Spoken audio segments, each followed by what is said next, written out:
Okay, we are live. Good evening, everyone.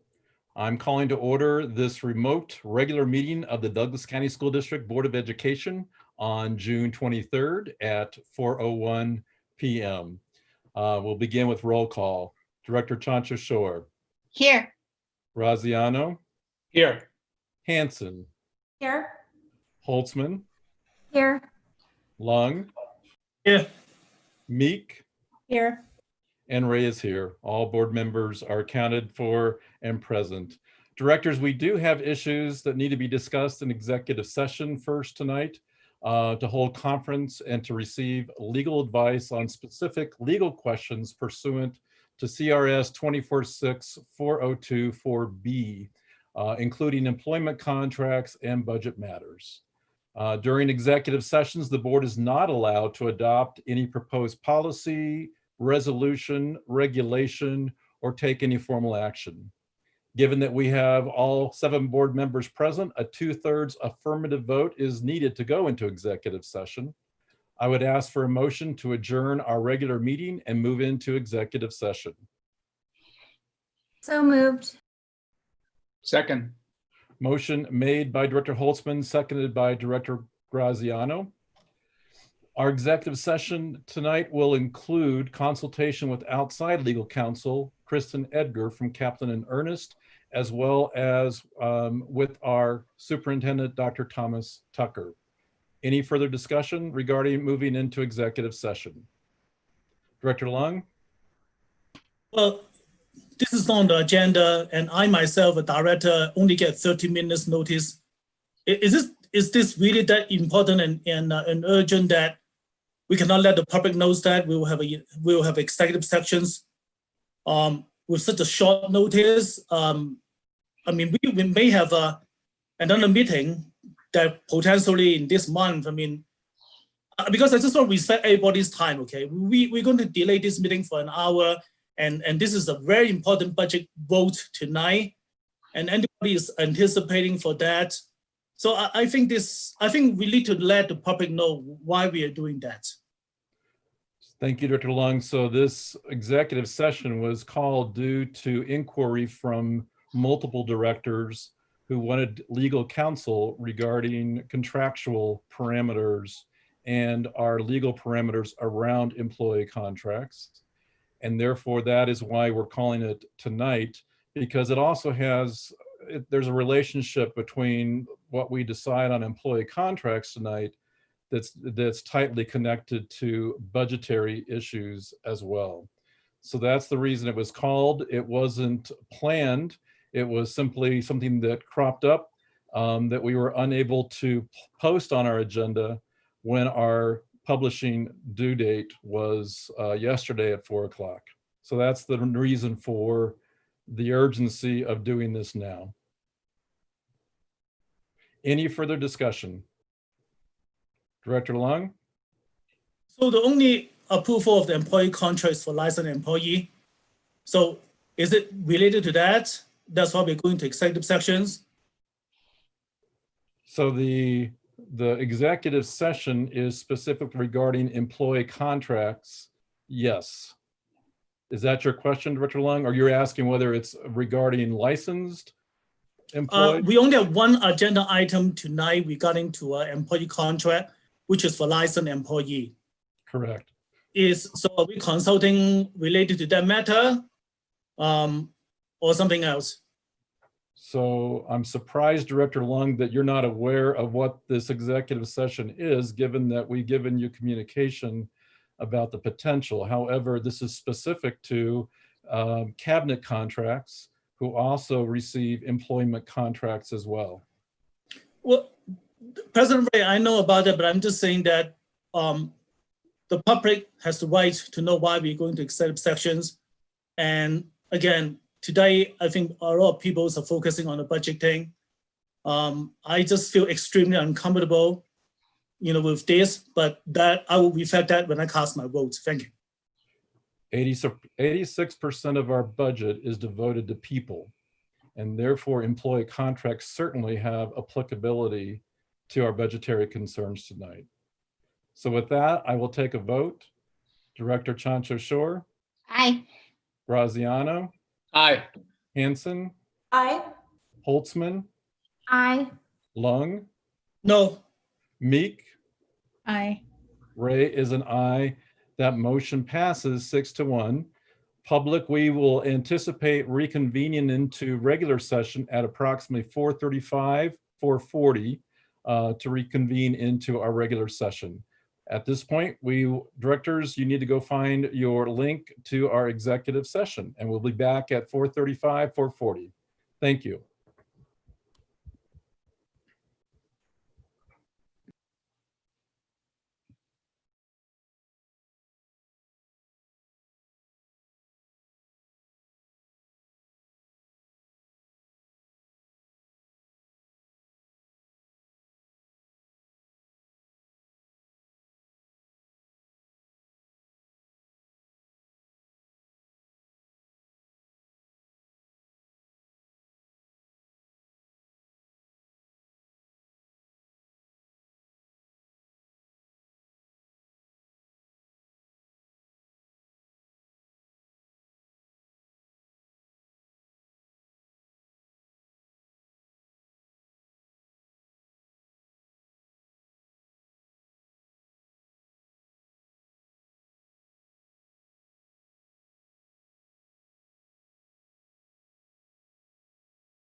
Okay, got him. We are reconvening or coming back at this point. So in just a moment, other directors should join us. Got him, Mike or Chris, are you guys with us? Got it. Thank you. All right.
So it appears to me we're just waiting for Director Lung.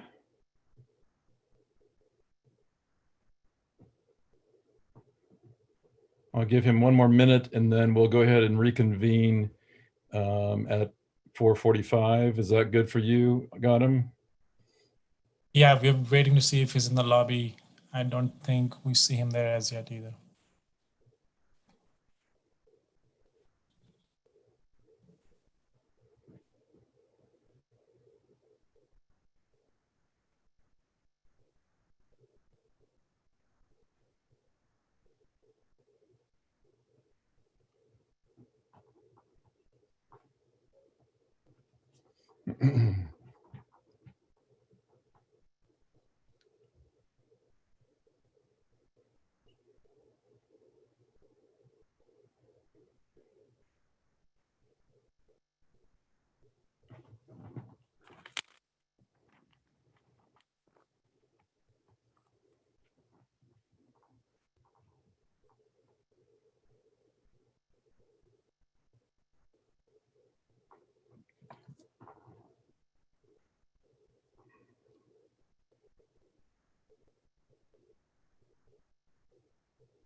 Okay, directors, I think we're going to go ahead and reconvene and then we'll hope that Director Lung can join us. Got him, are we ready to go live?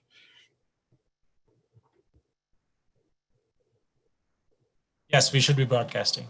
Okay, very good. Good afternoon, everyone. We are reconvening into our open session of the board at approximately 4:46. And our first item is the acceptance of the agenda. Is there a motion? Move to accept the agenda.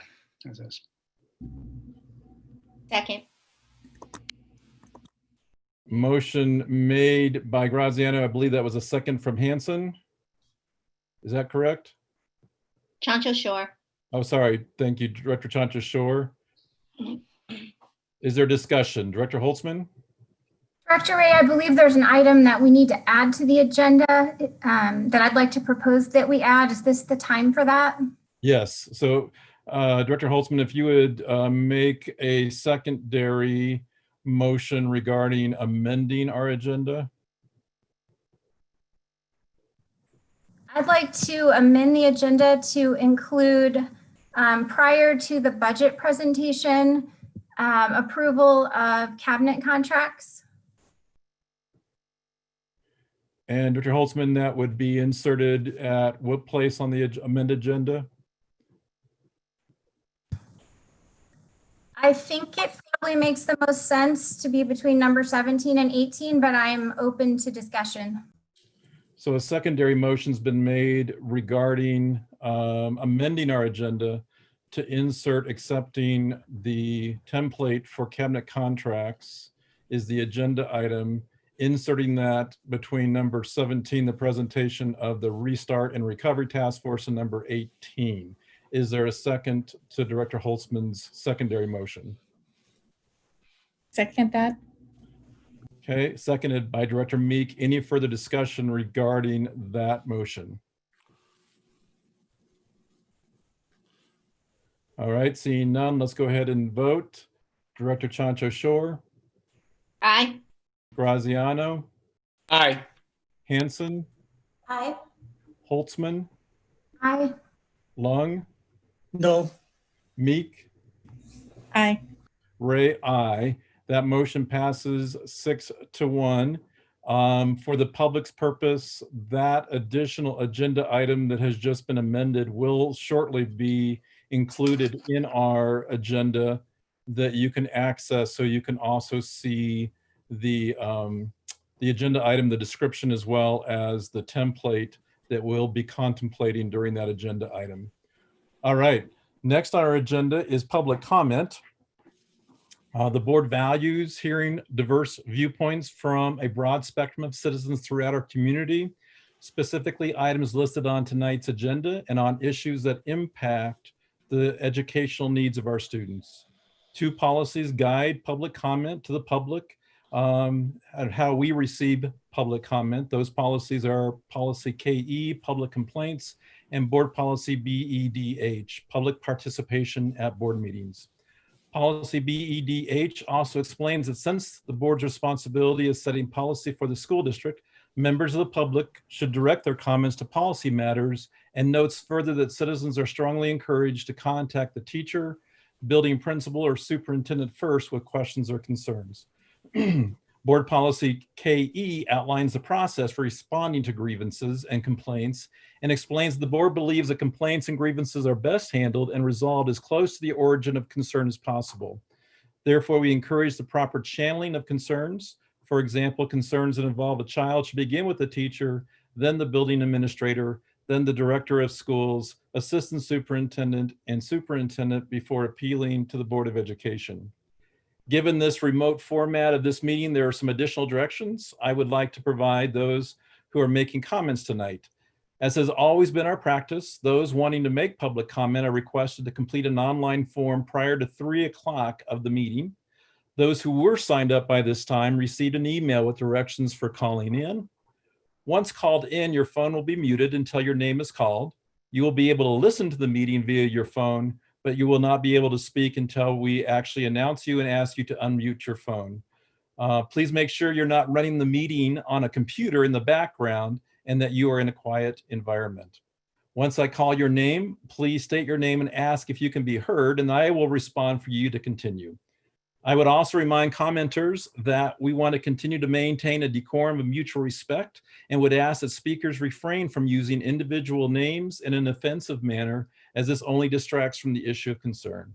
It is also important to know that the board follows Robert's Rules of Orders to guide it in participating in an orderly and fairly conducted meeting. Under those rules, if a director calls for a point of order, all discussions and comments should stop so that a determination can be made as to whether a procedural rule or board policy has been violated.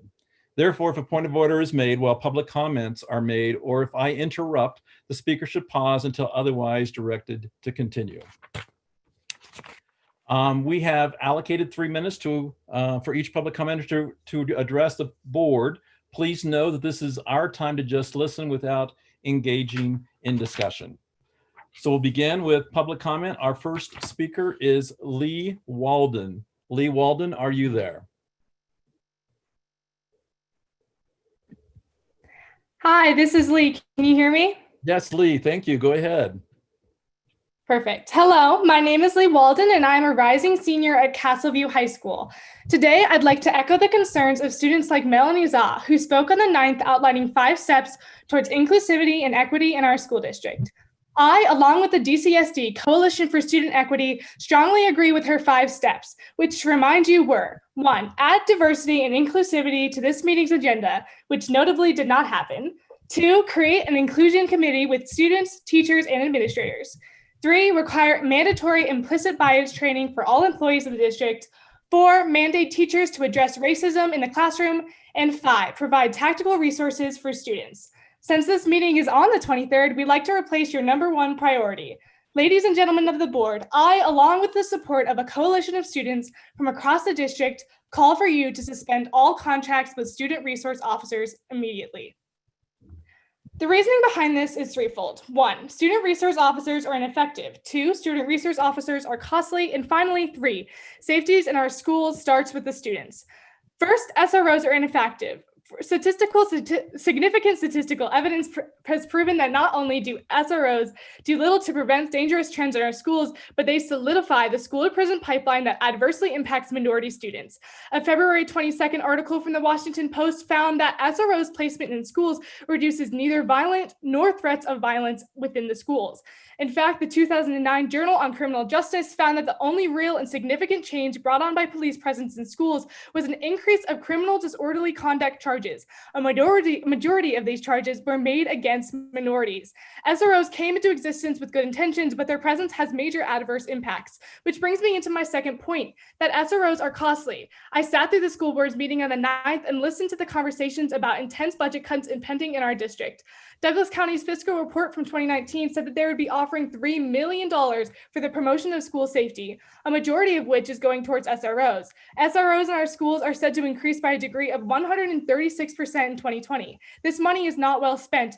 And if the school board, along with the district, truly cares about school safety, they'd instead spend on restorative programs for students, more counselors, and an increased access to communication with school administrators. I'd now like to talk about tragedy in our district. You do not have to look back into our history to remember the reasons we brought SROs into schools. I am part of the generation that has mastered sitting in dark corners and planning escape routes. But I'm also part of a generation that has seen police violence and the degradation of fundamental education values. The best way that the district can protect students is prioritize their education. Prioritize a learning environment that strengthens the communities of all students. Stop defacing our education into excuses for policing. Provide a safe place to learn. I know how scary it is for the schools to be in a school sometimes. However, I am lucky enough and privileged enough to not have this be amplified by the color of my skin. Provide talking about the right ones. You can reach the DCSD Coalition for Racial Equity at dcsdcoalitionforequity@gmail.com. Thank you for your time. Good. Thank you, Ms. Walden, for your comments. Next on our public commenters is Susan E. James. Susan James, are you there?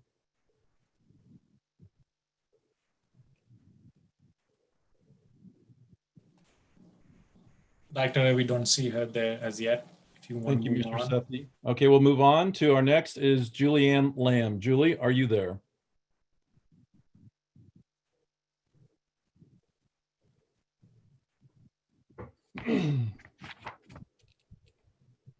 I don't believe we see her either. Julie, if you're there, you can raise your hand. Okay, we'll move on to our next public commenter, Karen Leonard. Karen, are you there? This is Karen. Hi, Karen. This is Karen. You? Yes, we can hear you. Go ahead. Hi, everyone. My name is Karen Leonard, and I am a teacher of the deaf and hard of hearing. I have been teaching in Douglas County Schools since 2001. I am also an oral deaf adult who relies upon speech reading for communication. When our district moved to remote learning this past March, you can imagine the challenges this presented for several of our deaf and hard of hearing students, and I was one of many in our department that worked diligently trying to ensure the curriculum access via closed captioning, note takers, amplified headphones, interpreters, etc. So now as we move forward, we have a new challenge ahead, possibly, and that would be mask. Several of our deaf and hard of hearing students wear some type of a hearing device, but for many, this alone is not enough. The students can still struggle with understanding the spoken language, so they must rely upon visual supports in addition to their auditory abilities to gain access to the language, and this is called speech reading. Speech reading helps our students gain curriculum access, and that speech reading helps them communicate with teachers and their peers. Speech reading helps them get safety instructions in the event of an emergency. And wearing a mask takes away all ability to speech read, and it forces the student to rely solely upon their hearing, which is even diminished further due to the cloth, the filters, or some mask material. So, Dr. Tucker, as you and your esteemed cabinet members work on the reentry plans for the fall of the 2020 school year, I realize that you're working in conjunction with the CDC and the Colorado Department of Health to ensure the safety of all of our students as well as the staff. And I am speaking tonight as a proactive measure. So that decision would definitely impact my professional life, as a role as a district teacher. But tonight I am here advocating for our students. So in the event that the CDC is recommending masks for the upcoming school year, I am asking that your cabinet take into consideration the impact this would have on our learners. And I would like to encourage you all to possibly explore the use of a face shield as an alternative option. A face shield for all staff would provide a full visual support for students with a hearing loss. The face shield would also help students to reach speech therapy and work with a speech language therapist on articulation goals or oral motor skills. A face shield could also benefit students with autism or those who have emotional dysregulation who struggle with the social cues, and they would then be able to see the smiles to reinforce positive behaviors. Face shields could also benefit our ELL students as they also need the visual support to gather understanding of the English language. So allowing students in general just to see the full face of a teacher, it would also possibly eliminate stress and anxiety, and that would lead to a more positive emotional state of mind. So thank you all for your time and your consideration to be open to explore different options that could keep us safe, but also provide communication access to all. In closing, I just wanted to add a big thank you to the communication department for providing closed captioning for the online school board meetings. Very good. Thank you, Ms. Leonard. We appreciate your comments.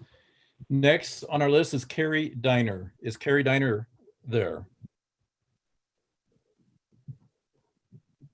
We don't see her. We do have Scott. No Carrie. Okay. Moving on to our next is Scott McDaniel. Scott, are you there? I am here. Very good, Scott. We can hear you. Go ahead. Thank you. Good afternoon to the Board of Education, Superintendent, and to other district staff and volunteers. Thank you for providing me the opportunity to speak to you regarding the topic of women's wrestling in the Douglas County School District. As I mentioned, my name is Scott, and I'm a head wrestling coach for a local youth club. In addition, I'm a resident of Douglas County with boys attending schools within the district. I am speaking today based on information received from local high school girl wrestlers that a district decision was made to cease official support for girls wrestling. Needless to say, this is within the local wrestling community is a disappointment to learn of this decision. I've been coaching wrestling for over 10 years and seen this sport change dramatically over the past decade. One of the greatest changes is the addition of girls wrestling nationwide. Women's wrestling is one of the fastest growing sports in the United States. Girls wrestling has grown from 5,000 participants in 2008 to over 21,000 during the 2018-2019 school year, which there were 4,562 new athletes from the year before. Even our wrestling club increased girls' participation from 1 to 7 wrestlers in a period of 1 year. Mainly, this was due to the girls having their own division for equitable competition. There were approximately 150 female wrestlers that qualified and participated in the 2020 Colorado Girls High School State Championships, and approximately 300 girls participated in the 3 regionals that qualified for the state championships. The number of high schools with girls wrestling climbed to 2,890 and an increase of 539 schools during the 2019 season. This marks a 22.3% increase from the previous year. Colorado had 64 high school teams participate in the 2020 Girls High School State Championships, and 2 of these teams were from Douglas County School District, with Douglas County High School claiming 2nd place overall and Mountain Vista High School claiming 5th place overall. This demonstrates the growth and success of the 2 programs for the district and the state of Colorado. Moreover, our petition has garnered over 5,125 signatures, with several college wrestlers, coaches, and even members of USA Wrestling and former Olympians supporting and signing this petition. Needless to say, the community support is strong for female wrestling within the Douglas County School District. There are over 50 colleges now offering scholarship opportunities for these young women, with 14 new colleges beginning their programs this coming year.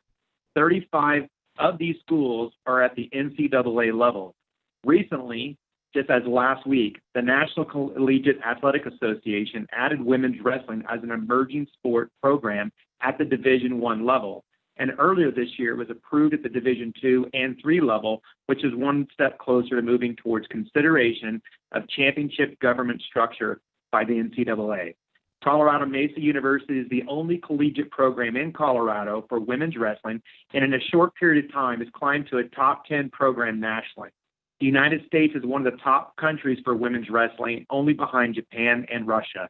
The U.S. women's national team placed 3rd at the 2019 World Championships, and several standout female wrestlers have come from our state, including world champions Adeline Gray from Chatfield High School, Maya Nelson from Denver East High School, and our own Douglas County cadet Pan American champion Tristan Kelly, who's going on to compete at Colorado Mesa University.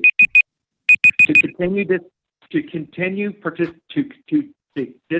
participation would remove opportunities for girls to continue growing the sport and prevent some of the most talented from pursuing post-high school opportunities.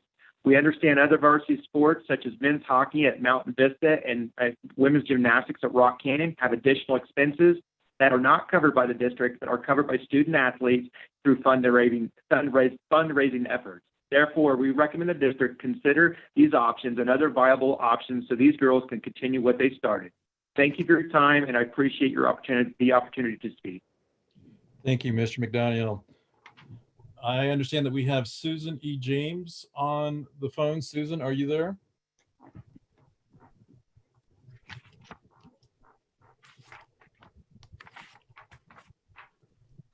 Hello? Yes, Susan? Yes, sorry. Yay, Having a little we can hear you. technical difficulties. No worries, go ahead. Having a little technical I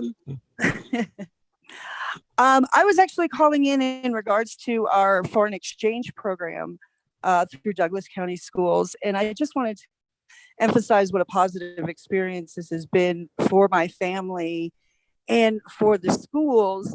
And I was a little disappointed to find out that they've kind of said that we would not be accepting exchange students.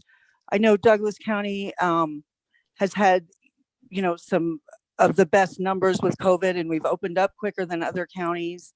I also know that Jefferson County and Denver County have agreed to continue with their foreign exchange student program and allow the students that have already been approved to come in. We do have some students that have already submitted their approval a long time ago, and wanted to emphasize what a long process this is on both sides, for the families and for the students. We've already begun a relationship with them, and what a positive experience it's been for my family as well as the school.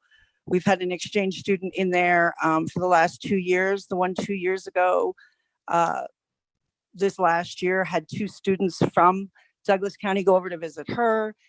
And, these kids are on the honor roll. They're volunteering within the community and are really an asset to our schools. And I was just hoping that possibly you might reconsider the decision to at least allow the students that have already, had their contracts signed by the district to come over, maybe come in. I can understand not bringing any additional ones in, but possibly at least the ones that have already been approved.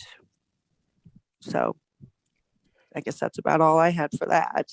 Very good. No, thank you. Thank you, Ms. James. And I'm just going to go circle back around to make sure that we don't have Julie Lamb or Carrie Diner waiting for us to do public comment. Are Julie or Carrie waiting?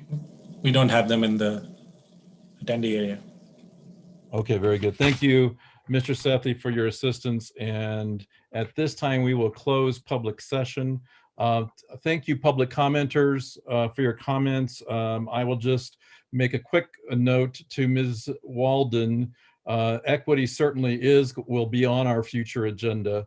And so look forward to speaking and hearing the work that we do. So that will be coming up soon at our in a future meeting. As far as the status of the foreign exchange program, Dr. Tucker, at an appropriate time, if you would please either give us that update or also if we could communicate to Ms. James what that status is, that would be helpful.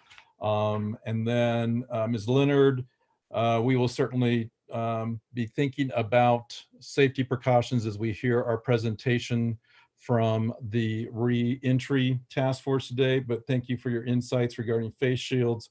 And Mr. McDaniel, regarding girls wrestling, we will also get an update about that later in our budget presentation as we talk about athletics. So again, we appreciate the engagement with our public and thank you all for jumping in and sharing with us some of your insights, concerns, and questions. Board, next on our agenda is the consent agenda, and we have several items on the consent agenda, including membership recommendations for our board committees. Those board committees include additional membership for the Long Range Planning Committee, District Accountability Committee, and Fiscal Oversight Committee. We also have an item regarding the State Treasurer's interest-free loan program, a textbook adoption, an easement, a supplier spend for contractual janitorial services, a beverage contract with Pepsi, the licensed employee contract form for the 2021 school year, an extension of the ATU contract, and a resolution to reinstate the superintendent filing monitoring reports as a part of his evaluation, as well as a opportunity for us to celebrate the successes of the district meeting board goals. So those are our consent agenda items. Is there a motion to approve? Move to approve. Second. Motion made by Chancho Shore and seconded, I believe, by Director Meek. Holtzman.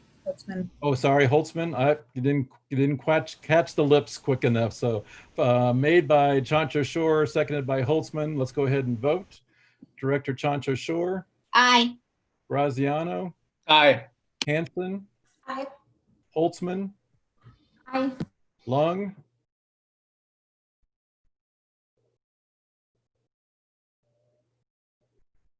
Director Lung, I assume your thumbs up means an aye, but you're muted right now. Oh, sorry, yes, aye. Thank you, Director Lung. Director Meek. Aye.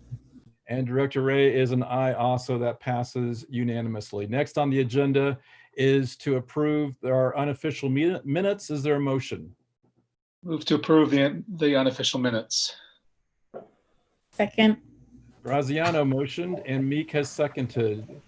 Let's, any further discussion? Seeing none, let's go ahead and vote. Chancho Shore. Aye. Graziano. Aye. Hanson. Aye. Holtzman. Aye. Lung. Aye. Meek. Aye. And Ray is an aye. And again, that motion passes unanimously. For those of you that are tuning in tonight, we have two topics on our agenda that come with a great deal of strife and anxiousness. I've not known in my 5 years of serving on the board a more emotionally intense board meeting agenda than we have tonight. And as I've mentioned before, the process to look at budgetary reductions is heartbreaking, it's gut-wrenching. And we know that behind every reduction, there are people associated and impacted. With a budget that allocates over 86% on its people and the need to cut $30.4 million, the impact on our treasured employees is inevitable. I also want to be clear that every dollar we have spent for the past several years is value added for the benefit of our 68,000 students. So when we are faced with a significant reduction, we know that there is no other choice but to compromise what we are able to provide. If it were not of value, it would not have been on our budget to begin with. So tonight we are faced with doing everything possible to simply protect the absolute essentials. I would tell you the good news is that in this district, we have an amazing staff and a community and a board that will become relentless warriors in the days ahead to do everything possible to protect public education as it was intended. Our first presentation tonight is equally intense because it deals with the protection of our students' health and safety. I want to make note that every director here tonight, as well as our staff, is unified in wanting our schools to open 5 days a week in person and without restricting our students from the educational environment they deserve. Tonight is not a question about whether that is best or not for students. Simply, we know that in-person relational learning is the hallmark of public education. So to be clear, we begin with the assumption that we are opening school in the fall to in-person learning. And tonight's presentation is really about the what ifs and having strong contingency plans in place should there be what ifs. I'm truly grateful for Chief Academic Officer Marlena Gross-Taylor, as well as her administrative assistant, Tammy Whipple, who have just been amazing in coordinating this incredible effort of involving 2,000 people to assist with the creation of these plans. And grateful to those individuals who provided us their expertise and their perspective for the recommendations we are about to hear tonight. So with that, I will open it up to Mrs. Gross-Taylor, and we'll take it from there. Ms. Gross-Taylor, welcome. Yep. Thank Director. you. Oh, sorry. I'm sorry, Dr. Tucker. Go ahead. Yes, President Ray and our directors, I could not echo the words from President Ray any better regarding the outpouring of interest and support by a huge segment of our school community and their interest in our restart and recovery plan. But I also go back to the week before spring break in March and how our dedicated staff and our parents and community members had at a very short moment's notice had to add full-time teacher, had to add remote teaching and learning to their agenda.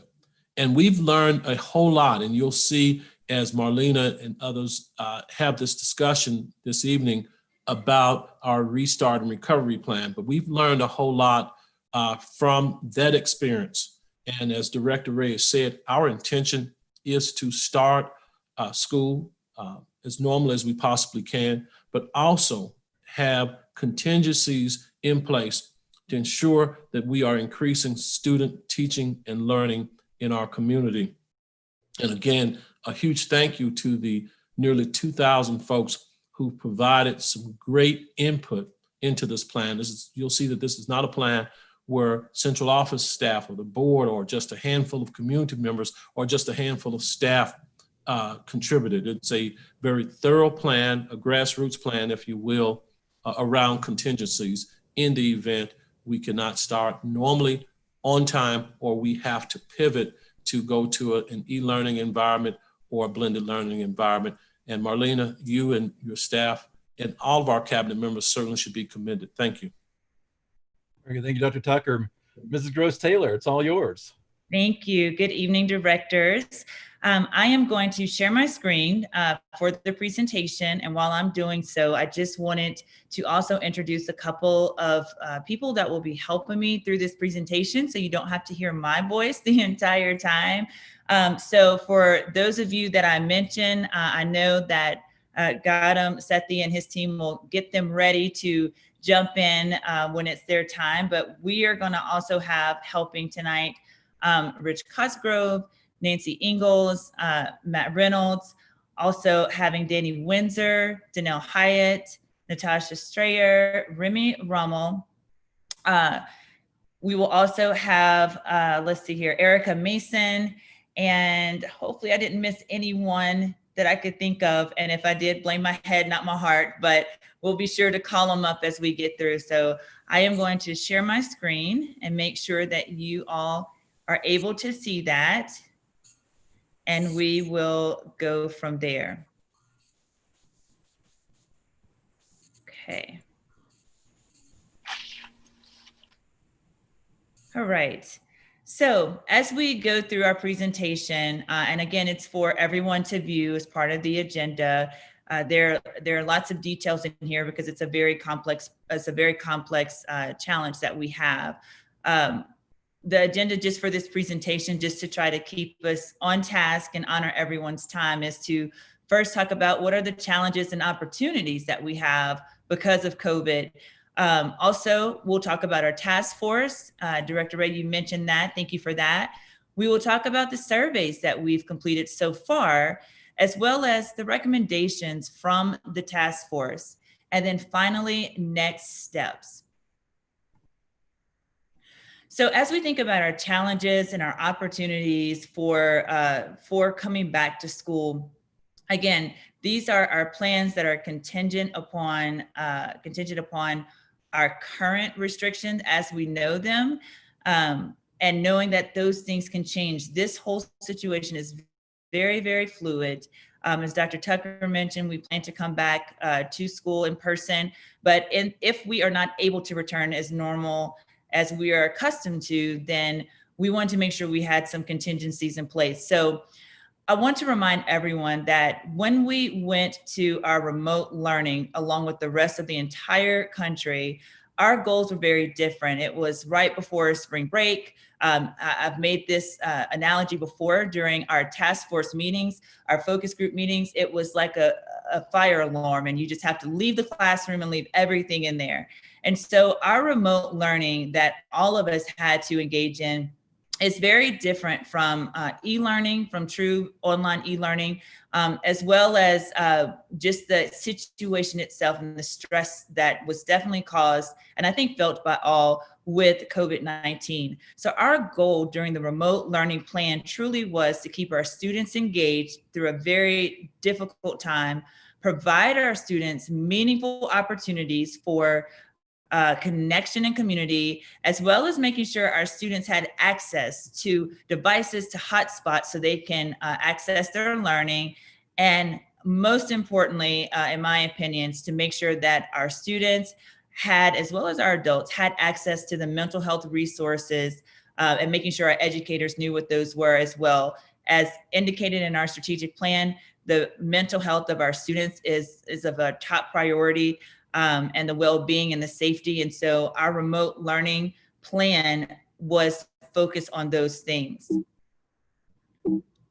Now, let's see if we can get this going here. There we go. As we look at additional challenges and opportunities, when we begin to plan what school would look like for the next, for this fall, for this coming school year, we have to consider the guidance of our health officials, State Department, Governor Polis's executive orders, and develop contingency plans around those guidance and orders there. We want to make sure that as we think about coming back to school, that we make every attempt to recover any student learning loss that happened, and we'll talk about that, how we plan to do that. We also want to make sure that we have guidance if there's a requirement of a change in our particular calendar for our district. And we will share what the recommendations from the task force is around that.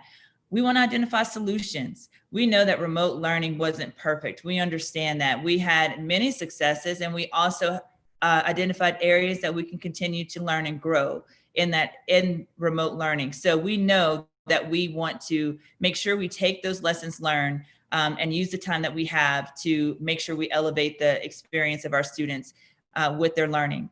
And we also want to make sure our students and educators feel comfortable and safe returning to the school environments. So how do we do that? Our next our next piece will be about our task force. As Director Ray shared, as well as Dr. Tucker, we had over 2,000, right at 2,000 applicants for this particular task force. I have not been in the district but for a couple of years now. And to my knowledge, and asking those that have been here longer, we've never had an outpouring of participation as we've had during this particular task force. And so we are especially grateful for all of our staff, all of our community members and students who wanted to be part of our focus groups and our larger input groups for our task force. We wanted to make sure that we had feedback from everyone as much as we possibly could in the short time that we had, to make sure that we had that feedback and we use that information to develop this plan. So our restart and recovery plan, our task force, focuses both on staff and student physical safety, their mental health, as well as their academic success for our students. Our task force groups, if you've not heard of the task force focus groups, you can find that on our website. We divided the task force into these areas that you see here. You can also look and see exactly who served on the focus group and who was part of the larger input session.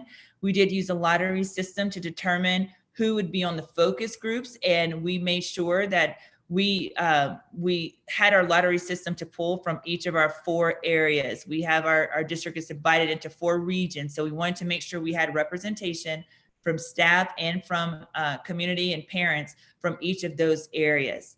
So our focus groups were about 15 or so folks total, and then our larger input session involved all those that applied that wanted to be a part of that larger input session to give feedback on what the focus groups had also come up with.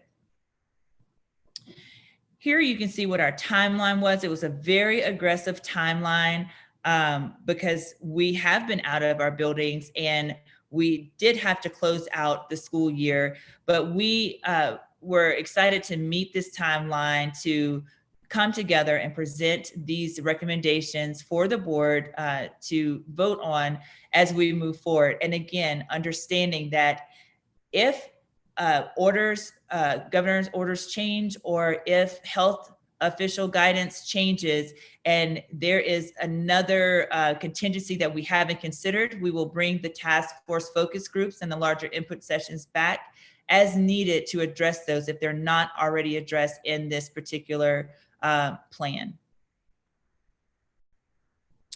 So surveys, we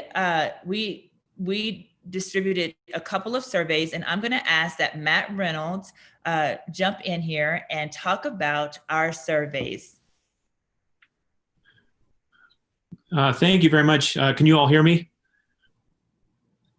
Perfect. Thank you. President Ray, Board of Directors, thank you very much for giving me this opportunity to speak. We've had a variety of different surveys out in our system, and 2 large surveys specifically for the task force. The first one was administered at the end of May, beginning of June. It was the COVID-19 Extended School Closure Impact Survey. This survey, we partnered with Hanover. It was an instrument that they had designed as part of their nationwide efforts to understand what the impact of COVID-19 has had on our school system.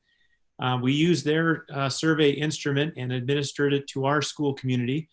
And really it was designed to understand what impact or the effects of changing this in-person instruction to a remote online learning platform.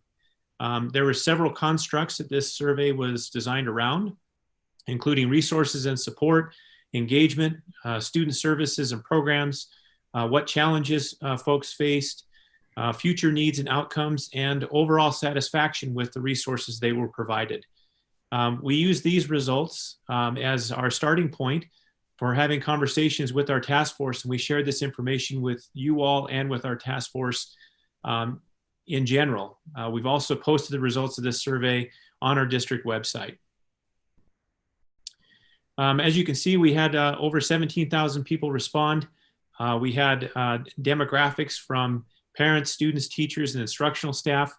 And so we had a nice cross section of our public weighing in on this survey.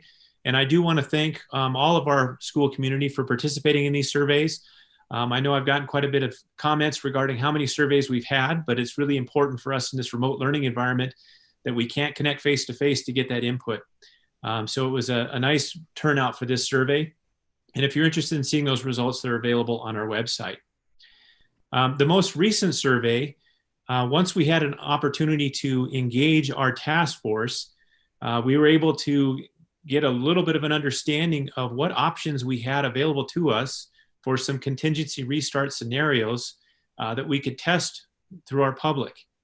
And so we started with a presupposition, as President Ray talked about, that we would be engaging in in-person instruction in August and lay out some different scenarios if we could not go full in-person in August. We also had the presupposition again that e-learning would be part of our equation for the fall. And so that was something that was certainly part of that survey. We initially surveyed DCSD families to get their input. We also expanded to staff as well. So there's 2 different data sets that are involved. The 2 surveys are aligned in terms of the types of questions that are asked, but they're not identical. One's asking families about their children, one's asking the teachers themselves about their students and also their preparedness. Both surveys closed last night at midnight. So we've just got this information hot off the press, as it were. So the parents, we had almost 27,000 parents respond to that survey, and a little over 4,000 staff respond to their survey as well. The chart in front of you indicates the top answer choices for each of the questions. So I wanted to provide a little symmetry across both different sets. First question is regarding the plan to re-engage in the fall as normal. Do you believe that students will return in August? Both parents and staff believe that given what they know about the fall, that students will return as normal. When you count in the groups that were unsure, the difference between parents and staff is decreased because you have a group of folks out there that just aren't sure until they get more information, which is part of our purpose tonight. If contingency plans were become necessary, both parents and staff chose option 2, which we'll get into more details about what that looks like. Just as curiously, option number 1 was equally supported by both parents and by staff at 34% and 39% respectively. If contingency plans were necessary, the next question involves childcare. And the top answer for both parents and staff was no. Also, when you include those that are not applicable, that gap also is narrowed. The next 2 questions are preparation for e-learning, both in terms of access to internet and access to devices. And overwhelmingly, parents believe that their students are in position to be engaged in e-learning in the fall, and the teachers themselves are prepared to engage in the fall, which I believe is in our response from this spring. And so that's information from the surveys. Back to you, Marlena. Awesome. Thank you, Matt. So knowing that we have all of this wonderful information, as well as input sessions that were had with the larger task force group. So again, from our focus group, they came up with recommendations, they tested those out, received feedback, and even some new ideas from the larger task force group. We have some recommendations from the different areas. So we have consolidated some of the task force group's recommendations to be more in line with how we operate as a school. So you'll see the categories change slightly, but do know that there is, it is all connected together. So we're going to start off with health and safety. I know this has been an issue that has been one to cause maybe a little angst with our communities, and one that we as a district definitely hear, and we want to make sure our kids are healthy and safe, as well as our staff when we return to school for in-person learning. So the health and safety measures that will be shared will be what, as of now, what we have to follow, whether we're in person in our normal class sizes, or if a contingency, if we have to institute one of those contingencies, unless something changes from the health department and or the governor's executive orders. Very consistent to what we all know as adults and what we've been hearing. Social distancing is 6 feet apart between two individuals. I think that it serves us to some of the measures are different from a community because classrooms are small enclosed spaces. So it's not the same as going to the grocery store or those kinds of places where it's more open. Our kids are in rooms, traditionally in rooms that are closed off for their day, and they're going between room to room. So it is different in that way. And so we do have our health officials have given us guidance specifically for schools because it is a different environment. We want to make sure that throughout the health and safety measures that will be shared, that we do monitor symptoms and we adhere to all of our ill student policies, and we keep the 6 feet of separation of social distancing at all times as much as possible. Currently, Governor Polis's executive orders and healthcare guidance has limited group gatherings within a single room or building to this extent for schools to a maximum of 10 individuals, and that does include staff and students. So at this time, I'm going to ask that Ridge Cosgrove and Lisa Cantor tag team these next few slides around our health and safety measures. Thank you very much, directors. With me is Lisa Cantor, the Director of Health, Wellness, and Prevention. And we have Donna Grattino, Director of Transportation. And I do want to thank the Operations and Transportation focus groups for all of their collaboration and great feedback. And I also want to mention that we were fortunate to have Tri-County Health on our Operations focus group. So with that said, the baseline is the governor's executive orders, Colorado Department of Public Health and Environment public health orders, Colorado Department of Education, and Tri-County, all of which is based on Centers for Disease Control guidelines and mandates. As Marlena said, social distancing, maintain 6 feet between all individuals to ensure social distancing at all times when possible. We know at some circumstances that is not possible. For example, entering or leaving a room or in some stairwells. But it is possible if you plan for it in classrooms and in hallways. Temperature and health checks. District staff not only would conduct temperature and health screening on themselves every day, but conduct daily student temperature checks prior to entering schools and buildings if students are not pre-screened at home or if a student becomes symptomatic. And the task force and reentry team has been working aggressively on applications and research in ways to have families pre-screen at home. And that would be key to allowing students to enter our schools in a timely manner. Provide guidance for parents on health screening and temperature checks to help them identify potential issues. Okay, next slide, please. Wearing face coverings, non-medical mask, or face shields whenever possible. And we know in some cases this is not always possible, but this is straight out of the public health orders wherever possible. Provided by staff, students, visitors, volunteers, and facility rental occupants. With that said, we have and would continue to have a supply of masks at schools and buildings if needed, just like we have at the graduations this week and for one-time access this summer for our schools. While entering and leaving schools and buildings during instruction and on buses. And this is consistent with the public health orders, which basically say wearing non-medical mask when in a public gathering. Not required during recess or other outdoor activities where 6 foot social distancing and gathering are maintained.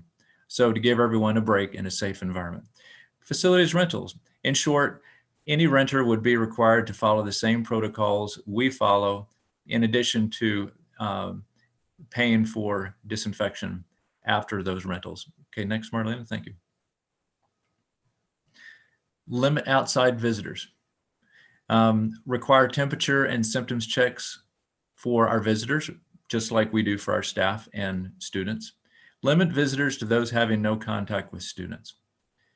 And having outside activities wherever possible with volunteers outside of the school building.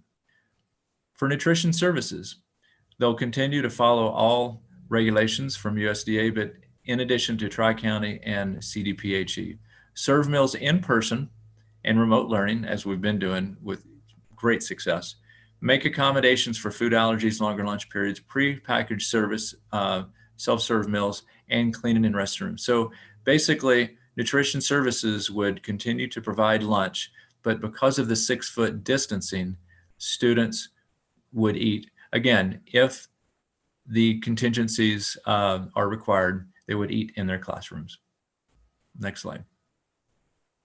For before and after school, BASE has been working aggressively with the Department of Early Childhood Licensing to open in the first week in July, and they're on target, but they're going to have to increase their staffing ratio and abide by the 10 students per room, which means less in-person capability, but they'll continue just like they have been to augment that with virtual enrichment. And that same licensing authority basically has stated no field trips for discretionary purposes would be allowed. Next slide. The significant impacts, not only for capacity in our schools, is transportation. We are referring to Colorado Department of Education, which refers to CDC, and it's the 6-foot distancing requirements that is a baseline. One option would be to allow 24 students per a typical 77 passenger bus, basically in every seat, just hopping between aisles back and forth in every other seat, basically. We would require masks, and that's consistent with the public health order.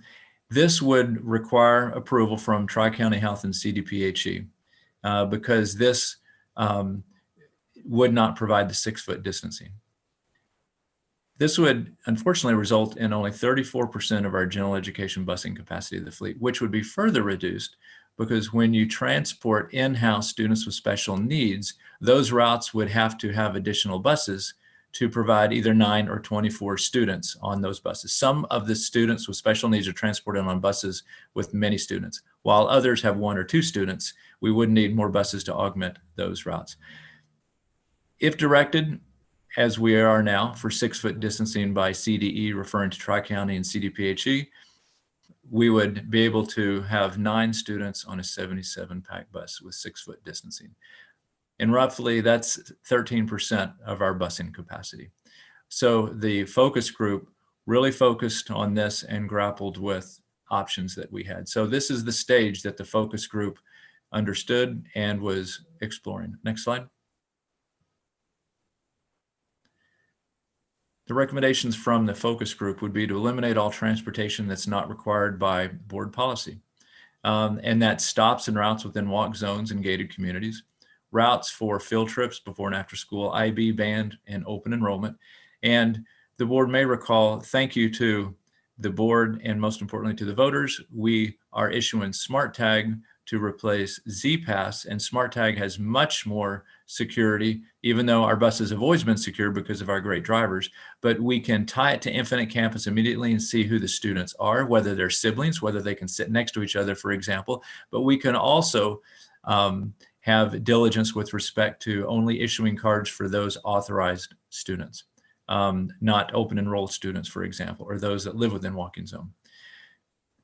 After that recommendation, it would be to eliminate stops closest to schools before stops further away, and most importantly, rural routes. So you would start at the outside and look at your rural routes and see what buses and drivers you need to transport those routes using 9 or more students per bus, depending on the authority's approval. And we would continue, just like we are now, to provide all transportation for students with special needs and at risk. We do utilize third-party companies. We have already confirmed that those third-party companies do meet Tri-County and CDPHE requirements. While they can't provide 6-foot distancing, they provide close to it as possible. And it's safe, and we would also require they follow our district protocols for COVID-19, just like our bond contractors do now, for example. And we would continue to augment third-party companies using district buses as we do now. In addition, we would have thorough disinfection of school buildings and buses, and we're talking all touch points in every room, in every school, once a day. We'd drive down into the classroom furnishings, rugs, stuffed animals, etc., for some of your lower grades to make sure they are the cleanest and can be basically not disinfected, but cleaned or removed as needed to minimize germs. We would require video training for all staff, just like we did for our summer occupants. It's online through Inspire Ed, and we can document who trains with videos. We would have signage to reinforce distancing, mask, health screening, and hand hygiene. And we have already explored, we'd be able to adjust airflow in classrooms, and we would have additional supplies for disinfection, soap, hand sanitizer, extra masks, touchless thermometers, and signage and markings. And we are already ordering supplies for an entire school year, thanks to the CARES Act. Okay, next slide. All right, thank you, Rich. And just to make sure everyone understands that, particularly with the bus, and Rich, please correct me if I'm wrong, but the areas that you went over, that is even if we're returning in person as is under our current health guidelines. So as far as transportation, even with all students coming back, we would. Yes, the scenarios I mentioned. The current health guidelines. Yes, thank you. The 9 students per bus is the current criteria. But one option is to provide more pending Tri-County's approval. Perfect. So that is both contingency or our plan to return as normal. Next, we have Matt will be back to present our calendar recommendations from our focus group. Matt. Perfect. Thank you very much. So this is part of the contingency re-entry task force. We looked at a couple different options here. Again, the idea was that the idea of returning to in-person learning in August, unless healthcare providers and the Department of Education tell us otherwise, and then having that e-learning option available at all of our schools. Those were 2 pre-existing conditions. What we were looking at is the calendar itself for re-entry, and the task force calendar recommendation. The recommendation is to follow the existing calendar as adopted, which is to continue to meet in August. They did recommend 2 slight variations to the calendar. One was to move August 7th, the first day, to August 10th. And the rationale was that August 7th, they'd like to utilize that day for staff professional development. Given the feedback that they saw in the surveys where staff development is key, they wanted to provide an additional day that staff would have to adjust to whatever the scenario is at that time. And also, with changing the August 7th date from a student contact day to a professional development day, was to utilize the September 18th professional development day as a student contact day. And others switch those 2 days to provide as much runway as our staff could get at the beginning of the year to make any sort of adjustments that need to be made in order to accommodate whatever the scenario is come the beginning of August. Also included in that is to continue with kindergarten balanced beginnings, which is that idea of rolling students in to get the kindergarten students used to the experience in school, and that would continue this fall.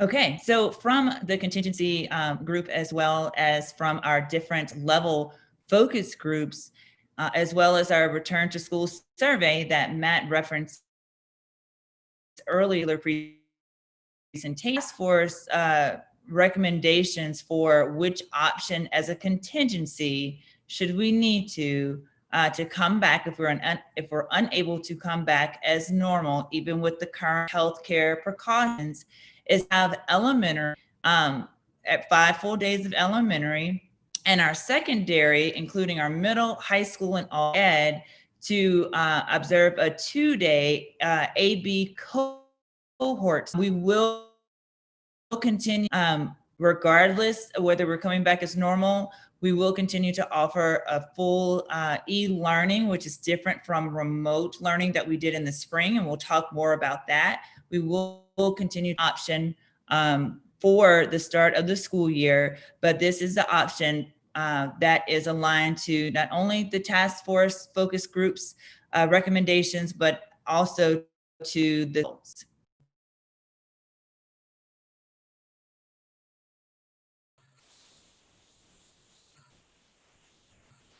All right, good evening, directors. I think you can hear me, so I will get started and just go over a little bit of the recommendations from the elementary staggered entry task force or focus group.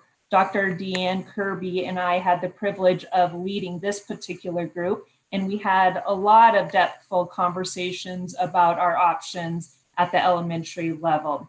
So as Matt and Marlena just mentioned, our first contingency option at the elementary level is to still run a 5-day full day schedule for elementary, even if we're in a scenario where the secondary has to consider contingency of an AB schedule option. We really feel like at the elementary level, based on the conversations, the research we considered, we know our youngest learners need as much in-person instruction as we can possibly give them.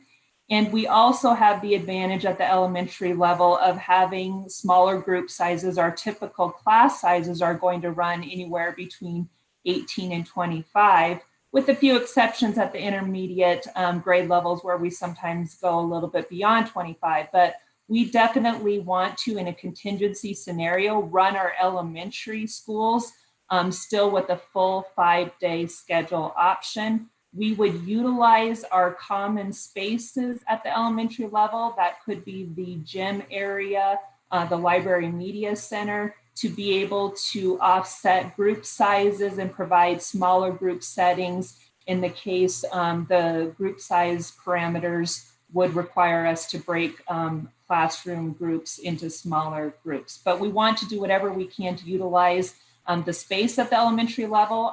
We know that our educators at the elementary level are very creative when it comes to space, and we feel like they can best accommodate a full schedule if we're in that particular scenario. That would potentially require a variance request from Tri-County Health for us to be able to do that. If we're in a scenario, our second contingency option is to run an A-B schedule. And again, that would be based on whatever the health orders or group size limitations require us. If we are looking at group sizes of between 10 and 20, that may be a possibility that we'd have to run an A-B schedule. The recommendation from the elementary focus group is to run an A-B every other day schedule, with Friday being an e-learning day, but also being a day that our educators can collaborate, prep, plan, provide small individualized group instruction, hold and be a part of IEP meetings, etc. So the task force, our elementary task force recommendation is to do an AB every other day. The reason we felt that that was the best for our early learners is it creates more consistency with teacher and peer interactions, and it reduces the gap time or gaps in contact time between teachers and peers and our students. Additionally, it provides the opportunity for more in-person direct instruction one day with a follow-up application and practice of the content the second day. And so that's kind of the rotation that our group preferred. We also preferred and recommended that the in-person instruction focus primarily in ELA, math, and social emotional learning.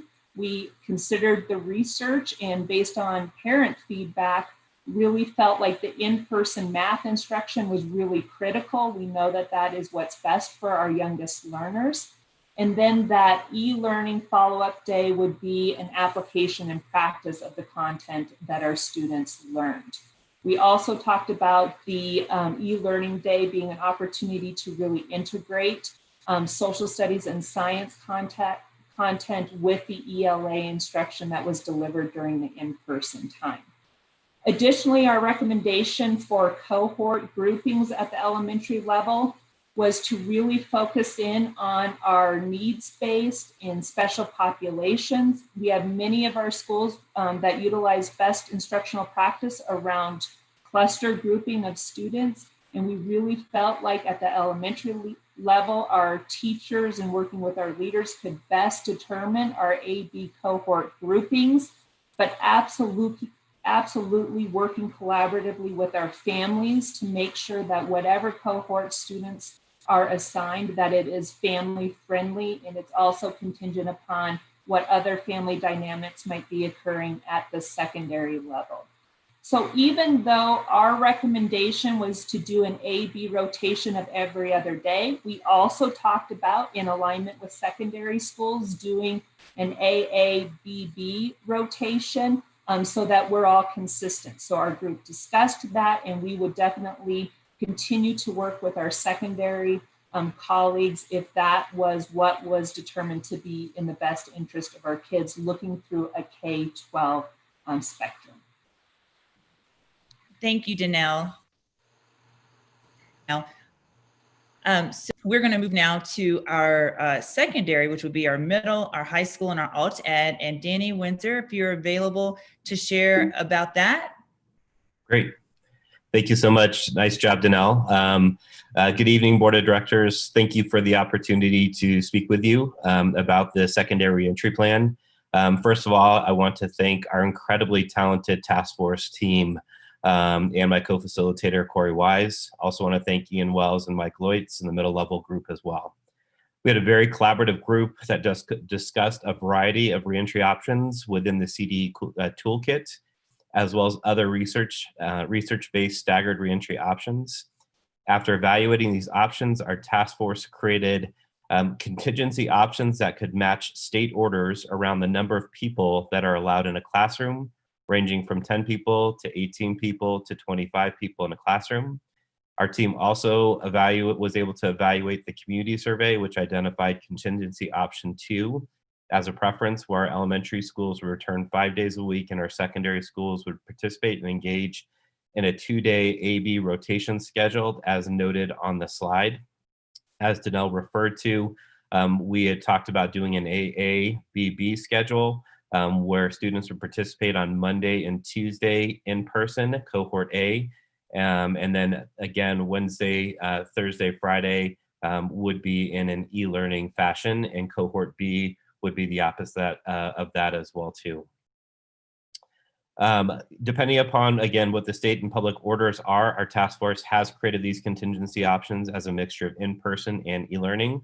We also are working alongside the Colorado Community College system, as well as the Colorado Department of Higher Ed, to ensure we are meeting state requirements for concurrent enrollment and career and technical education as well. Thank you, Danny. Thank you for that. We will talk about our summer, or one of our schools, DC Oaks, towards the end of our presentation today. They are slightly different calendar, so we will talk about that towards the end. Okay, so DCSD instruction and recovery. How are we going to teach our students once they are back in buildings? Again, just as we had different goals for our remote learning plan in the spring, and our goal was to keep our students engaged with their school community, as well as allowing them to definitely continue. But we want to make sure that we had access, all of our kids had access to all of the different things that they needed.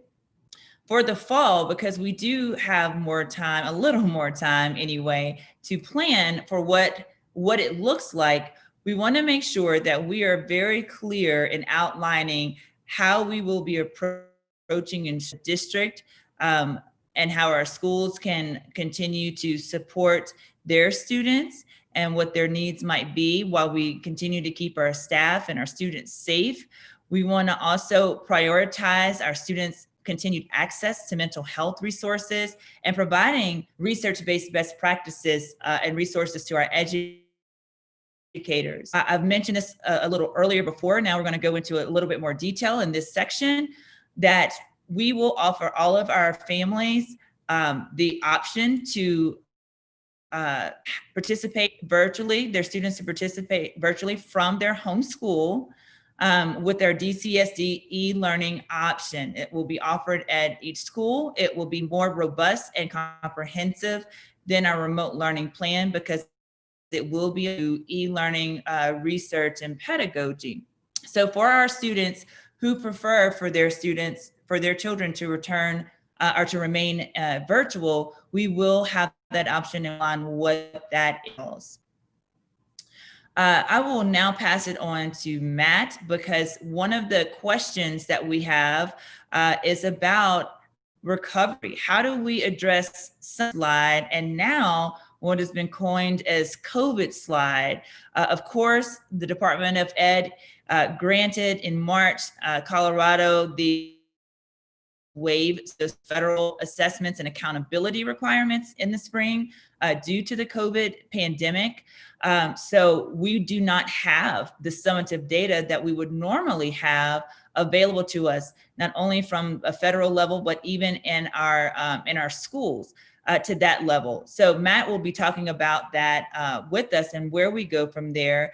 I do want to share, though, that we have been asked, from our different groups, do we need to have a real allocation of our school day, of our time?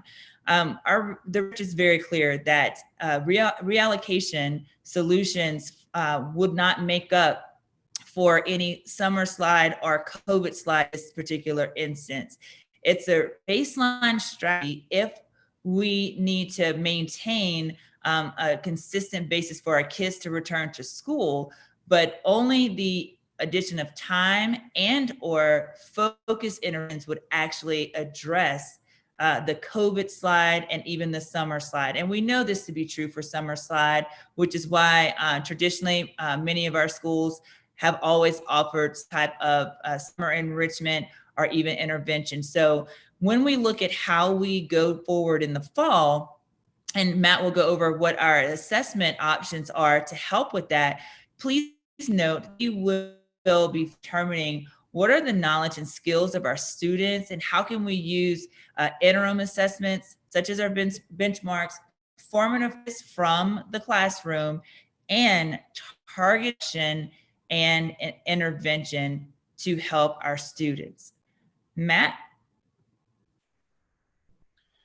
All right, thank you very much. So I wanted to touch base on the benchmark assessments, sometimes referred to as diagnostic. We're going to continue to administer those assessments in line with the Colorado READ Act, which means that there's going to be a beginning of the year, a middle of the year, and end of the year. We've established what those windows are, and we'll be submitting those to CDE as part of our READ Act requirements. This assessment also provides data on math as well. So it's a reading and math assessment. And this assessment is based on Colorado academic standards, and it'll help teachers identify both strengths and potential areas of need.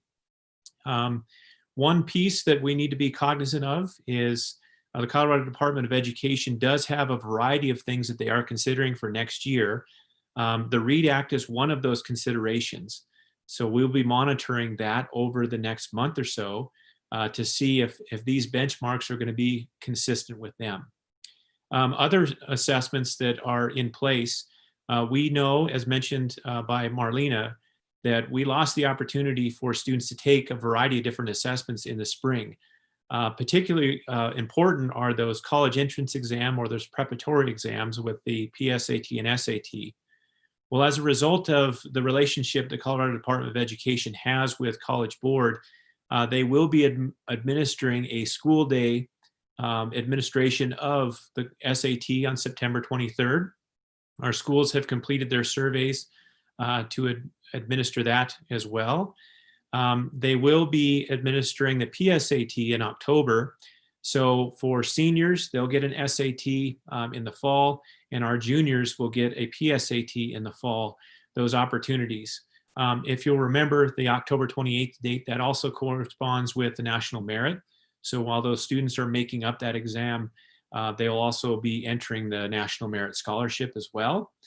There are some voucher opportunities for students where that schedule may conflict, and those will be available on those dates that are provided up on the screen. So the one thing that the CDE does not expect is to offer a 10th grade exam for their missed opportunity for the PSAT 8-9.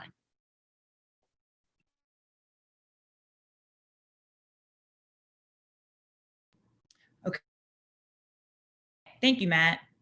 So let's talk about the instructional delivery for the fall. Again, we are committed, and our learning community here with our staff is committed to meet the need during this. Understand that we have to be flexible with the potential challenges and changes to our typical academic day. So we have created, our focus group has been instrumental in a comprehensive plan that makes us to help our students across the different scenarios, contingency scenarios that we've mentioned so far, as well as if we return in our normal or as close as possible to our health sessions.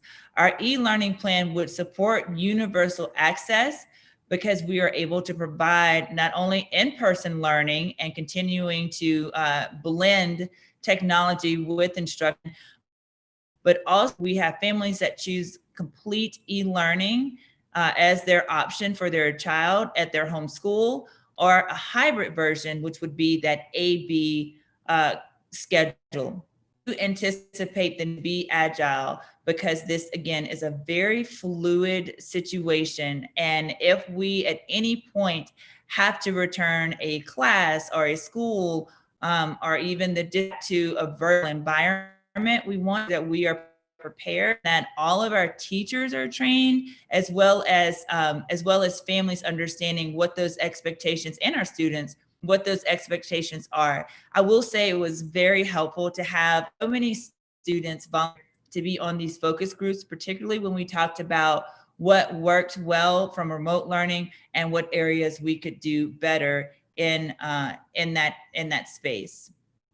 So as you'll see here, we have 3 different types of instructional delivery. I am going to ask Erica Mason to come on shortly to talk more about our e-learning, but you will note that we have our in-person, so that's us returning to school as normal as possible in alignment with our health and safety precautions.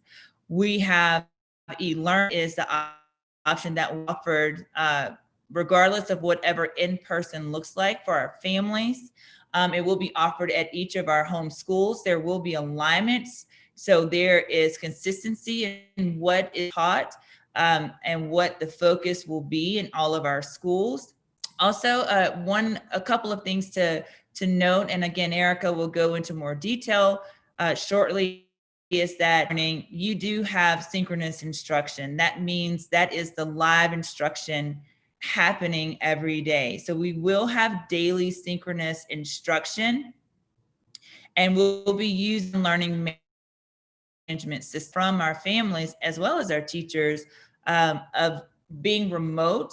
And because that happened so suddenly, we did not have necessarily continuity in that area. It's definitely making huge strides in that space, and we'll have that in place for our e-learning. Our online learning, if families choose to do that, would be unless the governor announces, for lack of a better term, an all clear. Our health officials and governors have cleared all schools to go back as normal as we're accustomed to. We have our, which we talked Nell and Danny, that's our A-B staggered schedule. The hybrid approach would be if we are using that contingency option, or even if we have to pass or go to remote learning due to a positive case or something of that nature, that's directed by our health department guidance.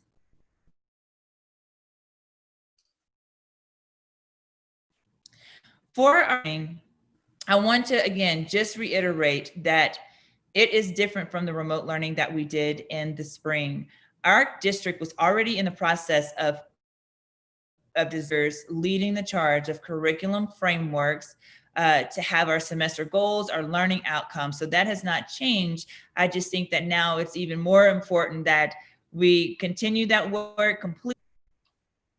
So clear goals and outcomes for our students, regardless if they're in person or virtual, and that those goals and outcomes are aligned to our new Colorado academic standards. For our choose to continue with e-learning in the fall, this focus will be the continuity of learning. Again, Erica will go over that shortly. We will have consistent schedules with synchronous, daily synchronous opportunities, as well as expectations for families. So the students' academic learning is not interrupted, or we try to minimize that as much as possible. When we think about online research and pedagogy, are not simply a typical school day. It does require careful planning and intentional focus, as well as identifying what are the best tools to support our students and produce that intended learning outcome. So our schools will provide multiple opportunities for our students. If it's the e-learning that parents are choosing, synchronous live session via Google Classroom, or for our littles through Seesaw, our Canvas for our high school. We will also have a that is synchronous. If students need to go back and watch what their teacher delivered live, we want to make sure that we have that available. Again, whether it's in person or virtual, we want to make sure that opportunities for us to plug into their learning. At this time, I'll ask if Erica is on to talk a little bit more about our e-learning. Good evening, directors. Can you hear me? Yes, go ahead, Erica. Great, thank you. Thanks for the opportunity to share our recommendations from our task force tonight. And I want to take just a moment to say thank you to our task force.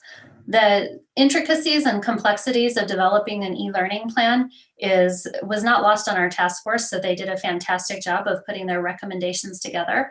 You'll see some broad, high-level recommendations here, and realize that we have ongoing conversations planned with our other teams to really flesh out the details of what that looks like once we know what our schedules are going to look like. So as Marlena mentioned, we have identified a recommendation for using a learning management system. We heard from our task force and parents and everybody that filled out the survey that the biggest need in moving back in the option that we have to do a hybrid learning or completely virtual learning is that there needed to be consistency. And we examined a ton of different components that we'll lay out here as part of our e-learning plan. The first one being the learning management system. For our elementary and middle schools, we'll use Google Classroom, and as Marlena mentioned, Seesaw for our littlest grades. High school will be using our Canvas learning management system, and we've been working all the way through the end of May and June to get Canvas up and running and deliver professional development around setting up classrooms.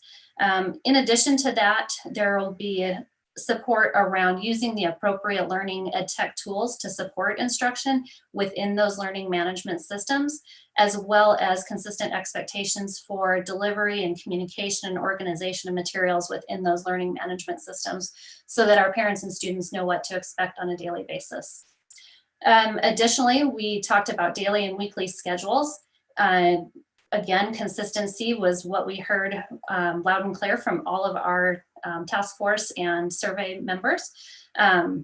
Those will continue to be developed as we know what those contingency plans, where we come back to school.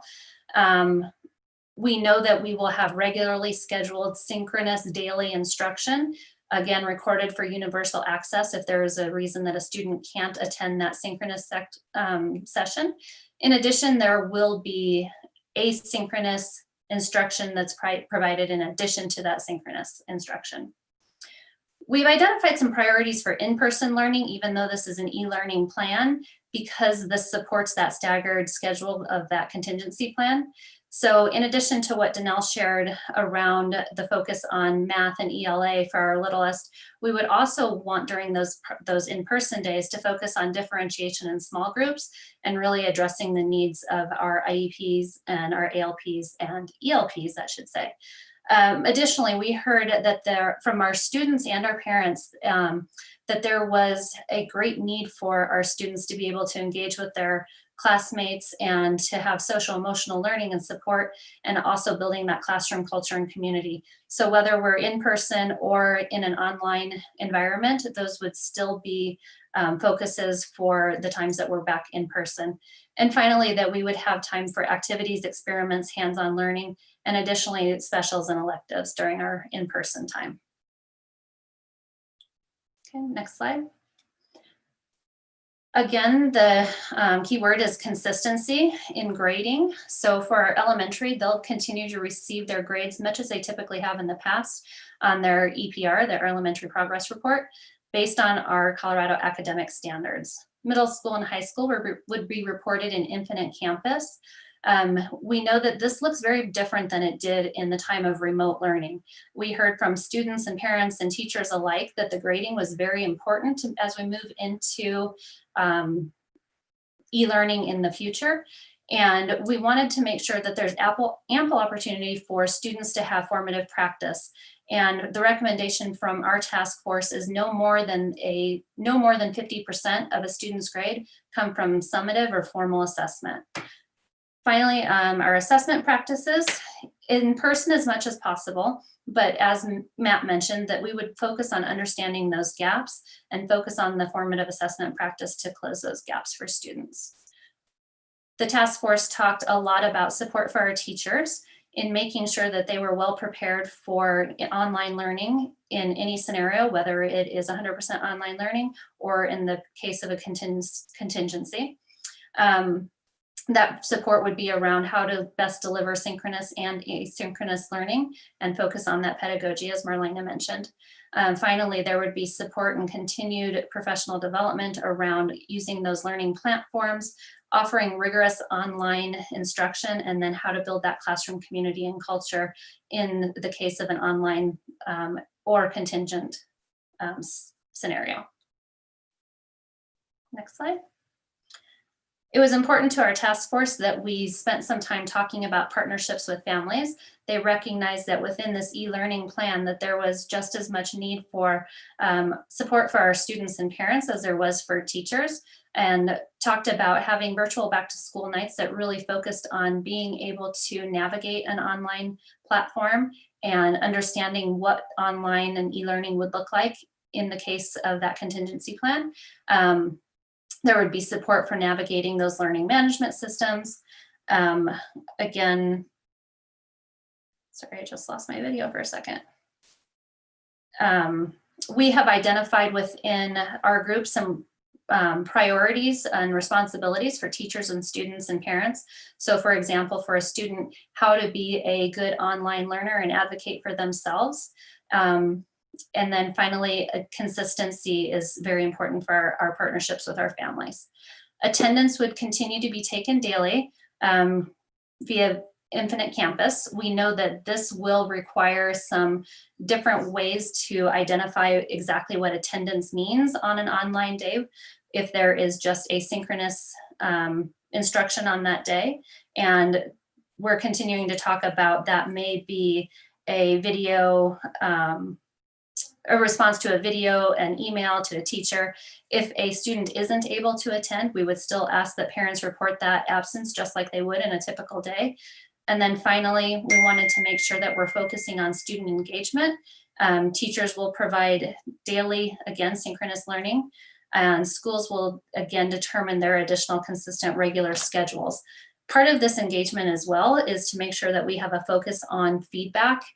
We heard a lot of feedback from our task force that students really were thriving when they had much more engagement from their teacher and regular feedback.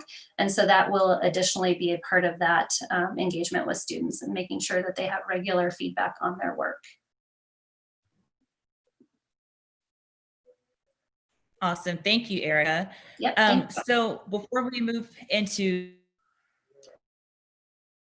and I do want to address, I've had some questions around, Erica and I both have, around curriculum. What are you going to use to teach during the e-learning that will make it more robust? So I would just like as well that the board graciously approved $4 million, particularly for our K-8 schools to have resources current and align with our Colorado academic standards, but also they contain a digital element. So we will continue to work with our schools as we do around making sure that our teachers and our staff understand how to not only navigate the particular curriculum product, but also how to use that to learning. Our high school teachers, especially those that work in schools where Canvas is already present. We've used Canvas for several years now, looking towards Canvas as our platform, our learning management platform for the high school level. The courses that have already been created by our teachers, other schools will, all of our SALT Ed level will have now. And so we now can just work on tweaking what that is and making sure we're building our teachers' capacity as well as support staff and navigating those. Again, even with the and also in learning. So even in person, we would expect our digital kids that their digital product, well, even in person in a blended form. So what professional development look, and this list could go on and on and on, and we do have even more extensive lists of PDs, but we wanted to consolidate to hit the high points of what this is, because please note, our PD will continue to evolve our student and our staff needs, so they have exactly the skills and resources to continue teaching our students. Erica's already mentioned our LMS, so our PD around our Canvas, Google Classroom, Seesaw for our younger students. And we have already started that work before the school year ended and continue through the summer. We'll continue to do that for July, and then once everyone is back in August. For e-learning, it is incredibly important to provide professional development around how do we create authentic yet rigorous learning experience for students. It is absolutely not just watch a video and give a response. So how do we help our teachers deepen their capacity and do it? So we around that, student engagement, targeted PD around research-based best practice for differentiation, formative assessment, summative assessment. You can give summative assessment, so continue to provide that targeted PD for our teachers, our leaders, and other staff. We'll have PD around, as Erica mentioned, what is that effective learning? No, we're not trying to recreate the school day. That is not what e-learning is about. However, we want to make sure that our families and our teachers have consistency and that we're able to help group synchronous instruction as well as provide additional support in smaller groups, even virtually, because that can be done. And how do we continue to create and maintain those strong relationships with students? The last part of our PD overview in this particular area is having job-specific PD. We have so many support staff that our students during remote learning, and it's important that we continue to provide them with the training and tools necessary that they can also help assist our students. We want to prioritize those learning. We want to offer that leaders know how to support their staff and community, particularly in the beginning weeks of school. Mental health, we're going to talk about that next.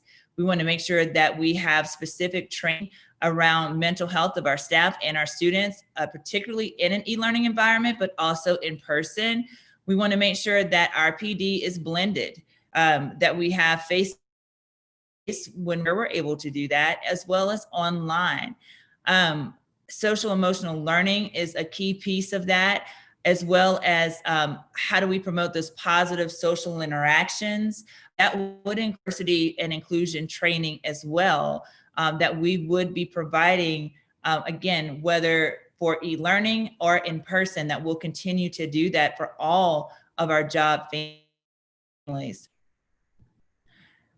Now, that's a lot of tech, that's a lot of training. So what do our teachers and our classrooms need to support that? So our technology had some great discussions and ideas around what are those needs, and also using the feedback from our remote learning survey, as well as from remote learning help different groups to come up with this list. These are just a few of the items from that focus group that they're recommending that we upgrade to support teachers, both in person and as well as virtual, headphones with our classroom audio systems for teachers. We do need tools to capture the teacher when they are presenting, because we do want to continue, even in person, to record those instructions that direct instruction can access that as needed. Tracking student engagement, what tools are needed for that? Giving online assessments. We want to continue to provide support in giving those online assessments. As well, what are those learning tools that that our students have access to?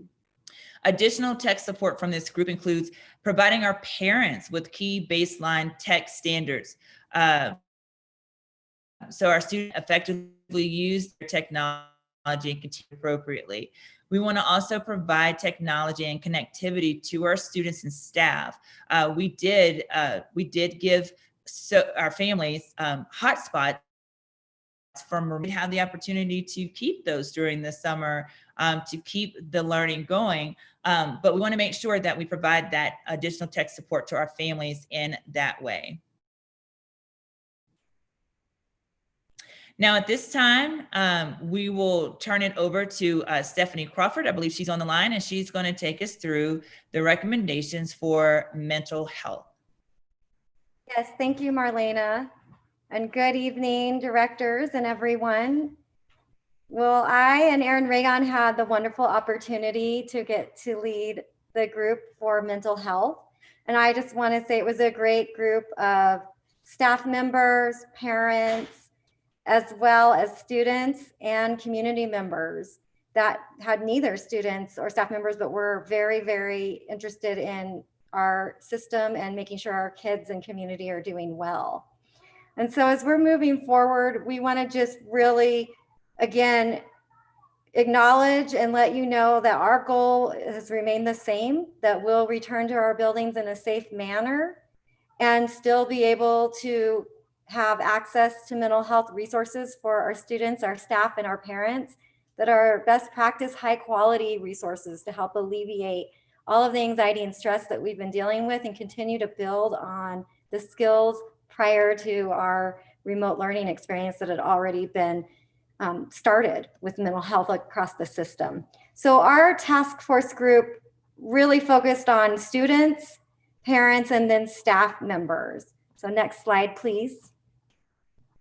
So the first part is student supports, and it was really a great privilege to have students in our group to tell us exactly what they were thinking.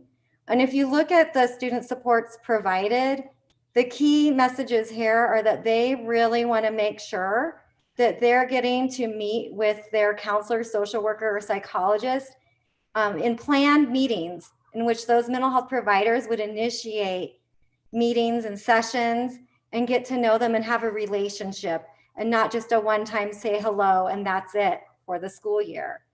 Going along with the meetings with the mental health providers, they want for students to be able to meet with their counselor, or if they have a different mental health provider, them to really be able to talk about what does it mean to meet with your counselor? what is private when you're in a session, and then, you know, what happens, so that it's not a mystery and it's not something that maybe students, due to myths or any kind of anxiety about it, can go and utilize this resource that's available to them. And then again, making sure that just because they meet one time, that's not it. There's ongoing support from their providers. And this can happen because a student requests or an adult thinks that the student needs some support. And additionally, having sports and clubs still available was important. So students really want to be able to connect with staff and with each other and make sure that mental health is very accessible. The next area is parent supports, to be able to support themselves and their students. And so a lot of these had started prior, and now we've been able to continue them during remote learning, and we'd like to continue them regardless of what our plan is for next school year. So continuing with book studies and support groups, and this can have more of a focus on returning and what a new normal looks like, as well as providing opportunities for parents to get together either in person or online and be able to talk to one another and coach each other through these hard times.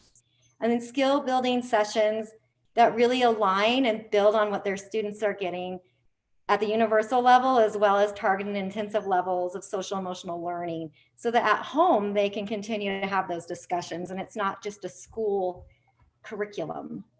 And then of course, making sure, just like their students, that they know who their mental health providers are, their counselors, their social workers and psychologists, so that they can talk to them as well when they have questions or think their student might need support.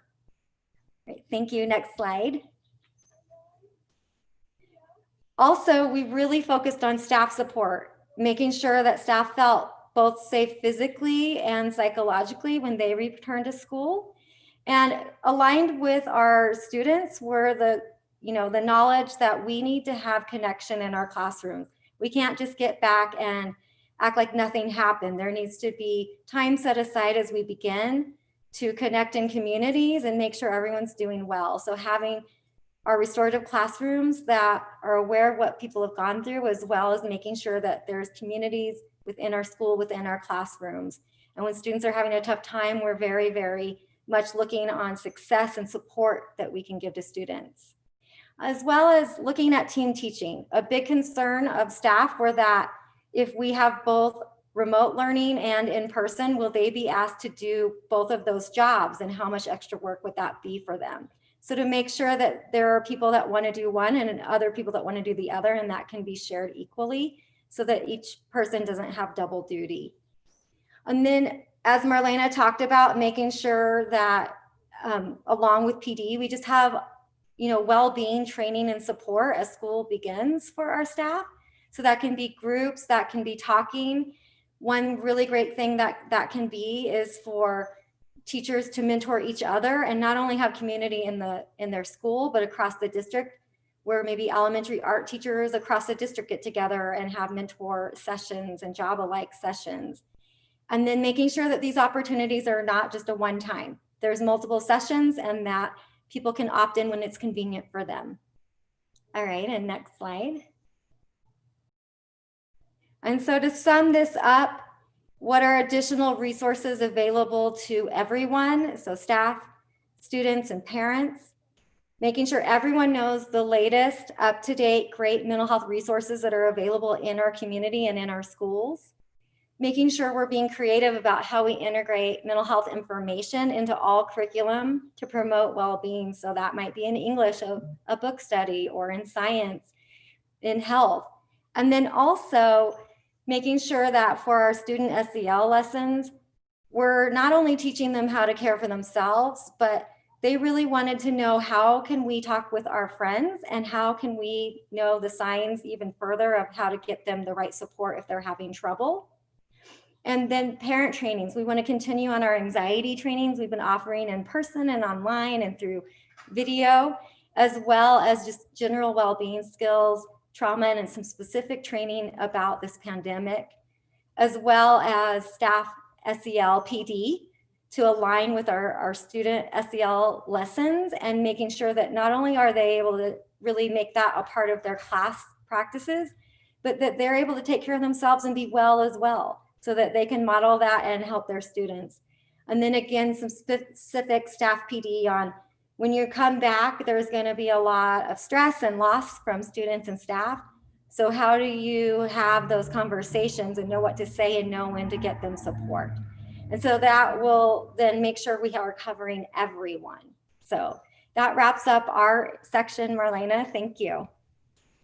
Thank you, Steph. I'm directors and I'm doing great. We are nearing the end of this presentation and then we'll open it up for questions.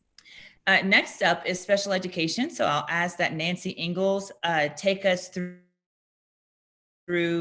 for special education, followed by gifted education with Natasha Strayer and EOD with Remy Rommel.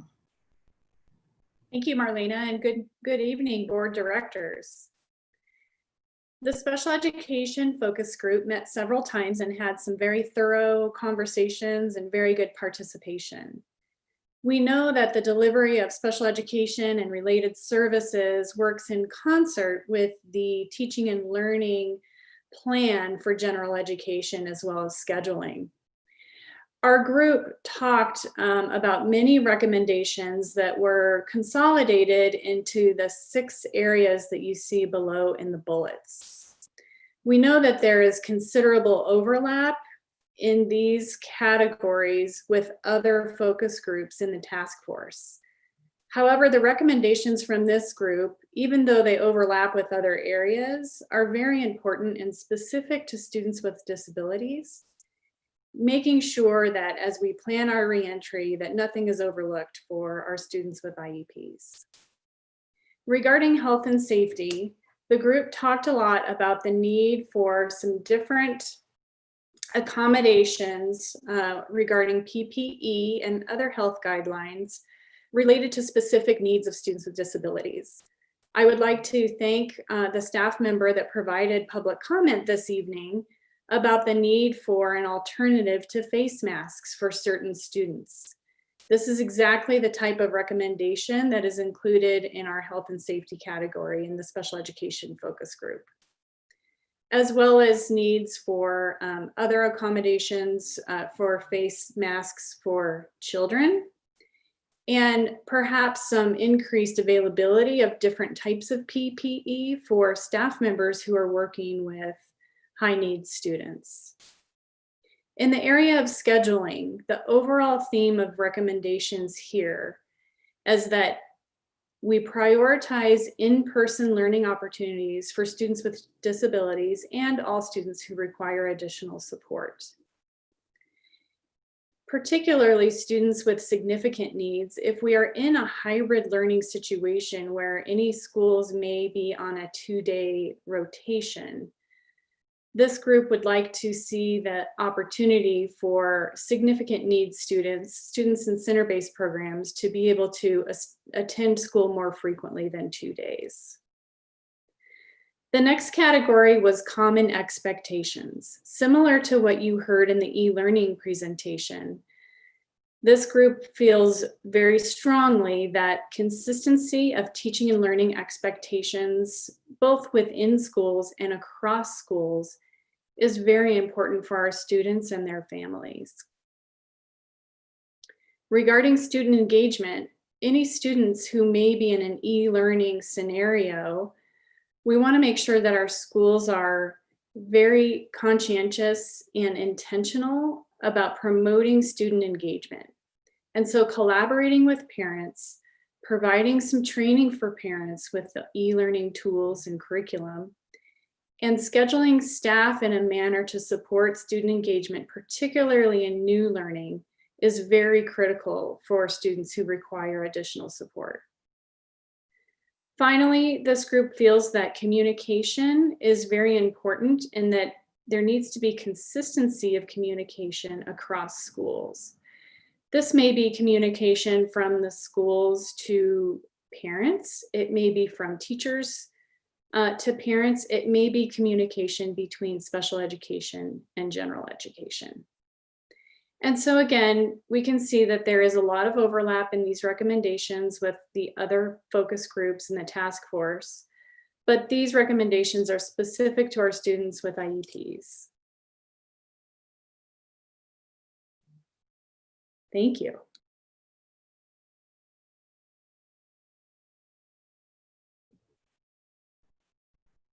So we may have lost Marlena Gross-Taylor. Marlena, are you still there?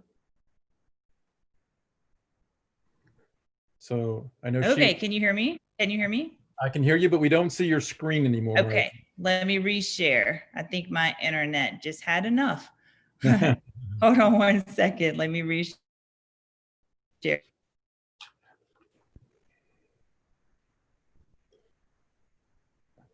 Okay. All right, very good. Perfect. So Natasha, if you're available. Yes, I'm here. Good evening. Like Nancy mentioned, well, and all the directors mentioned, I would also like to thank the participants of the task force, both in the small group focus group that we worked with and the larger input session. We had excellent participation from school-based staff, district level staff, and many family members and students. So I'd like to thank people for taking the time to provide their input and feedback. And also, as Nancy mentioned, regarding special education, many of the specific logistics of implementation for gifted education, excuse me, will be contingent upon the schedules at each level and then also aligned to general education. For this reason, our task force and the focus group emphasized the need for consistent expectations and robust collaboration in all aspects of any of the contingency plans. In addition, because gifted education is regulated by state statute, we will obviously adhere to all the statute and guidance from the CDE and the State Board of Education, including any variances, approved variances to that guidance and statute. Also, I'd like to mention before I get into specific bullets about gifted education that many of the recommendations from our focus group were emphasized by the other focus groups, especially in the e-learning and the mental health focus groups.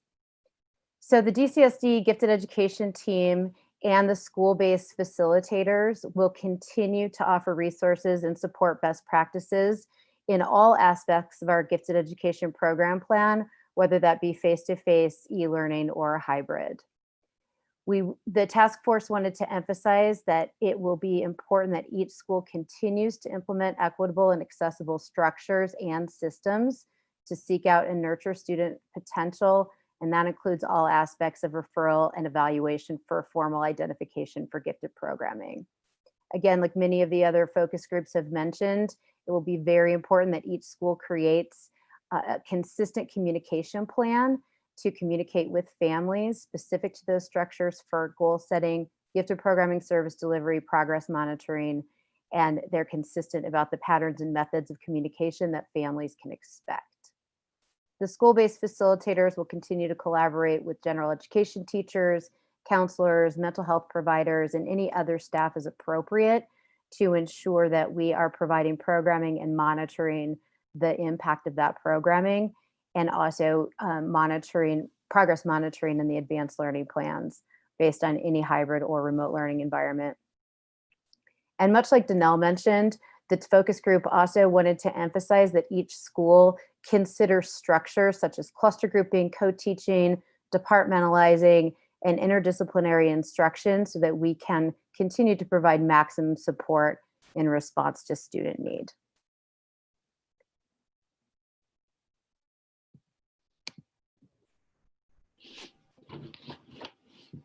Very good. Thank you. Strayer? Good evening. Thank you, directors, for your time and attention to all of this information. I know it's a great deal of information this evening. I do again want to echo the thanks to our large and small committees, our school leaders, teachers, staff, students, and community members who served on these task forces. We also appreciated the public commenter who mentioned the need for face masks or face shields that have a clear panel at least, because learning language is absolutely a visual process, and that ability to read lips and expressions is very important when you're learning a language in school. So we did focus tremendously on the balance between compliance. We are committed to maintaining compliance and the requirements that are presented to us by the U.S. Department of Education, the Office for Civil Rights, the Department of Justice, the Colorado Department of Education, and our Douglas County program plan that aligns with each of those agencies. Our identification process and redesignation process will be implemented according to the guidance forthcoming from the Colorado Department of Education. We run a very collaborative framework in the English Language Development Department, and that will be maintained according to the discussions and the priorities from the task forces that we discussed, that we connected with. And this was a very strong recommendation that was expressed by both our task force and our parent advisory group. Our task force found it very important to prioritize elementary due to the level of language and academic need and the level of student independence and developmental nature of elementary students. We discussed at length the balance of integration of students as well as intensive support for our emerging bilinguals or English learners. And that balance is very, very critical for immersion practices. We discussed clear expectations for communication and collaboration / co-teaching, because that is already a natural part of our service delivery model. And that collaboration happens between education, the general education, our ESL teachers, and then other specialists in the building as well.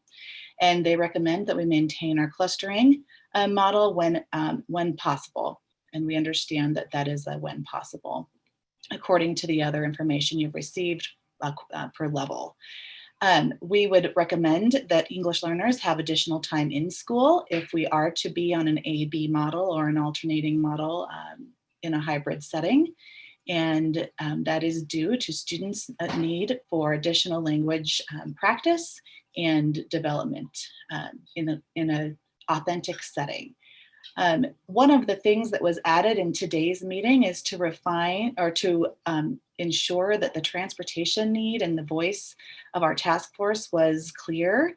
And I know that Mr. Cosgrove spoke to this earlier, but transportation is a significant need, particularly in our conversations with our English learner task force. The community, the parent community, wanted to ensure just clarity around some families may have 0 cars or 1 car, and there is no public transportation in Castle Rock or Parker. So that is a need that arose in our conversations today that they wanted highlighted on our specific slide. Particularly our leaders and teachers recommend a secondary grading policy that includes flexibility and choice for students, and the opportunity to understand the consequences or the implementation things that would actually impact a transcript, and be able to choose between grades versus a pass-fail option. And then ensuring there's additional support and continued, we already do an intensive job at parent communication in a language families can understand, but to continue that support and training in multiple languages so that our families are continually in the loop. And they also recommended simplifying the logging into specific systems, which aligns with the use of Google Classroom and Canvas to have one place to go for families so it wasn't too complex. And finally, they very much appreciated the technology support with devices and hotspots, and are advocating for an expansion of that so that we have very clear communication about what support is available and about the devices and hotspots that we can actually get into the hands of students to continue learning. And that is the end. Thank you, Remy. So as we bring our presentation to a close, what are our next steps? What are the things that we still have left to do, particularly once the board votes on this particular plan, adoption of this plan? Again, understanding that this is based on our current guidance from our health officials and from our executive order. Well, first thing is, as I mentioned before, we do have a school that starts in July. DC Oaks actually is they're our only school that's on a different calendar. And so they actually start, their first day of school is July 8th. So that team, the personnel there, along with other key people from the district level that has been serving on our reentry group from the end of the school year, we've been meeting to figure out a way, a safe way in accordance with our current guidelines to have our kids at DC Oaks come back to their buildings. This is an overview of their plan, but you will see many similarities of the different safety precautions that we talked about earlier in the presentation. It is important to note that DC Oaks has an enrollment of 120 students, and that, of course, is smaller than our elementary schools, definitely smaller than our high schools. So this will give us a great idea to see some of the precautions that we are required to take, how that will actually play out, and what lessons we can learn from that to make adjustments as necessary for the start of the school year. Their classes of 18 or less with their teachers. No lunch will be served. Their teachers will help clean the classroom space and eat in their rooms. Kids bring their lunches there. They do have, that's their plan A. Plan B is to have a split schedule, Monday through Thursday, with Friday as a virtual e-learning day. So you'll see right here, this is in accordance to what our current health guidelines are. The governor's order expires at the end of June. So we do have a couple of contingencies for DC Oaks, as you see, based on if it remains with the total 10 individuals in a room, or if that is expanded to a larger number. Much like before, they currently use Google Classroom as their LMS, so they'll continue through that piece while their staff is being trained on the campus like the other high schools. But because school is starting for them so quickly, they will continue using Google Classroom as their LMS, and we will continue to support them in that manner. Again, this is some of the same information that you saw earlier, but I wanted to point out, particularly for our parents of DC Oaks students that might be watching, that the classroom spaces that are at DC Oaks will follow the distancing, the social distancing of 6 feet apart. Common areas, using those as classroom space, and we would have to, if the current orders remain, would have to get a variance to use those larger areas in that way. We will continue with the safety protocols and drills, fire drill, all those things that we normally do in a regular school day. And then the cleaning process during the school day would continue. Our teachers there at DC Oaks will also help out with that, as well as our custodial staff helping with that. At night, we will have cleaning each night to sanitize the entire building and ready for the next day. And again, following our current guidelines, should there be an instance of a positive case, we will follow the guidelines of our health officials in next steps regarding that. The last of our next steps is truly to engage all of our DCSD staff as well as families in preparation for the upcoming school year for both in-person and e-learning. We do understand that once we get a little bit further in July, we will have to send out more communication or survey to assess if our parents or get a firmer number of how many of our parents want to choose the e-learning option at their home school, and how many are wanting to return in person, and also how many of those families that are returning in person need busing, and then understanding the priorities that Rich Cosgrove laid out for that.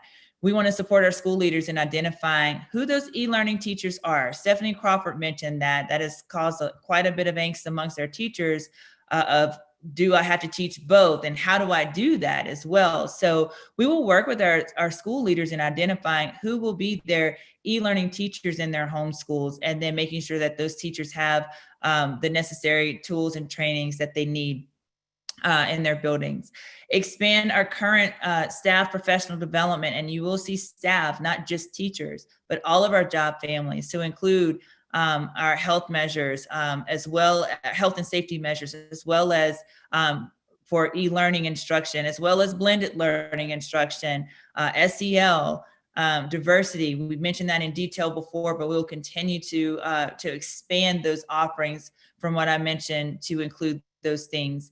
And finally, and I think probably most importantly, is after tonight, develop a comprehensive communication plan for all of our stakeholders, so everyone is aware of what we are proposing, what the board decides, how we move forward now in July, if there are any changes, also in August and throughout the school year. Communication is key. So we want to make sure we develop a comprehensive communication plan based on the actions of not just tonight, but even new orders that might be forthcoming. Whew. With that said, questions. And I have all those folks that helped to be online to help answer as well. Yeah, is exactly the reaction I had, Mrs. Gross Taylor. Oh my goodness. I think if anything, it really shows the complexities of what we do when it comes to educating children. It also is a true reflection of the incredible work that you and the team of others have done with our task force to really consider every possibility, every possible scenario, every detail that we need to consider should there be some contingency plans that we need to put in place. So I just want to heartfelt say thank you for the thorough presentation tonight. I'm going to lead off with a question, and then directors, I'm going to ask you to limit to one question for our first go around.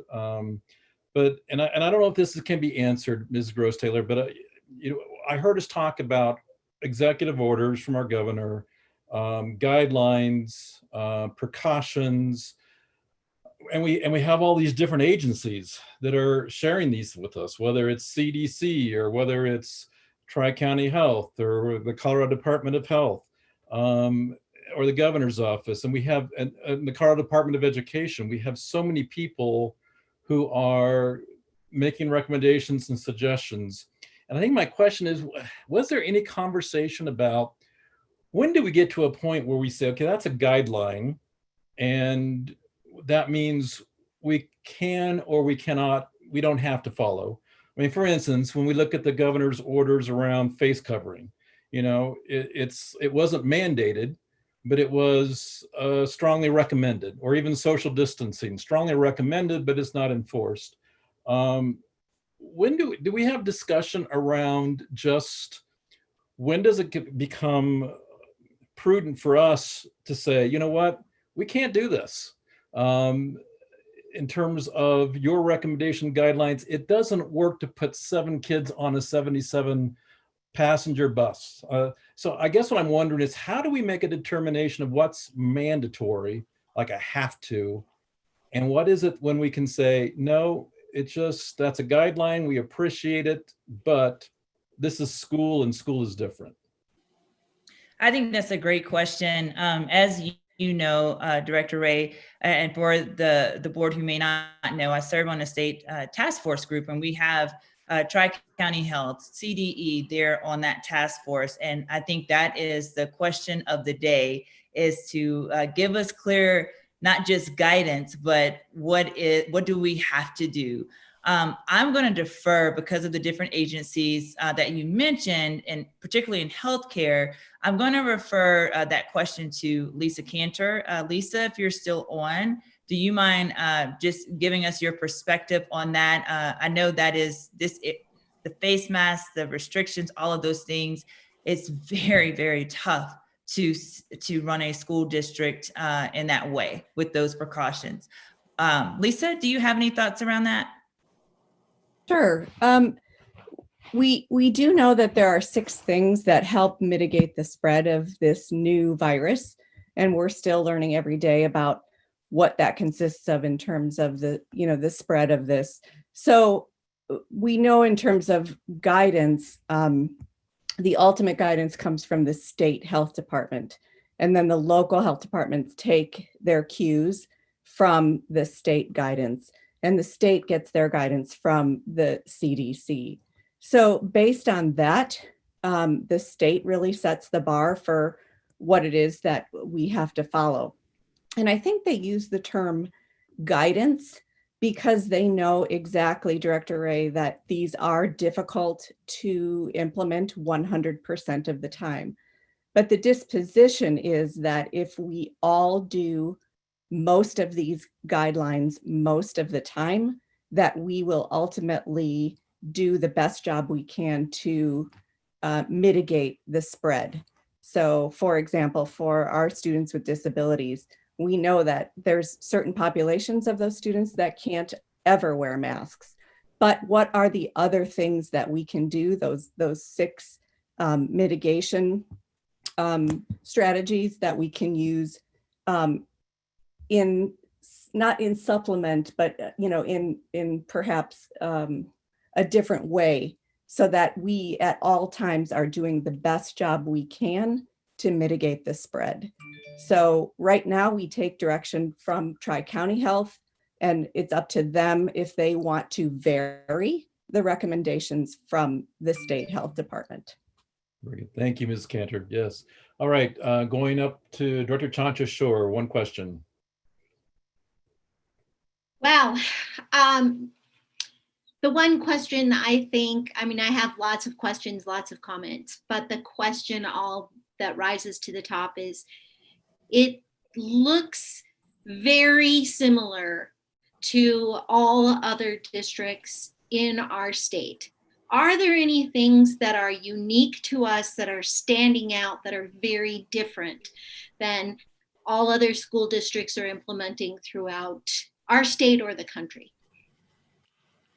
Great question. As I mentioned before, being on having CDE and Tri-County Health there, we're able to ask a lot of questions and work through a lot of these different scenarios together, and understanding that our districts are different sizes. We have different and different needs.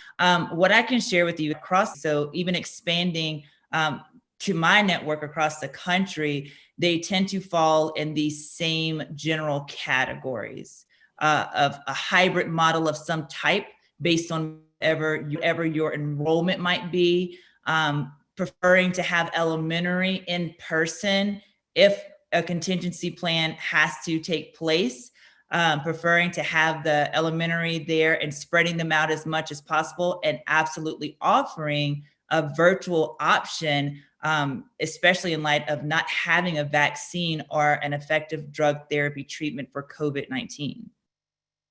Thank you. Director Graziano.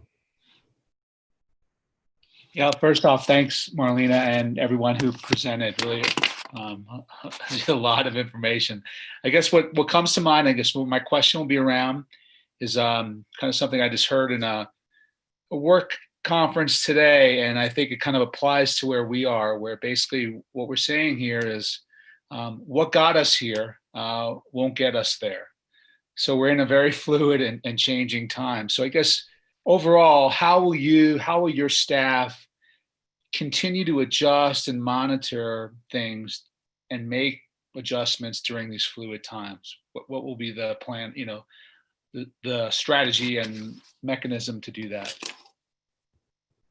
So I think this is where we look to the guidance from, as Lisa Cantor mentioned, department, then our county health department, and how we do that. They've actually laid out a couple of different options to do to monitor that. We do have policies in place, like for instance, for our students that are ill and coming to school or not. And so now we have not only trained, that we have folks in each of the buildings that can help make sure those different practices and monitoring is enforced, right? And it could be as simple as, making sure if you have a student, if your student has a fever, you know, how many times have we had kids being sent to school because they have a fever and the parents like, no, they'll be fine. I'm just going to send them anyway. You know, we're also going to have to rely on our families to, which is why we're going to provide guidance for that, for the health checks at home. We're going to have to really ask and rely on them to take that seriously and follow that guidance that is, again, based on from our health department and health officials to do that. So we will have to designate folks in the building to help monitor that. We had to do that for the end of year when we had our curbside service of picking up student materials and dropping off student materials. So that will have to definitely continue for sure. And then whatever additional need we might have, you know, do we additional staff for that?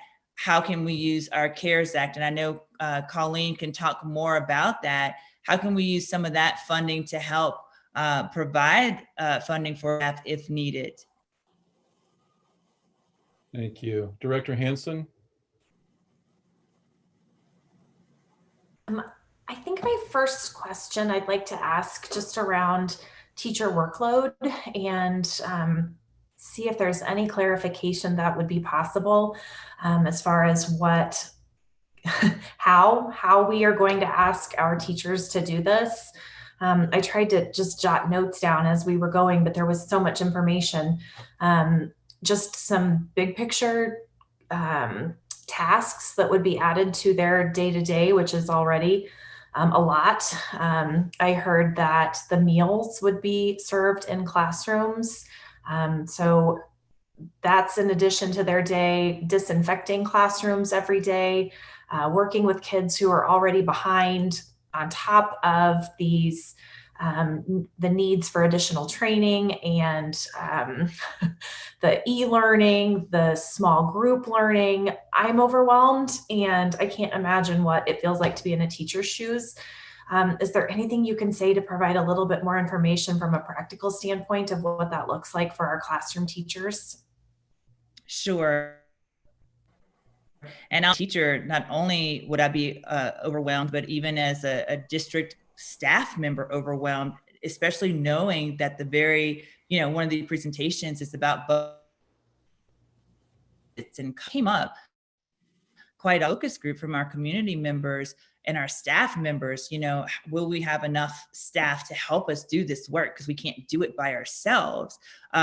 So what we are planning to do is to, again, the presentation, we will have to identify staff to help support the e-learning. That is terribly unfair to ask a teacher to do the in-person and then support the e-learning. So we're going to work with our principals by which of their staff, licensed staff, would be responsible for that. And we also have to look at, particularly at the high school level, certifications to make sure we have the right qualified teaching those. So it's going to be a little tricky.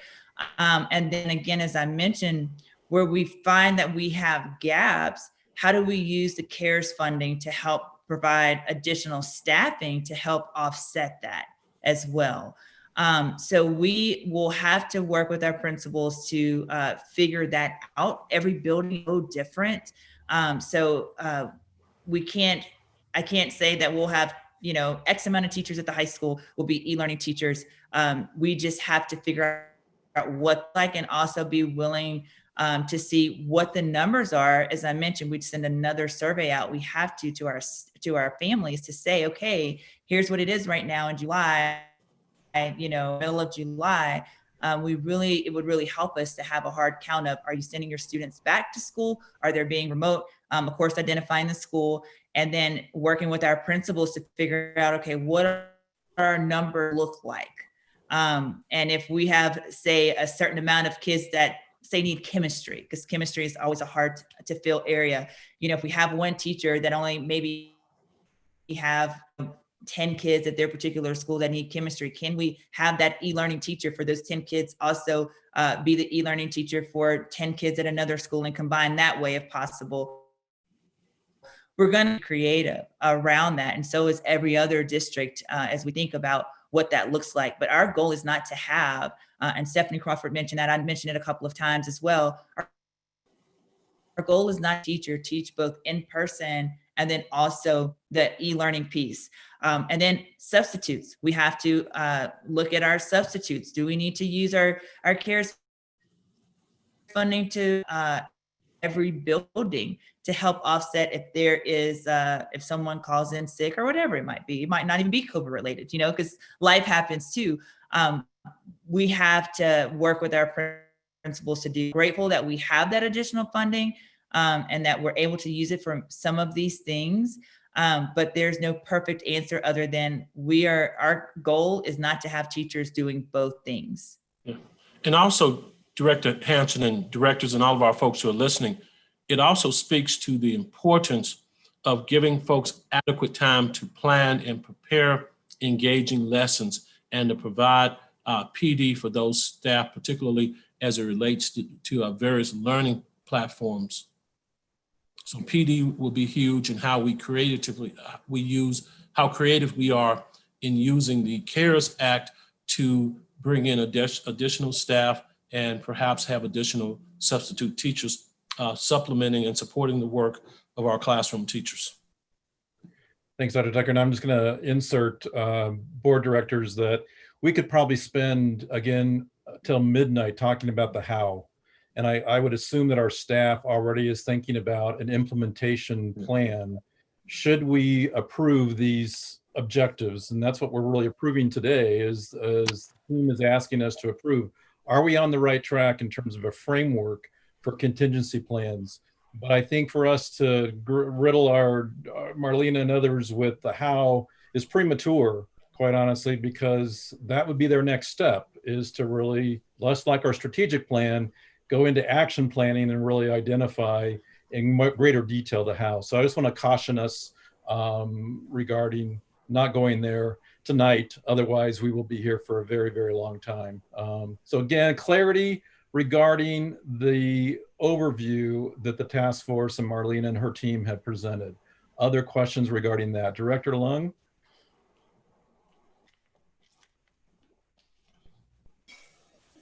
Well, I'm not quite sure my questions will fit into your criteria, President Ray. I didn't mean to deter you, but I just think that I just think it's unfair for our staff for us to ask all these how questions when they are just getting to the point of wanting to have the overview of the plan. So I didn't intend to deter you, but go ahead, Director Lung. Well, I look at the presentations and I talked to quite a few parents in the past month. I think generally they're concerning about how we can implement some of those. And I don't want to ask you how, as President Ray, that is just a little bit premature, but I just want to, like, the high level concern that they have is face masks. We have preschool students up to 12th grade. And how does that one size fit all that? I mean, you don't expect a 5 years or 6 years old to put on a face mask. High school student, they are social animal. I mean, so there's a lot. Concept wise,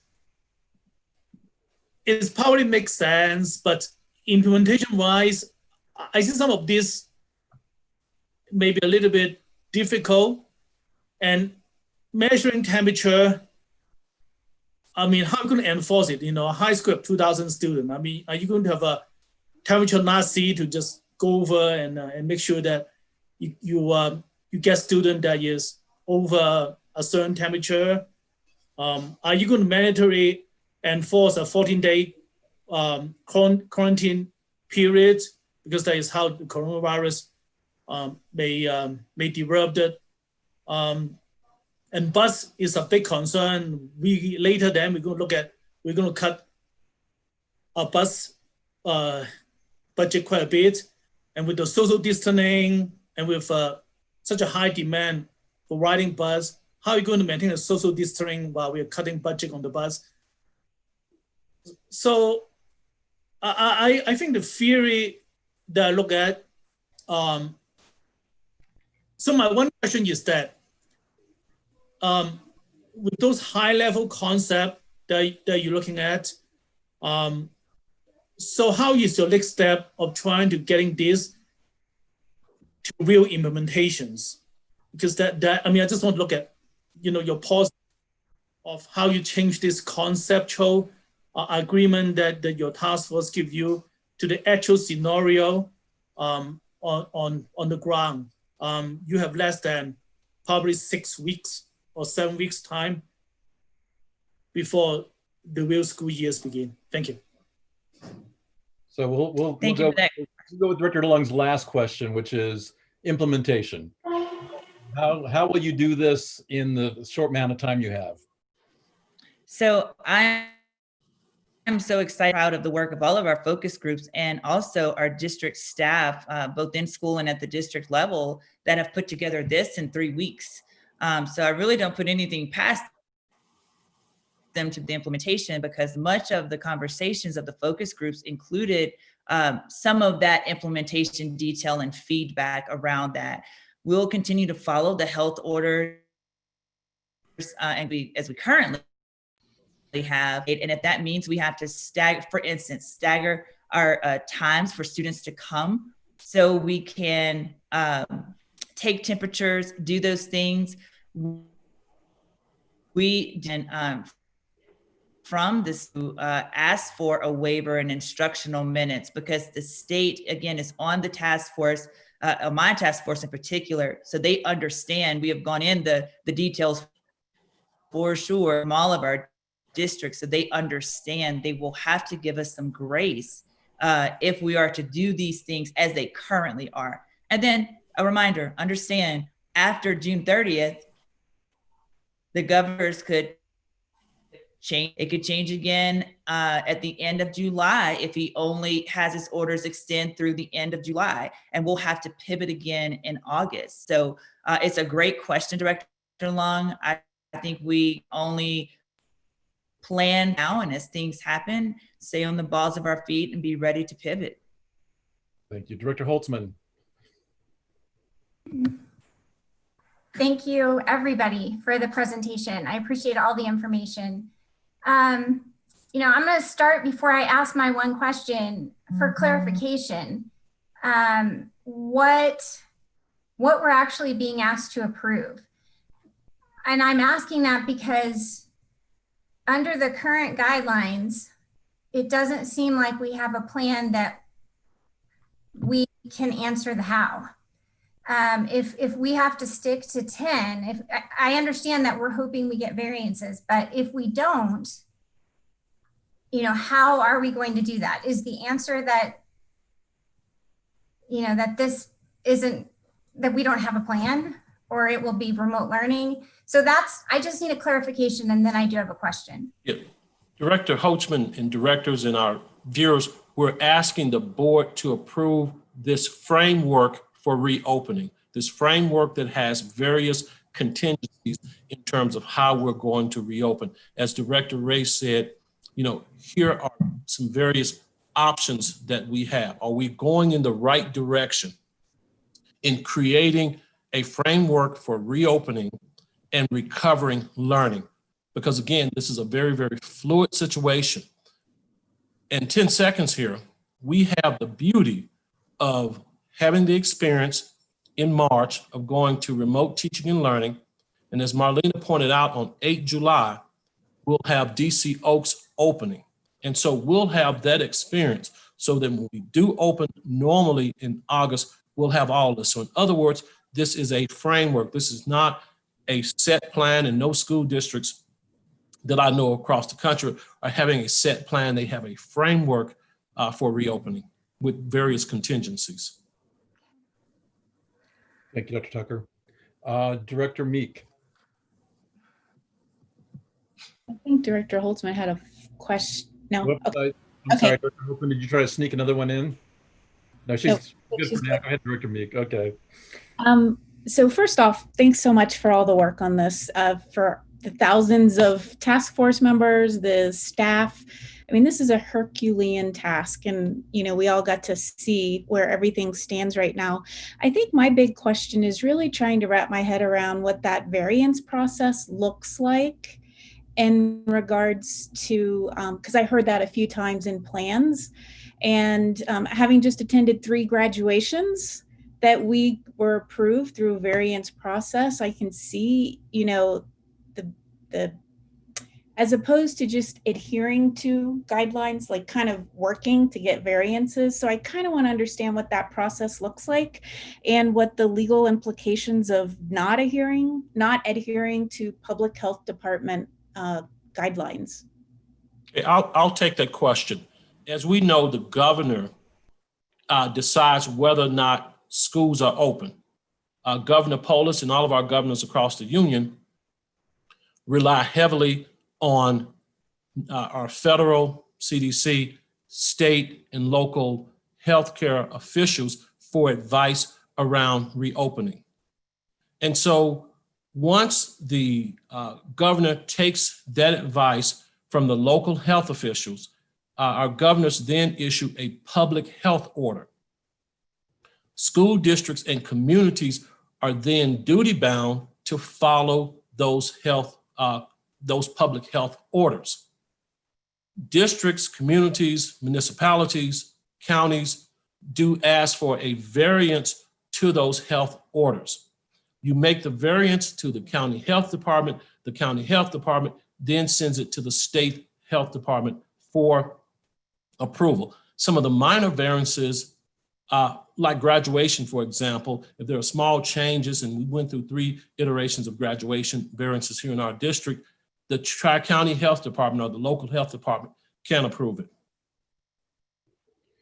And I would just interject an additional consequences. Someone gets sick, someone gets hurt, it's going to make the district very liable if the district cannot demonstrate that it is following the guidelines from the local health department. Yeah, it's the legal liability part that I really was curious about. Yes, we have to demonstrate that we are at least trying to follow the guidelines by the health department. Again, I use graduation as an example. We just didn't have this close to in-person graduation on our own. We applied for a variance through Tri-County Health Department and ultimately the state that will provide cover for the district. And if I may, Director Mika, and I will just insert Dr. Tucker's explanation, one additional step is that we work with our commissioners, our county commissioners, specifically around a suppression plan. A suppression plan meaning that we look at their data that is provided by Tri-County Health, and they have a suppression plan to monitor, the number of cases that are in our hospitals. That suppression plan attached to a request for a variance then goes to Tri-County Health. If Tri-County Health is in agreement, then it goes on. But I would be remiss if I didn't tell you that we also work with our county commissioners closely with that variance as well, because it really is county to county in terms of whether or not a variance might be granted. All right, Director, I think that's all of our directors. Director Chancho Shore, I see your hand up. We'll go to you. Thank you. I probably would have to bust in if you weren't going to let me talk. So I think the real question that we're being asked, because the government, being in education for 45 years, I know that governmental expectations are very difficult in practical practice. And we don't really have all that many options. That's how school districts are expected to operate. And we have always been expected to operate in ridiculous circumstances. And we have always been expected to pivot on a dime without giving us a dime. We have always, as educators, been expected to change whatever is expected of us given current circumstances. There is no time like the present that we have been asked to do more than we are being asked to do right now. And I think what our school district is asking us to approve is, are we on the right track? How are we doing enough thinking about how we're going to approach this ridiculous expectation of reopening schools with absolutely nothing given to us from our governmental agencies that help us do such work. So sitting on a Board of Education and thinking about a school district trying to figure out how to reopen schools with 68,000 kids, given the guidelines from our county commissioners want this, some of our parents want that, some of our parents want this other thing. Our school principals have to, in practice, make this happen. And our school district cabinet members have to put as many options on the table as they can possibly think about. We are not being asked, how are we going to do this? Because that's not even our thing, because we're a policy governance school board. Our school district is being asked how, and our school district has to think about the how, and they have to think about it from every specific scenario that they can possibly think about. Now it's time for us to say, have they given this a lot of thought? Have they reached out to over 2,000 people? Have they done everything we have ever asked them to do, and come back with some ideas that now go to the schools and try to have put into practice? So before we spend another 3 hours having a debate about how this is going to work, I'm saying, you guys, really, there is no possible way for school districts to think about this any more than what we've thought about. And all people in school districts are thinking about the same thing and putting their heads together to come up with the best possible scenarios. So I'd like to make a motion that we approve the this idea for them to continue to think about. We are not going to have all the answers until the day the kids need to walk into the school, and then we'll have to change and pivot on a dime again. So I move that we accept their 69-page proposal of how we're going to go forward. So if I may reword John Thank you. is making a motion to accept the recommendations of the task force to allow them to continue to explore action planning around this particular plan that they presented for us today. So that if that's Chanchashore, if I've captured that correctly. Thank you, because it's just too much for me to say in one time. And thank you for putting my words into a better motion. You got it. And thank you for leading us into that with commentary, but also getting to emotion.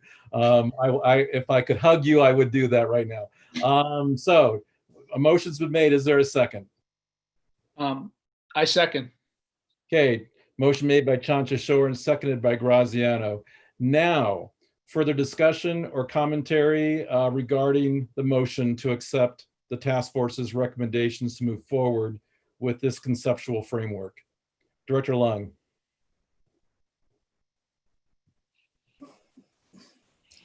Well, I was just wondering, in this conceptual ideas that we are presenting for us to approve, have we taken into the legal considerations of our actions when the board approves something? Then our actions, it proved to be not, it proves to be, having issues later. I mean, what kind of legal liability do we have? We passed something that early without knowing how it is being implemented. That is my that's my concern. Do we actually need to pass anything right now? Yeah, my legal liability is my questions. Okay, so yeah, I'll ask the question. We'll be opening up DC Oaks in less than 2 weeks. And in a few weeks, we'll be opening school. We're asking the board to, I couldn't have said it any better than Director Chanchashore, a framework for reopening. And maybe I didn't do a good job earlier of explaining the legality part of it, probably because I'm not an attorney, but I want to be real clear. As long as we are following the guidelines of our local and state health officials in regards to reopening, our school district will be safe, just as we're safe in reopening activities this summer. We're going to be safe in opening activities during the school year. We're also working very closely with all the districts on the Front Range. We're working with districts across the state. Marlena sits on a state panel looking at this with our state superintendent of instruction, Dr. Anthis. I meet weekly with the superintendents on the Front Range. And so we're all pondering this right now. We also know, again, that this could change at a moment's notice, but please rest assured that we are following the guidelines through variances and through our conversations with Dr. Douglas, with the Tri-County Health Department, with the Colorado Health Department, in taking a very pragmatic approach to opening the Douglas County School District.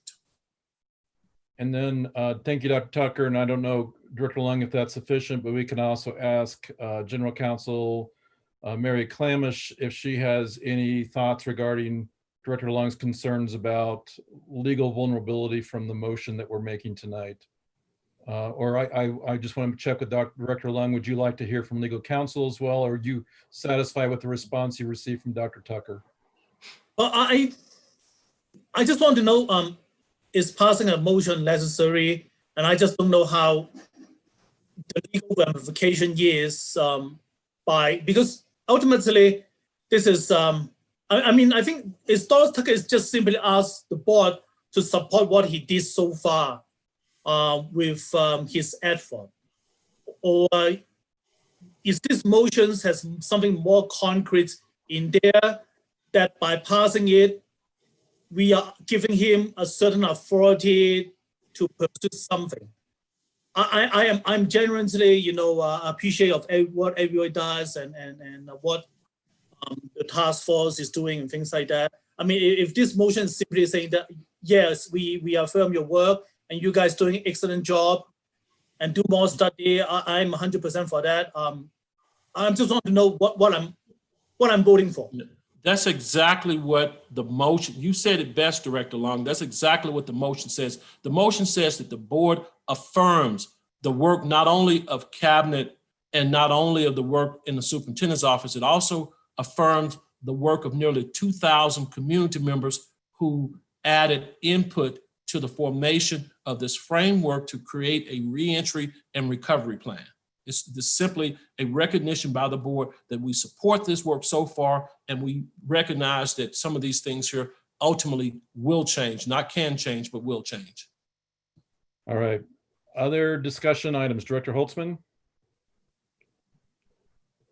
So I really do appreciate, and Director Chancho-Shore, I think you put it very well in perspective that, over 2,000 community members have met multiple times, and this was all coordinated by dedicated staff. So I totally appreciate that. And I appreciate, Director Lung, your clarification that, and I think in the future, maybe it helps me when I have a resolution that it's actually written down what I'm voting for. But if what we're voting for is to affirm the work that's happened and to say, please go keep doing great work on these things, then that's awesome. And I have no problem and completely support that. I just do have some questions still about the what, about safety. That's our venue, as it's one of our board goals. And I just need at some point in time, and I'm sure you're already planning this, to come back to the board and update us on something like, for instance, okay, so say we get our variance and we go forward with our primary plan. I, as a board member, would like to know kind of the viability of the plan. Like, what will the benchmarks be for when a school has to maybe close? If one student gets sick, what happens? Those are important things for me to know as a board member so that I can feel confident in safety. You gave us a ton of information today, and I think the direction is great, but I hope that makes some sense. Like, I'm happy saying that the framework looks good and keep going, but I still think that as board members, I feel like we have a duty to get a few more answers just about, you guys tell us what the how is of how you're going to meet the what. And I look forward to hearing from that in the future. Yeah. And I think what I'm hearing, Director Holtzman, is an update as Tri-County Health Department gives us guidance on when to close a school or when to close multiple schools or a venue due to potential or positive cases of COVID-19. Ensure we update the board on that, as well as variances to the number of students currently allowed in a classroom or in a venue. We'll absolutely do that. Absolutely. And things like the what of academic excellence and how grading is involved with that. Just some tying to the what would be great in the next presentation. So absolutely. I'm gonna piggyback on that, and then I see Director Meek's hand a little bit. I feel like that as a board at our level, we also have a need to communicate a message to the State House. One is that, like Director Chancho Shore said, how ridiculous it is that we continue to be expected to do this kind of work and not be sufficiently funded. And so part of, I think, the board work that we can do is communicate a strong message of protest that says, you keep telling us these are guidelines and restrictions that we have to plan for, but we have not seen the support financially to put those into place. So that's one thing. I think the second thing I'm concerned about, I think Director Holtzman alluded to it, is the variance piece. And I also think that there needs to be some direction around pursuing variances like crazy. I just believe that some of the things we heard is sound logic in terms of, like Marlena said, you know, the guidelines require us to do X, Y, and Z, but they're absurd for us to think that we're going to carry 7 kids on a bus that holds 77. It's absurd for us to think that we can have 30 kindergartners wearing a mask all day. So I think there's the feasibility is what Director Holtzman's getting at, but I think as a board, we need to take a strong position to say, yeah, we want to see variances pursued right along with this work so that we have every opportunity to make sure that as normal truly can be something that we really advocate for. Because I will tell you, if I were to vote like Director Long, if I were to vote on some of the strategies that's being recommended, I would have to vote no, quite honestly, because I think it's a disservice to our people. I think the workload to our teachers is just excessive. I think the what we're asking kids, the kind of environment for them to learn in is unacceptable. So I'm supporting the work of the task force. I think given the information they have, they made the right decision, they make the right recommendations, but as a board, we need to be bold and just say, you know what? We're not gonna open school on August 6th if you're gonna tell us that all this stuff has to be put in place. So I would encourage us as a board too to think about what can we do at our level to make sure that we're, you know, breaking down walls so that our staff can do what they do best, and that's working with our kids in person. So that's where I'm at. I'll go to Director Meek, and then I also see Director Lung's hand.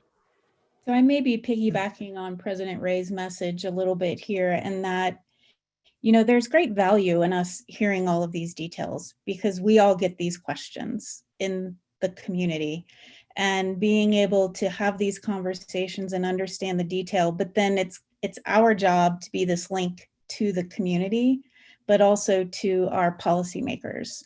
And so we have been out there talking and communicating with different groups and different communities and our policymakers. And that's really where I'd love to get some coordination afterwards, because I think there's work to be done in regards to helping to bring our community along and also influencing our policymakers. I was telling President Ray the other day that I have very much valued listening to the town halls that have been happening between Tri-County Health and our county commissioners, and President Ray was on it the other day. I think what we're trying to deal with is a problem that's pretty complex and fluid, as we've all been talking about. And I don't think we can address it alone. I think it requires partnership And I think as a board, I'd love to be able to talk and figure out how do we tackle this in a way where we can partner with other agencies and influence so that we are doing our best to serve our kids. So that was my 2 cents. Thank you, Director Meek. Director Long?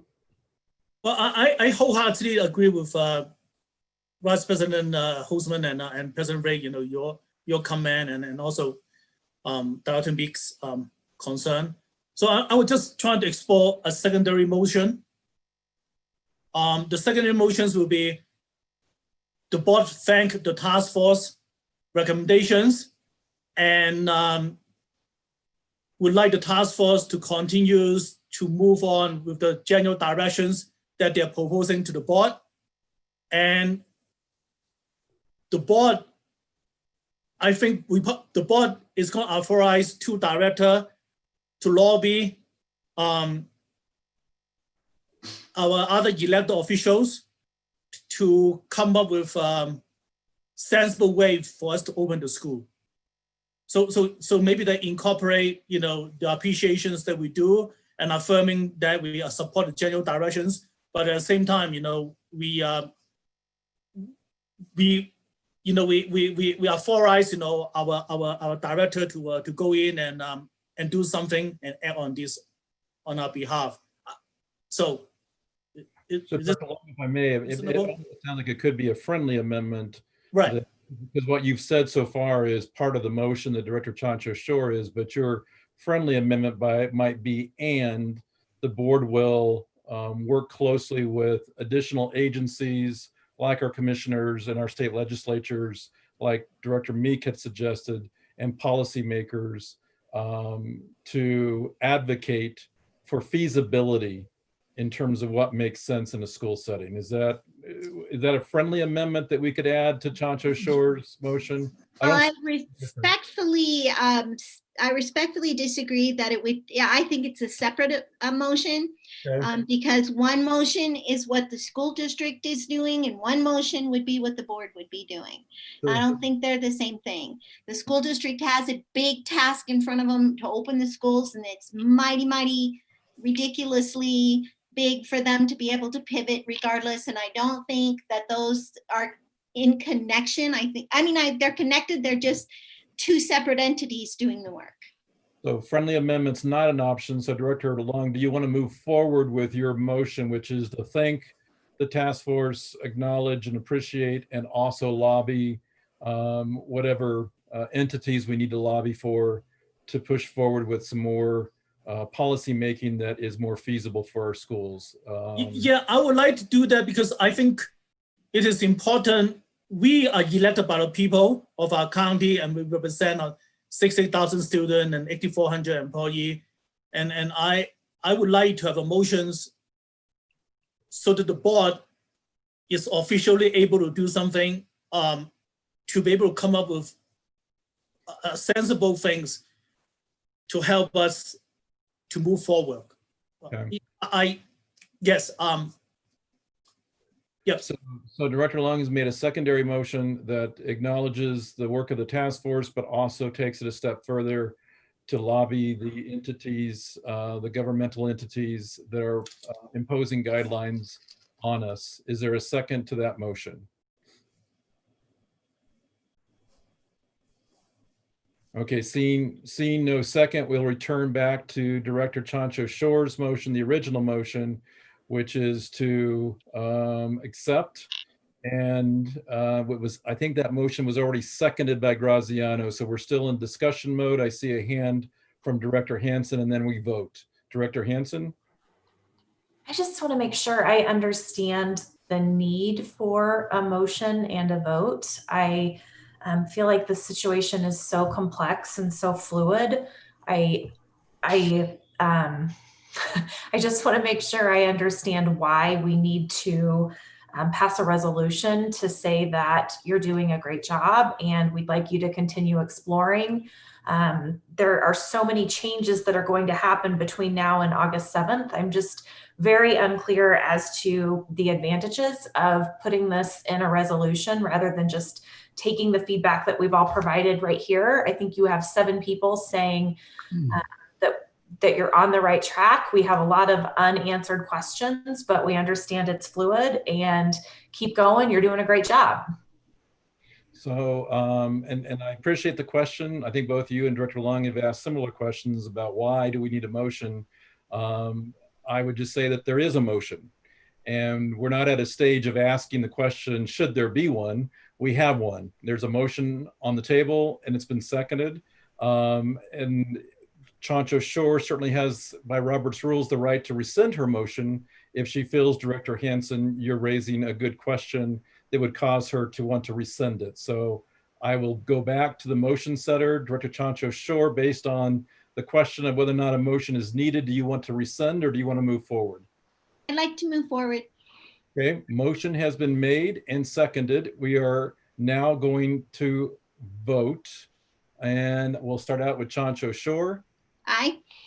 Graziano. Aye. Hansen. I'm sorry, I just need clarification on what we're voting for. Just the words that will be, that we're saying yes or no to. That we're accepting the recommendations of the task force to move forward to allow them to develop action plans around that framework that they presented tonight. Yes. Subject to complete and total change based on what happens in the next 2 months. Pending, yes, pending certainly the orders that we receive from other entities. That's always part of that assumption, is that their planning will change depending on what the agency's governor orders, public health department states as well. So yes, it's always pending that. Pass. All right, Director Holtzman. Yeah, so I feel like the motion when you said it the second time was different than when you said it the first time. So now I'm sorry, but so I would have to vote probably no on what you just said. Okay, so I want to make sure, I'm going to check with Chancho Shore because I have been revising this several times over again. But my understanding is that we're accepting the recommendations and that we're viewing them as a conceptual plan for our staff to continue to build action plan around. So Director Chancho Shore, I'm going to go back to you because I don't want to mess up your words. Yes, I move to accept the recommendations and move forward with the recommendations and action plans that could be fluid based on governmental agencies. All right, so back to Director Vote Holtzman. yes to that. I can vote yes to that. So please record me in. So there's a yes from Director Holtzman. Director Long. Well, I think I expressed my appreciations of the work of the task force, and they did excellent summary. But there's just too many things in there that I have questions, and I can only ask one questions. So I have to say I will know because I'm not quite sure whether it's necessary. I already expressed my appreciation for their work. Thank you. Thank you, Director Long. Director Meek. I'm voting yes, as I see this as approving the framework that will come back to us for additional information and clarification as we move forward. And for that reason, I'll vote yes. Good. Back to Director Ray is a yes, and then I'll move back to Director Hansen. I will vote yes on the framework. Very good. So I think it's clear, Mrs. Gross Taylor, this motion passes 6-1, but I want to make sure staff have a clarity in terms of the motion as well as what the board is expecting as you guys continue to do the work. Is there any questions you would have regarding how the motion was passed? No, none at all.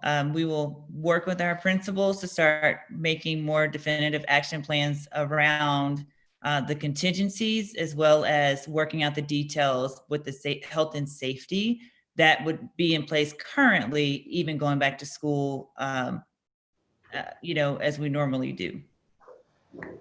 Very good. All right. Thank you. All right. So directors, we are going to take a virtual break at this time. Let's take about a 10-minute break, 5 till 8. We will reconvene our meeting.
Okay, directors, once I see your video, I know that we can reconvene.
Okay, directors, are Gautam or Chris, are we ready to go? There we go. Very good. Are we on live now? Yes. Very good. Thank you, Gautam. All right, directors, we are reconvening our meeting, and our next agenda item is the agenda item that we added when the agenda was amended, specifically the approval of the template for cabinet contracts. Just as a summary, I would state that if you recall, on May 12th, the Board of Education authorized the superintendent to extend written offers of written employment contracts for the 2021 school year to those cabinet members that were listed on the attachment for that particular resolution. Because of budgetary constraints, the form contract to be issued to cabinet needed to be revised to reflect certain matters, including things like furlough days and other things that we'll, in just a moment, highlight. I would also say that we are, as people know, experiencing some very unusual circumstances in terms of timelines. Typically, contracts would have been approved back in April 1st of May. But given the pandemic and all the other things that we've been focused on, our timeline has been very difficult to accomplish everything. But at the same time, we recognize and certainly have great value for our cabinet members as much as we do for all our other employees, and really felt like it was the right thing to do to be able to get their contracts revised, just like we did our licensed teachers' contracts through our consent agenda, to give us more flexibility in terms of should there be a declaration of financial emergency, but also to represent that we all have to share in the burden of this whole notion of how we balance a budget that requires $30.4 million less. So that's why today we have met in executive session to be able to look at that template that seems to be acceptable in terms of modeling what we feel like shows sacrifice and burden shared by our cabinet members, just like our other employees are having to do as well. I've got to, first of all, just send many accolades to our cabinet members who are willing to take a 3% salary reduction as kind of a way to show that they recognize too that they want to contribute to the tough times that we're in. This contract also has, we've taken a closer look at benefits to make sure too that there's some changes in those as well, because again, as I said earlier, we feel like all our employees are in a position where they need to help. And this is the way our cabinet members are helping as well. So again, under usual circumstances, this would have been posted on our posted agenda item, but due to time crunches and the need for multiple legal counsel sessions, unfortunately, we weren't able to do that. And we're under a time crunch in terms of proposing our proposed budget tonight. So all of those gave reason for us to need to add and amend. At the same time, I would say that we are being very transparent to our community by placing this template there for community to see as we take a look at it tonight as well, so that they understand what we're working with as well.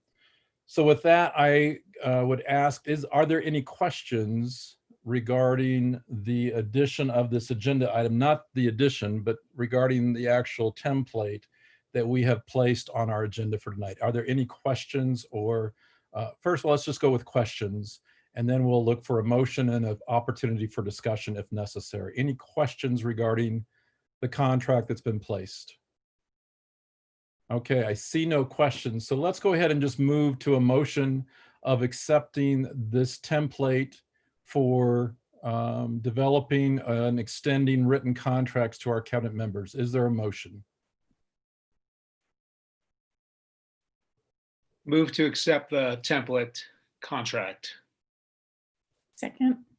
Motion's been made by Graziano to accept the template as written and posted, seconded by Director Meek. Any further discussion before we go to a vote? Any other further discussion?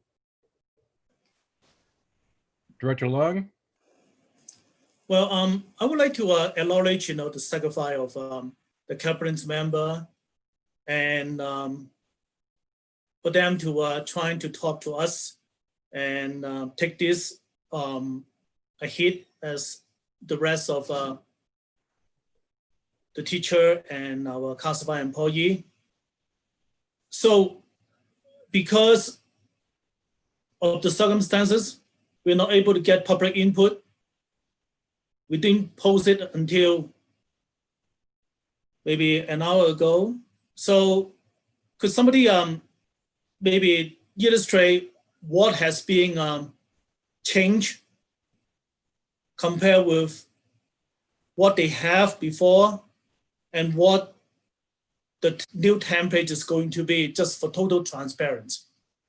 Sure. And Director Long, I would argue that we passed a motion in May 12th, and certainly public comment was allowed at that time. And our public knew that we would be extending contracts based on that motion on May 12th. So I would just argue the other side that says that certainly public has always had an opportunity to give us input. Director Hansen, would you be in a position to answer Director Long's questions of just highlighting what is different in this contract than before? Absolutely. And I think it's important to acknowledge for our public listening the sacrifices that our cabinet has agreed to. In addition to the 3% salary decrease, the cabinet this year will be taking 5 furlough days. The PTO, their paid time off accrual and payout, has been decreased. The contractual severance pay payout amount has been reduced. There will no longer be a mileage reimbursement. There is now a cap on their professional memberships, and we have also included language to protect the district in the event that we find ourselves in a financial crisis, that we do have the ability to end cabinet contracts in a similar manner that we've provided in our teacher contracts under the RIF provisions. So the cabinet really has made a significant sacrifice, and I'm happy to answer any questions specifically about those items, but those are the overall changes that we've suggested and has been approved. Thank you, Director Hansen. Any other discussion or questions before we go to a vote? All right, seeing none, let's go ahead and vote. Director Chancho Shore? Aye. Graziano? Aye. Hansen? Aye. Boltzmann? Aye. Long? No, as the reason that I stated a while ago that I appreciate the sacrifice of the cabinet, but I think the contract has not been posted for public comment. And for that, I think we could do better. Okay, thank you, Director Long. Director Meek? Aye. And Director Ray is an aye. That motion passes 6-1. And again, a big echo for Cabinet for setting the stage for us in terms of what we're about to do. We have some heartbreaking, gut-wrenching kind of decisions that we need to make tonight, and can't celebrate our staff enough for the work they've done for the last couple of months to get us to this point. And so, Dr. Tucker, I will turn it over to you to walk us through the proposed 2021 budget. Thank you, President Ray, Board of Directors, and our listeners and our viewers. It is my esteemed pleasure to co-present the budget presentation. I'm co-presenting with our esteemed interim CFOs, Mrs. Dawn and Mrs. Schlesinger. Next slide, please. When we start to begin to look at something monumental, like cutting a budget, reducing your expenditures in your budget, you really need to have a lens for the future. And as Director Ray said, we're looking at cutting over $30 million from our budget, and that's not a small feat. And so you need to take this approach by looking to the future. What is your lens? What is your North Star as you begin to make these cuts? Well, we start obviously by looking at the district's mission. And our mission is to provide an educational foundation that allows each student to reach his or her potential. That mission has served the school district, the Douglas County School District, extremely well. Then we look at our vision. What is it that we want to become? And we want to continue to strive to maximize the potential of each student to pursue his or her chosen endeavor in society, whether that's post-education, career, military service. We want to ensure that we are preparing students for success after K-12 education. These things here, folks, in addition to our strategic plan, next slide, please, should serve as our guiding light whenever we make decisions that are going to impact our students and our tremendous staff. On September 19th, 2019, our district celebrated an outstanding milestone in which we created what I believe to be one of the most important, most aggressive and grassroots strategic plans, very organic strategic plan that I've seen, and probably, again, one of the most significant strategic plans in the country because of the number of people who were involved. This was not a strategic plan that was put in place just for a number of people. It was a strategic plan that involved students.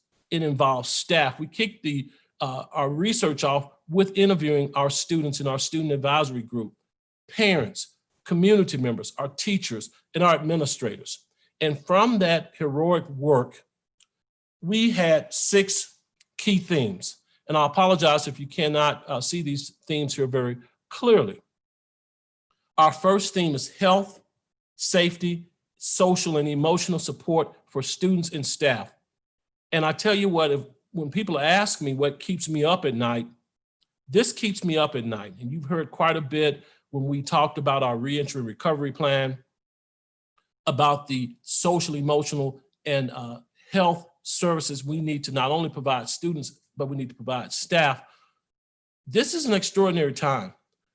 Our kids have not been back on campus since March in a traditional classroom. What will be our students and staff emotional stability? what do we need to do to ensure that our students feel safe at school? That's the first priority. The second thing is post-graduation guidance and success.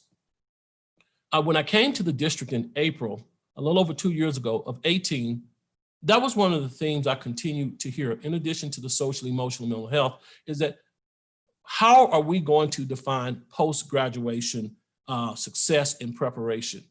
Is it beyond a 4-year degree? Is it beyond a 2-year degree? The answer is absolutely yes. And the work we've done under the guidance of Danny Windsor in our CTE program and in our career technical education program, I mean, it's been outstanding work. We've given students opportunities to pursue their passion and their dreams these last several years. And we've been able to save parents and students millions of dollars in college tuition while students were gaining both high school and college tuition as well. Then the next thing that we need to make sure that we're ensuring is a positive and supportive culture. And that could really easily be challenged during this unprecedented, this unusual time of COVID-19. Keeping students and keeping staff, keeping community members' spirits up during this time. We know we put a lot of pressure on our parents as we've asked them to not only be parents, but also to be lead teachers at home. And so we need to make sure when we're looking at our budget, we're maintaining a positive and supportive culture.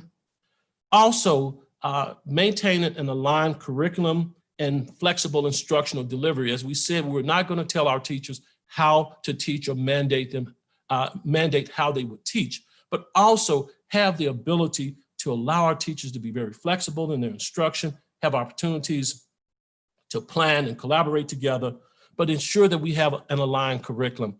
And I am pleased to say, as I get into all of our buildings, I visit our staff, our students, and I see the curriculum alignment working now. And thanks to our voters with the passage of 5A and 5B in November of 18, we now have a very robust and aligned curriculum, regardless of what school our students attend.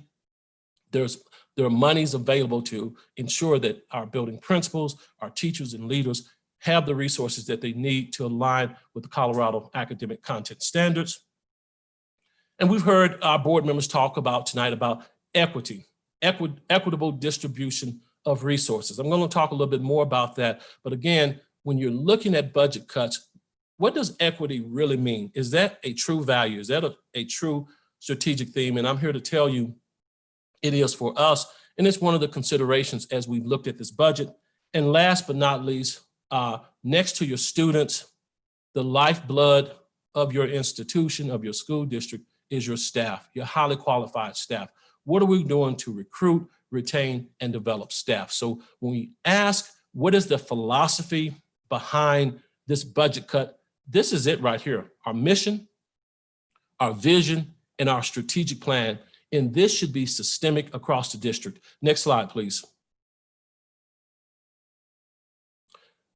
Here are some key considerations that I would like to share with each of you as we kept in mind when we made these budget cuts. First, as a reminder, on June 9th, our previous board meeting, there was a work study session to contemplate the budget at that time. It was a work study session. If we were in our natural school setting, if you will, I would have had regional meetings with staff and parents. We would have explained the budget situation with Mrs. Schlesinger and Mrs. Doan. We would have explained it to our school community, and we would have taken feedback. And so we had that one opportunity to bring our community together, be it virtually, to discuss the challenges of our budget. And a term that you've heard quite a bit tonight is fluid and flexibility. And so we are fortunate that the budget situation at the state did change, and you'll hear more about that. And so now we're estimating 17 million in reductions versus the model 18.7 million on that Tuesday. As a matter of fact, that very Tuesday, the state's numbers had gotten better. And so Now we're looking at 17 million to our school district in departmental cuts with the goal always of protecting our students and teaching and learning in our district. Our buildings will only be cut, and I use only in a very, very sensitive way. I wish we were not cutting anything out of our buildings, but our board gave us the marching orders to ensure we keep the cuts as far away from the buildings and the classrooms as possible, and we're able to do that. Again, with 17 million in cuts coming from the district level budgets and 3.5 million coming from our buildings. Couple points, in addition to, again, a conversation, and that's all we had, no definitive answer then, but we'll have some definitive answers tonight. But I want to make sure a couple other definitive things here for you to consider. We will not be out of compliance in any program that we have here in the district, not for special education, not for gifted, and we're not going to cut reading recovery. This was never suggested. If it were implied, I want to be the first to apologize, but it was never, ever suggested. But I will say this, as we continue to look at budgetary shortfalls, and I do want to applaud the board for taking on an advocacy role with our state lawmakers and with our governor to continue to advocate for adequate funding for public education. We're going to be challenged. We don't know what the mid-year budget will be. We don't know what next year's budget will be, but we'll continue to be challenged, but we're going to make sure we keep our students and staff at the forefront of all of our decisions. Okay, a little bit more about SPED. School districts must ensure that each student who has an IEP is provided a FAPE, that's a free and appropriate public education in the least restrictive environment. Also, the Colorado Department of Education, which oversees public school districts, are results driven, which means that we have to demonstrate accountability that all of our students, including our gifted, including our SPED students, are achieving at greater levels. They're meeting the goals in their IEPs. Also, our district, folks, is not a mediocre district, is not a minimalist district. We have a great reputation.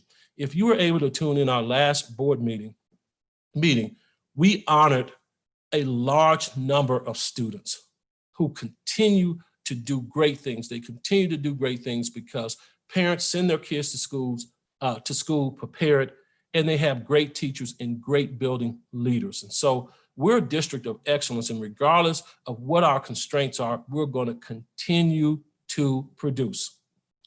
Also, as I said, this is a fluid financial situation. The House and Senate both passed the School Finance Act a couple weeks ago.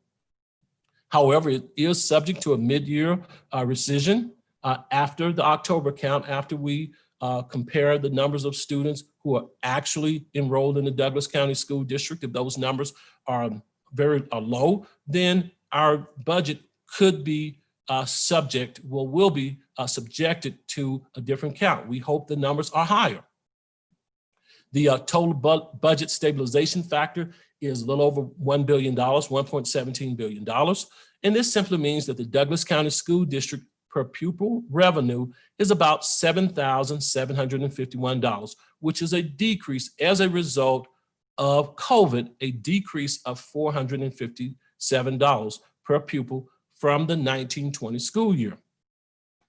So the Douglas County School District total program revenue losses, that includes our charters, is $29.9 million, or 5.6% reduction in our per pupil revenue.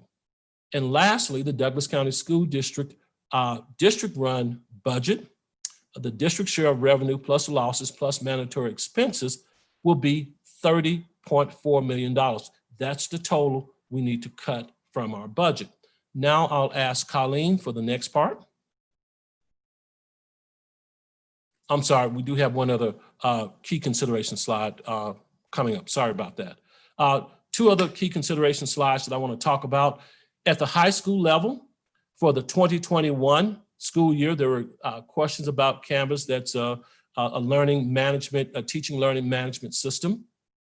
And that's only at the high school. There are some questions about that.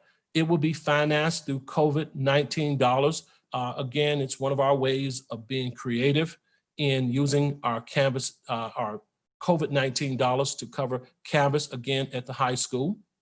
Our CIPG department, our curriculum department, is covering the financial expenses for professional development to ensure that our teachers and our leaders all are comfortable using that platform. In subsequent years, it will be the responsibility of our buildings to recompense or to pay for any expenses after that. However, CIPG will continue to provide professional development. All cabinet budgets have been vetted with building leaders and EDOS. Last week, I had a great conversation with all of our building principals. And I want to take this time to thank all of our leaders in this district for giving us some perspectives on what you think this budget should look like, and more importantly, how these cuts in the district budgets, over $17 million, how it would impact the day-to-day operations of your building. So again, we're certainly indebted to your input on that. We are not recommending cuts to any special programs such as International Baccalaureate or experiential or outdoor learning at this time.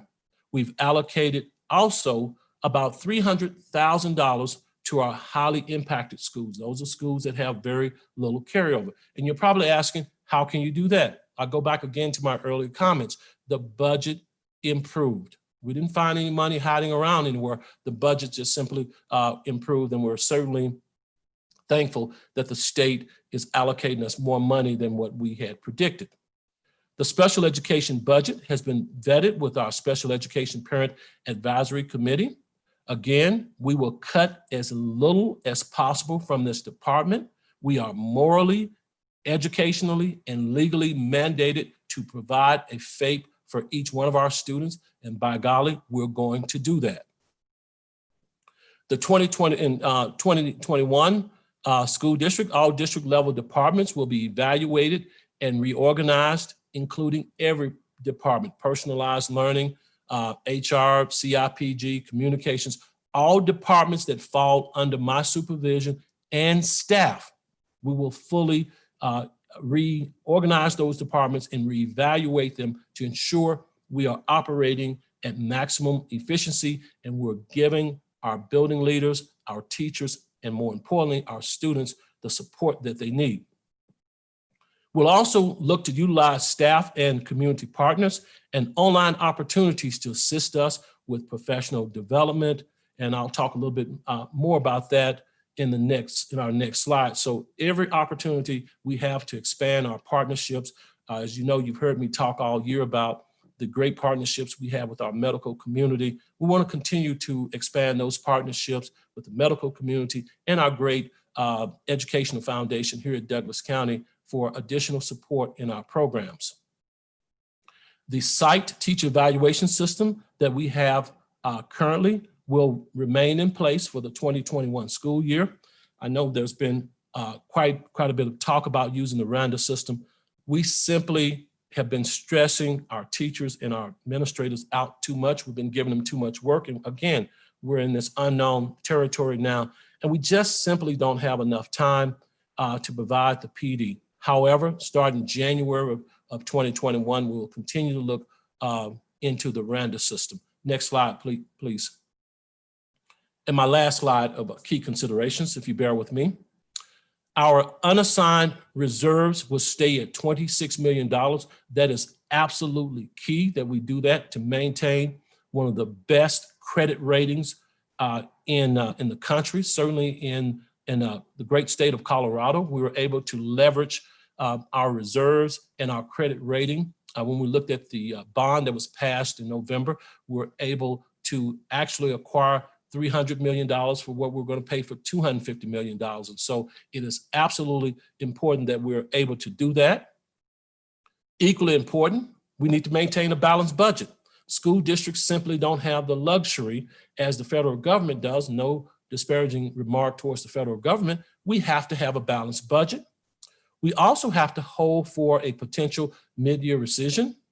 You know, the Colorado Department of Education could come back and say, because the economy is struggling, we need to cut back on the money we've appropriated for public schools. So we need to ensure that we keep as much of that unassigned reserves to cover that for next year's budget. Then also, we're predicting a cut in the School Finance Act. As you remember, in the Great Recession of 08, 09, it's still taking districts 10 years later, plus they still have not gotten back to the same level of funding that they had in 08, 09. So we still know that we'll have some challenges next year. So again, that's one of the benefits of us having, you know, $26 million in reserves. We will utilize $20 million in our CARES Act. You heard a little bit about that, to fund and to cover expenses related to blended or e-learning. And we'll talk more about that a little bit. And we're going to use this, and you heard Marlena and our folks make that presentation as well. We're going to use that money as much as we can to help us with opening school in the fall. In the event we're not able to open in a traditional way, or we have to do a reverse and have to go back to remote learning or online learning. So again, we're able and blessed to have the CARES Act to help in that area. We talk quite a bit about mental health, safety, and security. Budgets will not be cut. Again, there are a few things that keep me up at night. That's certainly an area I want to make sure that we have the resources to take care of our kids and to take care of our staff and to continue to build that partnership that we have with the medical community to assist us in those areas. Continuing with some budget conversations. Thus far, our legal budget has been cut by $500,000. And if my numbers are not way off, that's over 30% of anticipated expenses needed to continue to minimize lawsuits and risk. One of the promises I made when I came here in 2018, let's keep those litigation dollars. I like attorneys, but two of my bosses are attorneys, but we need to make sure that we keep those litigation dollars out of the law firms and into the classroom. And I want to give Mary Clemish and our legal department a huge slap on the back, a friendly slap on the back for the great work that they've done to minimize lawsuits and risk these last couple of years. So continue doing the great work. And also our building principals. Let's continue to engage in professional development so that we're not hit with lawsuits and so forth. We're also eliminating several strategist positions in our CIPG department. I think 5 strategist positions and 1 film position from CIPG. That department, you'll hear me talk about those numbers here in a little bit. That department is taking a big hit for this upcoming school year. Cabinet members and the superintendent will experience some cuts in compensation, including furlough days and salary reductions. At our next meeting, and in between that time, I will be talking with the board about some amendments that will happen in my contract. But I would be remiss if I didn't say this. I have 10 members in my cabinet. This is not an excuse. This is a fact, and I really want our community to know this, and I'm sure you do appreciate this. We already have one of the leanest cabinets in the state, especially being the 55th or 56th largest district in the country. I don't have a deputy superintendent. I have 1 assistant superintendent, and we have other folks who work very hard to ensure we're taking care of our district. A small department, but a mighty department. So I want to thank our cabinet for the work that they've done and for the sacrifices that they're making to keep us in a situation where we can balance our budget. A couple other things. These are some small things, but they amount to big things. I've had conversations with board of directors, building principals, and community members, and they've said, Thomas, we want you to think about some of these things here. We're looking at meeting rental costs and food. We'll ask people, if you want to have a meeting, bring your own food. Not that we've been laying out food for everyone, but again, trying to reduce the district funds that we paid for rental expenses as well as food. We're going to cut mileage reimbursement for most staff. As you all know, that some staff by law, we have to reimburse for mileage. There will be an increase in instructional fees. We're looking at, as the school year progresses, we're looking at potentially providing a cell phone stipend as opposed to providing cell phones in most cases. Some jobs will require that we do provide cell phones. So again, we're looking at some of these small things, even copying and reproduction expenses. So we're taking a close look at every penny that's being spent. And also, we're looking for revenue increases across the district, including increasing instructional expenses and athletic fees. But also, when I talk a little later, we're going to talk about the stadiums that we have. What can we do to leverage advertisement dollars as well? Now, I think we'll ask for Ms. Dawn to come up and give us, an explanation in terms of how this $30.4 million, how we arrived at it, and what areas they're coming from. Mrs. Dawn. Thank you, Dr. Tucker.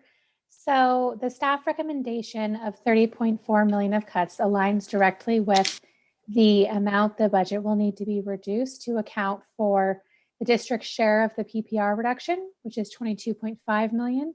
Again, that 29.9 includes charter schools. They're responsible for making their own cuts, as well as the 7.9 million in mandatory expense increases that we've been talking about for a few months. So as we look at the staff recommendation, it can really be broken down into 4 main areas. The smallest area that's represented on this pie chart in orange is our site-based budget pupil allocation. That is our cut to our neighborhood schools, and it is approximately 11% of the total recommended cuts, or the $3.5 million that Dr. Tucker spoke to previously. The next category, represented in blue on the pie chart, are the furlough days. So this is about 4.2 million and 14% of the cuts. I'll go through in more detail what that furlough day recommendation will look like. Next, in yellow, we have a category we're calling all other cuts. It's really other budgetary cuts that are not located directly within school or department budgets, as well as the revenue increases in things such as fees. Again, we'll provide more detail on that on a further slide, but that's approximately 19% of all the cuts, or $5.7 million, which leaves the majority of the budgetary cuts coming from our central or district-wide departments at slightly over $17 million, or 56% of the total cuts. So as we look at that smallest category that cuts to our neighborhood schools, it's through a site-based budget pupil allocation. So as we discussed in the last Board of Education meeting on June 9th, we are recommending utilizing a weighted student funding model instead of a flat per pupil reduction in order to implement the budgetary reductions to our schools. This will allow for us to promote that equitable distribution of resources with a higher percentage of various indicators of high risk or vulnerable student populations paired with lower per pupil cuts. So we're looking at 5 different indicators that we've identified as indicators of high risk or vulnerable students. And those are students qualifying for a free and reduced lunch. We're weighting that at 30% of the weighted student funding. Students on an IEP, 25% of the weighted funding. Students on a 504 plan, 5% of the weighted funding. The number of gifted learners at the school is 20% of that funding. And the number of English language learners is 20% of the funding. So we are working on a full redesign of our site-based budget for the 21-22 school year, which will be bringing forward some initial plans for the Board of Education's review in the fall. But I just want to say that how we are approaching this cut of 3.5 million to our neighborhood schools is very much aligned with the work that budget steering committee is doing on the full redesign. So this is promoting, implementing the cuts in a fashion that's similar to how we plan to fund schools moving forward. And that budget steering committee is comprised of school leaders, principals, and department leaders around the school district. So by making the school cut through the site-based budget pupil allocation, this allows schools to implement the budget cuts that are best for their students. It leaves the decision closest to the students. When we look at that 3.5 million, it averages out to approximately $75 per pupil, or 1.7% cut of the site-based budget pupil allocation. So our average elementary school would see approximately $35,000 cut, a middle school approximately $70,000, and a high school approximately $160,000. And again, it will vary depending upon their indicators of high-risk vulnerable populations at each school. That next category, like I mentioned, was furlough days. So our staff recommendation is that all staff will be furloughed 2 days in the 2020-2021 school year. This will not affect instructional days and it will not affect the students' learning opportunities. In addition to the all staff furlough days, central administrators, which include the superintendent's cabinet and department directors, will be furloughed an additional 3 days for a total of 5 days in the 2020-2021 school year. These additional days will not affect school-based administrators, such as principals, nor will they affect other central office staff, such as our classified or professional staff. I'm going to turn it back over to Dr. Tucker now to walk through some of our department budget cuts. Thank you, Mrs. Down. Let's first start with the superintendent and the board. When you look at the percent of reduction year over year, the superintendent's department is looking at a 15% cut. That's primarily travel, copying expenses, and PD. 15% cut there. And the bigger number there includes the 2 assistants, administrative assistants that are in my department. And the cuts, again, we're trying to keep as many of the cuts away from our people. And we've eliminated, again, 15% of that total budget. The Board of Education is at 53%. And that many of those expenses had to do with election, board election expenses, as well as MLO and bond expenses, which we will not see the next year. Next slide. Okay, let's look at the department budget for teaching and learning. The curriculum, instruction, and professional growth budget, that is a 40% cut from the previous year. And you'll see an asterisk. That asterisk means that that's an additional cut since our last meeting on the 9th. Support staff and professional development, that is a 20% cut. District Library Media Center, that is a 20% cut. In our English language development, that is a 5% increase. We're able to reduce the 3 departments above so that we can add additional funds for our English language development department. Reading recovery, as I said, will not be cut for the upcoming 2021 school year. Gifted and talented will not be cut for the upcoming school year. I want to digress for a second. I had the pleasure about a month ago sitting in on a state review of our gifted and talented program by the Colorado Department of Education. Mrs. Strayer was there.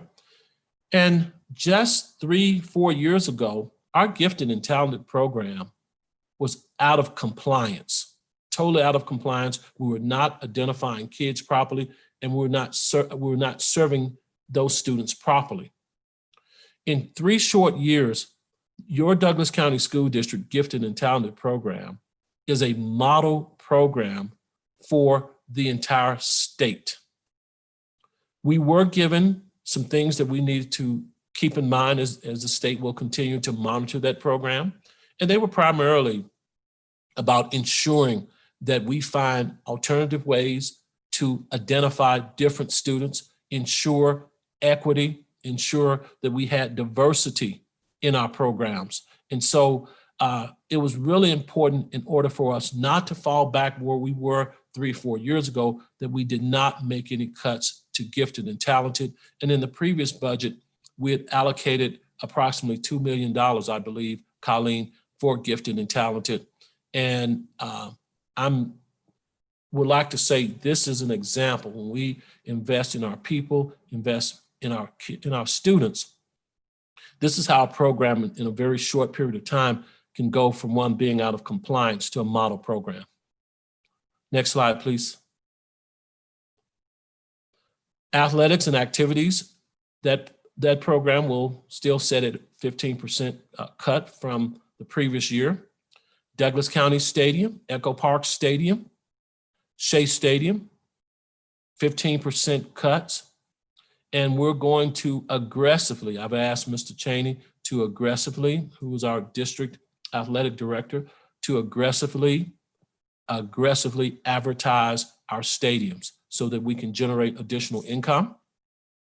Career and technical education, as I spoke about earlier, I really don't think there's a program in the state that has really grown as much as our CTE program. However, these cuts have to be shared across the board, across our district, and we're cutting 15% in CTE. Our choice programming will be cut 15% as well. We heard very loudly from our staff that when we began to look at school leadership and our executive directors of schools, we had on the 9th, we had proposed through our conversation, through our work study, in eliminating the position in the Parker area that Dr. Stevenson had. We listened carefully to our leaders, and they talked about the importance of restoring that position. Because we made cuts and maintained cuts in other areas, we're going to be able to restore that program, and it's going to have a 13% cut. The Foundation for Douglas County Schools, who's a tremendous partner for us, a huge asset, that's a 15% cut. We also heard our school community, we heard our board, and we heard all of our constituents talk about security. Although we had proposed a very minimal cut to security, that program will not be cut this coming school year. Next slide, please. Let's look at personalized learning. That's a 20% cut in personalized learning. That's up from the 9th, again, after hearing feedback. Mental health, a 0% cut. We had proposed a cut in that area and working more with our community partners to help deliver our services. But after looking at our budget, seeing the budget improve, we said we're going to do both. We're not going to cut mental health given this unusual, unpredictable time we're in right now. And we're going to continue to forge partnerships, continue to marshal the resources that we have to address our social, emotional, and mental health needs of students and staff. Health, wellness, and prevention. We heard our folks. We're going to restore the mental health prevention employees with Medicaid. You'll see that we've greatly increased the percentage of money that we're getting from Medicaid. Also, in special education, we heard from our parent group, we heard from our board, all of our constituents regarding special education. We restored a SPED coordinator, the AN and SSN lead, and behavior and autism teams. And some out-of-district funds we're able to restore as well. And therefore, we were increasing that program by 3% as opposed to cutting that program. Next slide, please. Medicaid, as I alluded to earlier, that's a 103% increase because we're looking at the Medicaid revenue and carryover. It exceeded our expenses at 103%, so we're happy about that. And then our early childhood education, general education, we're simply talking about our typical students. That is a much smaller cut than what we had proposed. It was at 10%. I think last week was at 19%, I believe 15 or 19% on the 9th. That's at 10%, that's a reduction, as well as our early childhood special education program. That's at 10% as well. Again, reductions. Next page, let's look at the assessment office, Mr. Reynolds' office. The assessment area has been cut by 17%, and the educator effectiveness has been cut by 86%, as we discussed on the 9th. Next slide, please. Let's look at our technology department, our chief technology officer and chief financial officer. Information technology, that department has been cut by 16%, well over our target of 15%. And our business services department has been cut by 15%. Moving on, operations and maintenance, that's our Chief Operation Officer's area. Cut by 15%, but we reduced the cuts. We heard from our constituents. We were concerned about the janitorial services being lacking as a result of COVID-19 and the challenges that would be presented there. So it's only going to sustain a 15% cut. And I also want to emphasize that we're going to be able to utilize CARES Act dollars to help in that particular area. Over in Rich's area, the Chief Operations Officer's area, 14% cut. And we sat and we thought about this one. And let's look over at the construction area. You're going to see a whopping 26% cut. You're going to probably say, wow, that's a big increase from the last time. And it is. We're able to use bond funds. Again, I talked earlier about our successful bond in 2018. We're going to use bond funds, which are legitimate, to cover some of the construction expenses in that area. Then also transportation, that is a 15% cut. And I know that's going to be a tough one for us, especially as we look at the need for transportation. And if we have to change how we deliver education, whether we're delivering education following just hopefully we want to start school normally, but if we have to deliver in a hybrid way, or we have to deliver in a different way other than online, it's going to be a strain. And it's been a strain that the Douglas County School District and school districts across the country have been filling for quite some time. But these are positions that we have not been able to fill. You've heard us talk the last several years about a shortage of bus drivers across the country. That is eliminating some of those positions we've not been able to fill. Next slide. Let's move now over to the Human Resources Officer and Communications Officer's position. We were able to rehire one of those directors in the ER position over in Human Resources. We heard again from our building leaders, we heard from our DOS, we heard from other staff members, and of course we get emails quite a bit that we need to make sure that we keep that position up and running so we can better support our 46 neighborhood schools. Communications, very, very small department. That department was right at $800,000. And now you see that that budget request for 2021 is down to $757,000. And we know that that department is chiefly responsible for getting the good news out about the district and helping us communicate to our public. But again, we're sharing cuts across every department, and that's a 12% cut. Next slide. Let's look at the legal department. The legal counsel area, that is a 20% reduction, again, higher than it was on the 9th. And in risk management, and that's one of those areas, one of those things that keep me up at night. Are we ensuring we're keeping enough risk management, insurance, liability insurance?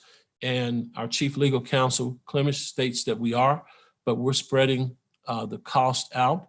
And we're trying to, and we have done a great job of this. You heard me compliment the legal department earlier, keeping some of those litigation dollars, out of the law firms and here in Douglas County.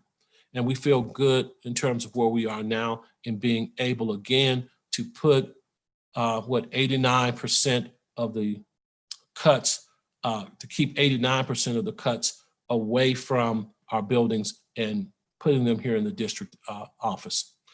Okay, next slide, please. Let's look at the district-wide budgets. District-wide, those are those areas that we have not talked about, and we'll ask Colleen to speak about those specifically here in a minute.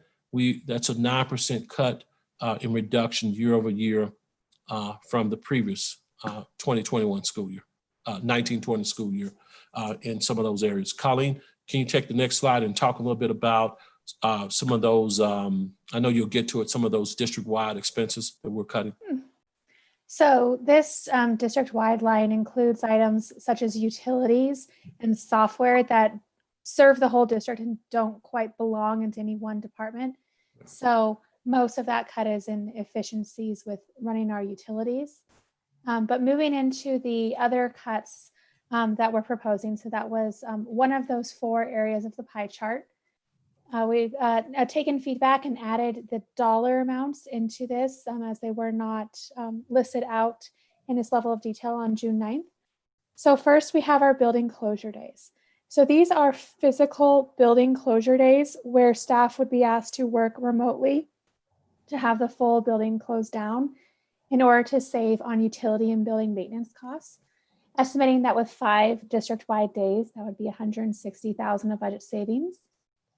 We are anticipating savings through changes to how we treat overtime within the school district. So $800,000 in savings based upon limiting overtime that our classified staff are eligible for, because if they work more than 40 hours a week, by encouraging them to stay within their 40 hours a week or use compensatory time in place of overtime. We would reduce almost $900,000 in addition to the transportation department cuts through reducing transportation for field trips and all athletics. So schools would be responsible for chartering at their own costs all of their field trip and athletic transportations. So these savings would reflect the staffing and operations of our field trip office and associated fuel and maintenance. By eliminating our mileage reimbursement, that would save $433,000. This is based upon not offering mileage for any staff member for the upcoming school year. By reducing our allocation to our high schools to support their athletic transportation, that would save $108,000. So this is an allocation. We currently give $36,000 to each high school directly for their athletics and activities. This is not through the SVB. This is directly to the athletics program. So we're proposing reducing that allocation from $36,000 per school to $24,000 per school. And then reducing our district contingency by about $500,000. This is the 10% reduction. And there is a resolution attached to the board agenda item, which will allow for the components of policy DB section C to allow for us to reduce the contingency for the 2021 school year. In addition to those expense reductions, we have proposed reserve uses and revenue increases. So as Dr. Tucker mentioned, we are proposing to have a balanced budget, not utilizing any reserves for the upcoming year. So that is why our drawdown of general fund unassigned reserves is 0. We will, however, reduce our Tabor and Board of Education reserves by $1.8 million. This is simply because those are set to revenue. So when the School Finance Act revenue drops, they naturally drop as well. This is in complete alignment with state law and the Board of Ed policy. And the revenue items that I mentioned, these are all included also within policy JQ, I believe the Appendix A. It's also attached within the agenda item for this budget, increasing the fees for transportation. So by increasing the fee from 50 cents a ride to $1 a ride, assuming the same ridership, we generate $215,000 of increased revenue. Increasing our instructional fees by $10 at each level would generate $479,000 of new revenue. By establishing additional corporate sponsorships, as Dr. Tucker mentioned, working for getting those stadiums all to be sponsored, estimate $100,000. Increasing our fees for athletics, this is the student participation fee, another board approved fee, increasing by $10 per middle school and $15 per high school per sport, would generate $143,000. Setting up a opportunity for expected revenue from charitable giving related to COVID. We estimate on the low end of $20,000. This isn't something that'll be within our control because it's an opportunity to partner with a charitable organization, but we have included that as well. And then increasing our facility rental charges. So when the community utilizes our spaces, raising those rates by 5% would generate $54,400. So now I'm going to turn it over to Jana to speak about some of our stimulus funding. Good evening, directors. We have been talking about these 3 stimulus funding CARES Act options, or grants, I guess I should say, for the past few months. I'm going to spend just a little bit of extra time on it. Oh, am I still in?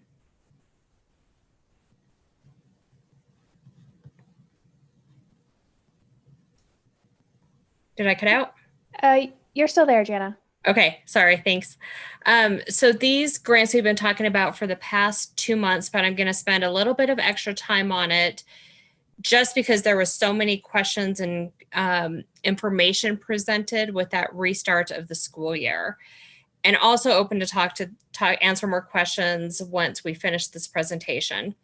So again, we have the ESSER funds, which is the smaller pot of this money, which is about 1.3 million. We will have to share this money with non-public, so private schools and charter schools. And that allocation is still being discussed and still being debated out there in the general community. Those allowable expenditures are pretty well known, but we're trying to be strategic about which items we put under the ESSER because those funds last a little bit longer, and the CRF funds, which have to be used by the end of December. This is an application process that we'll be going through along with those non-public and charter schools, probably in the next month or so. The CRF funds, which is the $27 million that we received back in March, that's the big pot of money that we're focused on right now. We are sharing that with the charter schools as is required. That is $7 million that we're giving to the charter schools and $20 million that will stay with the district. That guidance was just released Friday night. So the grants coordinator and I have been spending quite a bit of time talking about this. We've been generating ideas for the past several months, but that guidance is finally getting clearer. So I'm just going to quickly go down a quick list of some of those items, just since it was such a topic here a few hours ago. Things like IT, internet, bandwidth, network, software, hazard pay, which we've talked about in the past, development and teaching of new remote learning curriculum, PD days. So the PD days that we had for teachers when we first moved to the remote environment, but also we have the opportunity as we start back in school, as we have to train our teachers how this new teaching environment is going to look. We have the opportunity to put back maybe some of those days that we furloughed in our budget to allow for that additional learning to happen with how we're going to reopen in the fall. Increased instruction for at-risk students, although that one we have to understand more of those details and we have some clarifying questions out to CDE. New curriculum purchases, of course, the protective supplies that we have, masks, gloves, whatever those items might look like when we reopen, cleaning supplies, restructuring of classrooms. The one thing that's going to make it a little bit more difficult for us than we had initially thought is they say no capital items. So that means no equipment purchases over $5,000, which also means no buses. So those are kinds of things that we're looking at. The GEARS funds, we still don't know a lot about those funds. We believe it's going to be in the form of competitive grants that are really focused on rural, high poverty, and low test score schools. So of course, we're still watching for those opportunities, but we think most of that money is going to be spent for us in those CRF and ESSER funds. Thank you, Janice. So as we cost out the contingency options that were discussed earlier tonight, we're still in those preliminary stages. We're still working to figure out what that would mean. But knowing that DCSD plans to return to in-person learning and also offer robust, comprehensive e-learning options for families, we have put together some preliminary costs associated with the task force plans. So some of those areas that we looked at were items like staffing, the personal protective equipment, transportation, now knowing that the CARES Act funds cannot cover those, any furniture, classroom materials, and technology. Preliminary, very, very preliminary estimates is that cost could range from 8 to 12 million. So we would use for whatever qualifies out of the CARES, starting with the Coronavirus Relief Fund, their CRF, and then whatever would not qualify from that, look to general fund unassigned fund balance to fund any remaining balances there. So again, we still have a long ways to go on knowing precisely what that's going to look like, which is why it's a large range there, but that's based upon the preliminary work of the task force. And if we were exclusively virtual learning, it removes some of those costs, and that range narrows to 4 to 7 million. Again, extremely preliminary. We would look at what qualifies out of the CARES funds, both the ESSER and the CRF, and use fund balance for what is not eligible out of those federal grants. We have updated our 3-year forecasts. So many of these assumptions are the same as what was included in the June 9th, but I do just want to highlight a few of the changes. So again, these assumptions do not represent a recommendation from staff. They're simply for financial modeling purposes. So we've accounted for the residential assessment rate dropping, which would affect our property taxes in the 21-22 school year. By property taxes going down, that puts an increased burden upon the state share. So if the state share already cannot afford to fund school finance, it becomes worse and more difficult for the state to fund it when they are asked to take on a bigger percentage of the total funding. So we've used our 2021 per pupil revenue as a starting point, and then are estimating within this model, again, it's just for financial modeling purposes, and increase the budget stabilization factor annually by $100 million a year annually through all these years, with the only increase being an inflationary increase to the base because that's contemplated by state law. Our enrollment projections, they're still from the planning department. However, we have updated the formulas for the funded pupil count calculations on our charter schools, which is why you'll see slight adjustments there. We do not have any new tax revenue included within this model, but DCSD may need a ballot measure for a mill levy override or no new taxes bond within the next 3 years. The model does not include any pay increases, so that it would maintain the salary freeze. However, it does reinstate the furlough days that are included within the 2021 budget. So that is a change from last time. It would put those days back into the calendar. It would allow schools to continue to retain their carryover reserves. And then the charter school pass-through will be adjusted according to the charter school's enrollment and per pupil revenue. So when we look at that, what does that mean in terms of numbers? We would have, the balanced budget the current year as we are seeking your vote on, and then use reserves with a net loss annually beginning next school year in 21-22. However, we would still have positive unassigned reserves in each of these years. So again, this model assumes continued increase of that budget stabilization factor, knowing that we have not reached the end of the impact of the COVID pandemic on Colorado economy. And this does not include any use of any federal stimulus dollars. So any use of that, allowing us to build up reserves further, would further generate a surplus. And then it does not include any increases in local or state taxes, which again, if those were to be added in, voted either statewide ballot measure or locally, would increase the revenue. Yep. And then finally, as Dr. Tucker mentioned, with not utilizing any of our reserves in our adopted budget, we are saving that in the case of a mid-year rescission or future School Finance Act cuts. And so a mid-year rescission in the current year would draw down the unassigned reserves in that far left column for 2020, 2021. Yeah. Colleen, I apologize. I wasn't able to hit my clicker to jump in when you discussed those models for reentry. And what school districts are doing in Colorado, here in the Front Range and across the country, they're putting away reserves from the CARES Act as well as unassigned reserves in the event we have to go back to one of those other two models, total remote teaching and learning or a blended model. So at some point, we'll have to ask the board, what number you're comfortable with us putting away in reserves for those fees. Again, we're lucky enough to have the CARES Act to cover expenses through December. That is huge.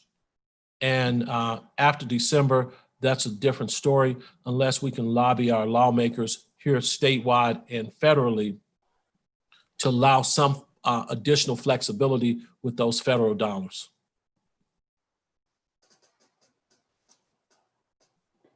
So I'm going to pass it back over to Jana to speak about the early retirement survey responses. So as promised, we're bringing you the those results from that survey that we sent out. We sent out 2 different surveys, one to licensed and one to all other staff. The 2 options put out there were enhanced leave payout, so doubling that payout of the leave, or a health insurance premium supplement to help cover those health insurance costs that first year of retirement. So what this retirement survey did is it gauged the interest of that eligible staff and also asked who was eligible. So we don't have that information available in our system, and Para will not verify that for us. That's something that the employee has to do for us. These results that we'll show on the next slide will be reviewed and discussed with the new CFO that is coming on board on July 1st, and will help us analyze what those cost savings could possibly look like. So for our total responses, we had a total of 2,258 respondents, 1,000 teachers and about 1,000 staff. Of those that responded, 744 told us that they were eligible to retire. Again, that is self-identified, not verified by us or through Para. The highest option that they selected was that health insurance coverage benefit of 243. The next highest one was option C, which was no interest, which I took that option as that they were not interested in retiring in this next year. And then the enhanced leave payout with 126 respondents for that option. Of those 744 respondents, 215 gave us names for us to really dig in and look at that as specific cost savings.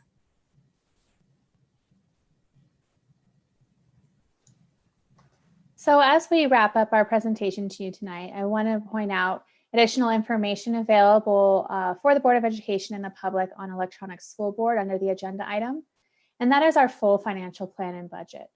So within the financial plan and budget, which is actually what is voted upon, there are the full financial statements for all district funds.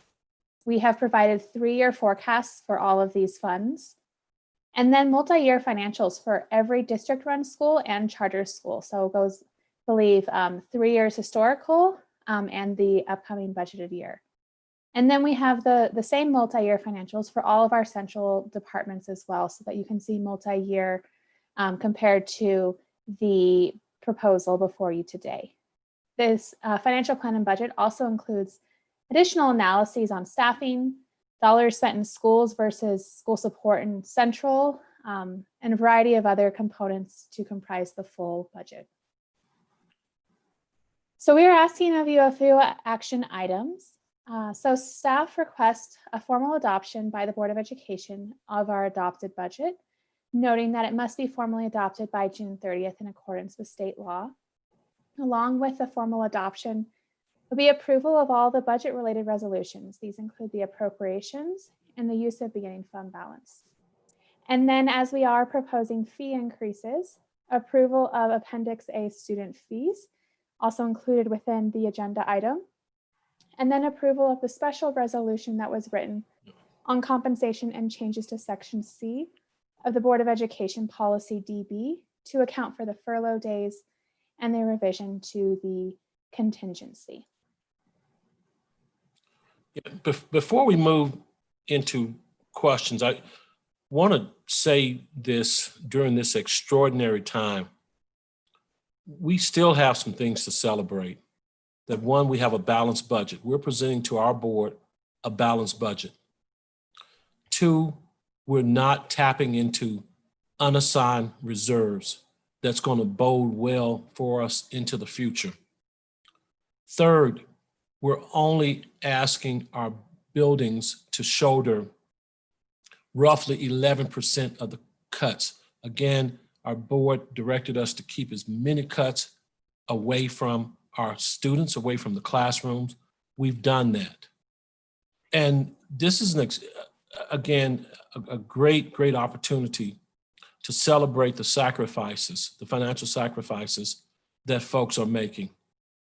And I couldn't be more proud of our district, of our colleagues. And also, I want to thank our lawmakers as well for not putting more of the burden onto public schools. We're going to certainly be challenged, and you heard Colleen talk about at some point in time, we're going to have to go back to our voters. But we have a runway now to demonstrate to our voting public that we are great fiduciaries of the taxpayers' dollars. We're spending their dollars wisely. And again, during this extraordinary time, being able to have a balanced budget that's not hurting our kids directly is certainly something that should be applauded. Absolutely well said, Dr. Tucker. And I would just extend that those accolades to, as we listen tonight, we see reflection of the work that we've done together in terms of the feedback that we've given staff, in terms of the work you've done with building principles and EDOS and our community. It does my heart well to listen to this presentation and see reflections of the process. It's been a tough process, but it's reflective of a lot of people's voices and massaging and navigating accordingly. So just a huge celebration to you, to Ms. Slicner, Mrs. Doan, again, for all your steadfast work through this process. I know it's been grueling, but you have definitely presented to us what I believe to be the best thinking right now in terms of how to do this balanced budget. So my congratulations and thank you for that. Directors, I want to open it up to questions. Again, I'm going to ask you to start with just one. If there's a clarifying question regarding the recommendations that you've heard our team present. So I'm going to work backwards this time, and Director Meek, I'm going to give you a chance to start out. I wondered if you were going to do that. Well, let me start by saying thank you. Totally agree with everything Dr. Tucker just stated. And I just want to start with appreciation. I so appreciate seeing the lens of our strategic plan. What I would also highlight is the DAC budget recommendations, really focused on two areas as well. One being the health, safety, and social emotional learning, and the other being the recruitment and retention area. And so my question is going to be kind of based on that a little bit, but I also want to appreciate the approach with not touching the unassigned reserve, because I think that helps us deal with all of the unknowns that we're trying to address right now. So I think my question really is around,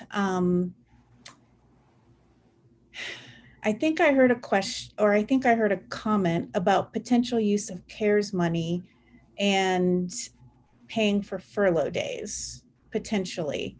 My question I had before I heard that comment was going to be around, in November, there is a school funding initiative that is possible, that could be on the ballot, that would bring in revenue, ongoing revenue to the state. And if that passed in November, is there a way to forego furlough days? And so really that's my question, because the second priority being recruitment and retention, if new revenue is available or comes in through a state funding initiative, are we able to then use our one-time reserves for this year, knowing that we are going to be able to have ongoing funding moving forward? Yeah. The answer to that is yes, and I'll double check with our chief legal counsel. The board would have to pass a resolution rescinding those furlough days. And that could happen later on. Yes, that could happen later on, correct. So I think it really is the timing of the furlough days. Could they happen after the November election? Yes, we could do that. I'll certainly have an additional conversation with Colleen and Jana. And as you all know, we've sang their praise tremendously. Whenever they decide to be chief financial officers, they're going to be outstanding financial officers. They've raised, I thought Scott raised my IQ. They've certainly raised my IQ probably twice as much. Yeah, we'll work with them, and also working with Amanda's office, and working with Attorney Condon over in HR and legal. We can certainly look at that. I don't see any problem on the surface. Okay, and then lastly, just Jana and Colleen, you're both amazing. You're not CFOs, and you stepped up at a time when seasoned CFOs were challenged. So thank you so much for both of you and all the work that you've done. Thank you, Director Meek. I'm gonna interject because I'm actually on the bottom of the list to ask a question going backwards. But Director Meek brought up furlough days, and Dr. Tucker, I had raised a question I haven't gotten a response about regarding furlough days. I'm very concerned that we are charging all our employees the same number of furlough days, especially our employees that are on the lower end of the compensation schedule. So our employees that are making $30,000 or less, I think my question is, have we considered differentiating that even further with our employees on the lower end of the compensation scale? Yes, we have. Mary has worked hard and started to think about that. We should have an answer within the next, very soon. So that's still a consideration that we might have. Yes. And I don't know, Mary, I don't know if she's on right now. Well, she is there. Mary, can you talk a little bit about that? She's on mute right now. She's unmuting. Clearly, there are several legal implications with respect to the institution of furlough days. Employees who are in the classified group need to have the protections of the Fair Labor Standards Act. And then we have our exempt employees. Additionally, with respect to the differential treatment within classified ranks, on the basis of a factor like compensation, we'd have to look at a disparate impact analysis, which would take a relative amount of time to complete after gathering all of the data and the implication, to assure ourselves that we are not making a decision, even though there isn't a discriminatory intent, that may have some sort of discriminatory impact in place. And clearly, without going into it any further, that is the significant concern that we certainly do not want to have play into any decision that the board makes, is that certainly isn't the intention of engaging in that kind of conduct. So, or making that sort of a decision, but that's what we're looking at. It is not something, I've done some research and we've done our fair share of looking around to see if that particular means of addressing furlough days has been implemented by any public or private sector employer. And we are not aware of that particular practice being initiated by any other institutions or any other corporations or companies. Thank you, Mrs. Clemens. All right, Director Long, it's to you for a question. Again, I echo what Director Meek said about how wonderful our staff is. I'm not going to repeat about that. And I'm also seeing to be very pleased with this cut is distributed fairly, but we also take into the priority of a special act when we do this. And our staff all take sacrifice, including our cabinet, and even in slide 6 shows that Dr. Tucker is also taking some cuts on that. I would like him to tell you, what he would do. And also furlough day for a teacher is not going to affecting the instructional time. Hopefully those furlough day is going to be coincided with the PD day.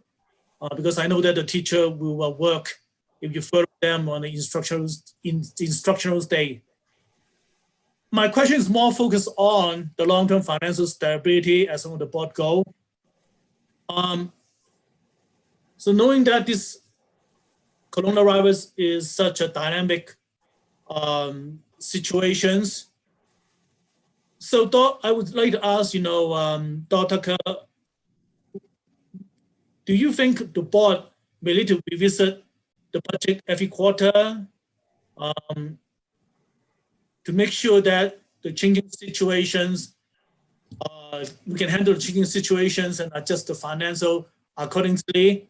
And also when I look at the presentations about the 3-year projections, knowing that 86% of our budgets are used for staff pay and benefit, I actually do not see any adjustment for year 2021 to year 2024 regarding the salary and benefit.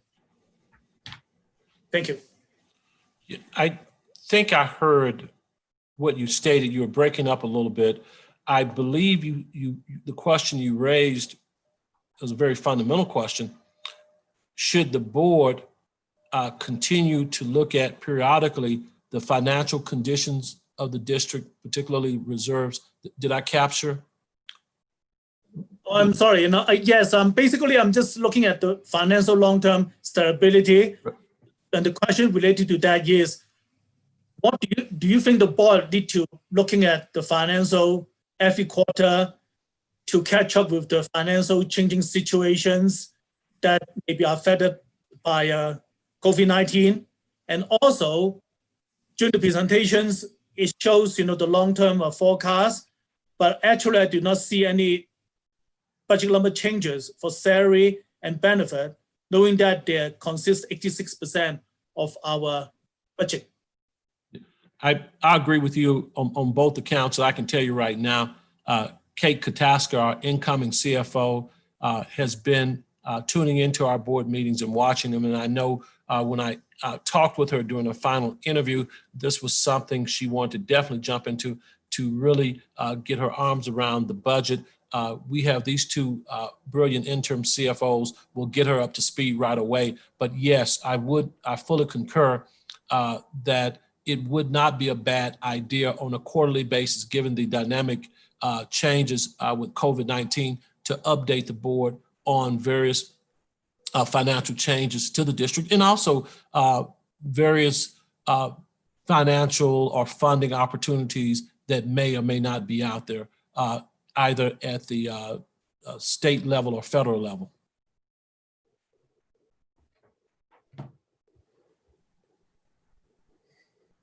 Okay, Director Holtzman, question. Thank you. I have to start by thanking people. I know that it gets repetitive, but these are big decisions. This has been big work, and there's been so many people involved. I mean, I just would be remiss not to say thank you. And, as a parent, I have seen our schools care for our students. I've seen our teachers and our building leaders and our staff.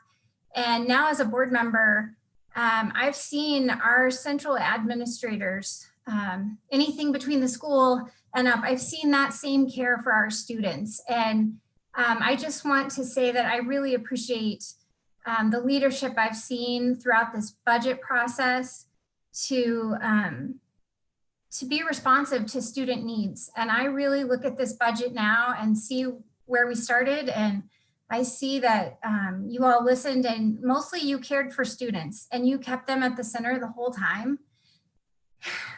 And that is very appreciated.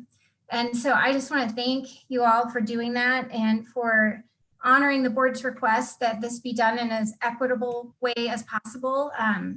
There's shared sacrifice all around, and it just, as Dr. Tucker stated, there are some positive things, and one of them is that I really do believe that we have unified around the needs of students, and I'm really proud of that, and I'm very appreciative, and I want to thank you for that leadership. I just have a couple questions. One of them is surrounding the site-based budget pupil allocation on slide 8. Just for clarification and really transparency, I mean, obviously this is a prime example of something that really shows meeting the needs of our students in an equitable way. And I really appreciate this formula. Just so that people know how it's actually being calculated.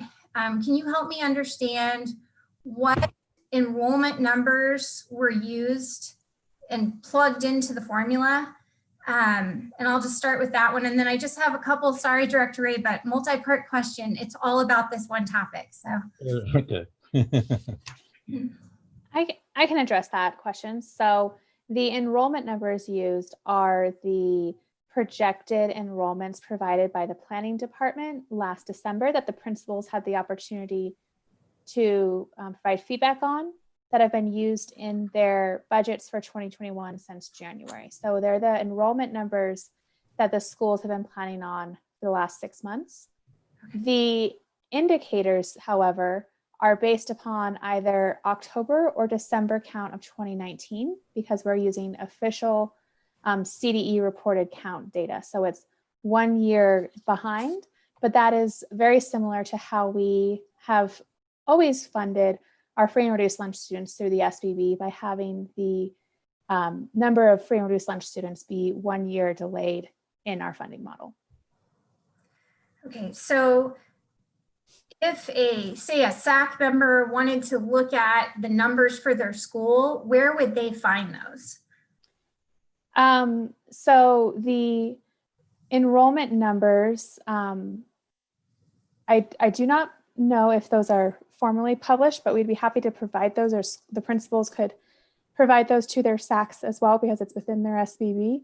And then the indicators, since that is published official data, that is all available on the CDE's website. But one thing we could also do is when we publish our budget book in the fall, we can include additional level of detail within that, since we are adding this new feature, proposing to add this new feature to our site-based budgets moving forward.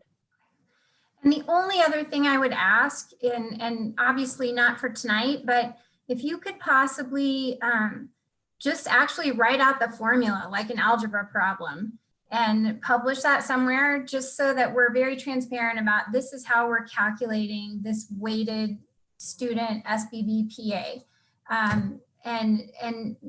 And that way people know that we're using consistent numbers at every school and we're using the same formula and this is how it came out. And if you guys could just provide that, I think that would be really helpful.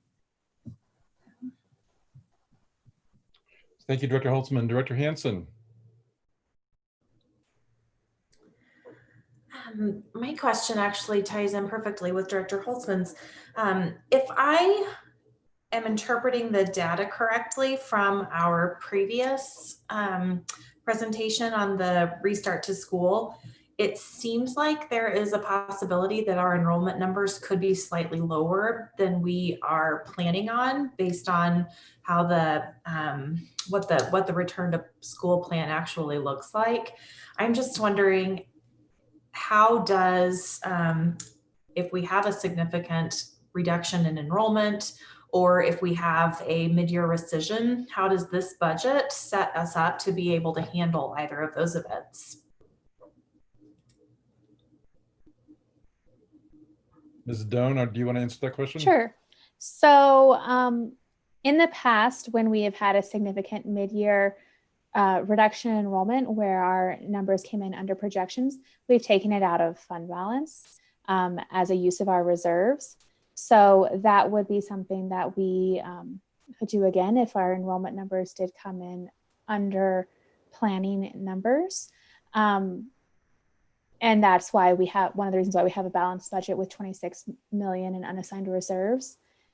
Additionally, many of our schools retain their own student count reserve within their SBB, because as they're funded on a per student basis, their funding will adjust at the school level with any changes in their enrollment as well. So many of our schools are retaining their own reserves within their SBB as well, so that if their enrollment came in under, they're not having to cut from the classroom. And in addition, that's why during the presentation with Mrs. Gross-Taylor, she talked about each school having its online version of providing an education for our students. So an online school within our traditional school to ensure that we're meeting the needs of our students, so that they are more comfortable, for those students who are more comfortable not coming back in the fall, but doing it online, each school will have that to retain that PPR, to retain that student in their count. And that's an interesting point. I'm waiting to see when school starts here in a few months, couple months, I should say, what impact will COVID-19 have on it, and how are schools adjusting to meet the needs of students who can't come back or just not comfortable coming back. But I'm glad that our folks in curriculum and our building principals especially have stepped up. And I would be remiss if I didn't say this tonight. Our building principals have just really jumped in. They always jump in. They're always supportive, elementary, middle, and high school. But in my conversations with them, they really jumped in and said, how can we get through this together? And so I'm really, really proud of all of our staff and proud of our teachers and especially our principals. Well said, Dr. Tucker. All right, Director Chancha-Shore, question? Oops, you're muted, Director Chancha-Shore. You forgot Graziano. No, I didn't. I'm going to put ladies first. So Director Chancha-Shore, go ahead. Golly, thank you. I should have known better. It is your birthday. We have asked for so many hoops and we have dug into so many aspects of this budget. And for goodness sakes, you guys have provided answers and been as patient as anyone could possibly be with our questions and our intrigues in our wonderings, all for good reasons, because all of our wonderings, all of our questions, all of our pushbacks always had to do with what was best for kids. And I think what I'm so impressed with, and what I challenge our community to also be impressed with, is the fact that this is an amazing opportunity for people to begin to develop some trust in our district and in our community of administrators.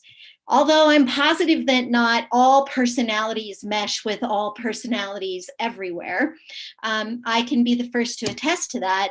It is obvious that kids are first, even in this ridiculous time of school district budget cuts. And I would say, parents, that if you have a beef at this point, your beef should be with some government regulations on school districts, not on the school district, not on your school principals, not on your schools. And I would also say, community, that if you don't trust, then get to your school and spend some time in your schools with your teachers and your principals, because the stuff they have to navigate in this next couple of months is going to need you to be on their side. So this is a time for you to either show your best self or and jump in and be part of the solution, because these are problems, or continue to be a problem and say everything negative you want to say on social media. So I guess I would just, I have no real questions, and I would just let Mr. Graziano take the next step. All right. And thank you all. Thank you, Dr. Chancha-Shore. Director Graziano, questions?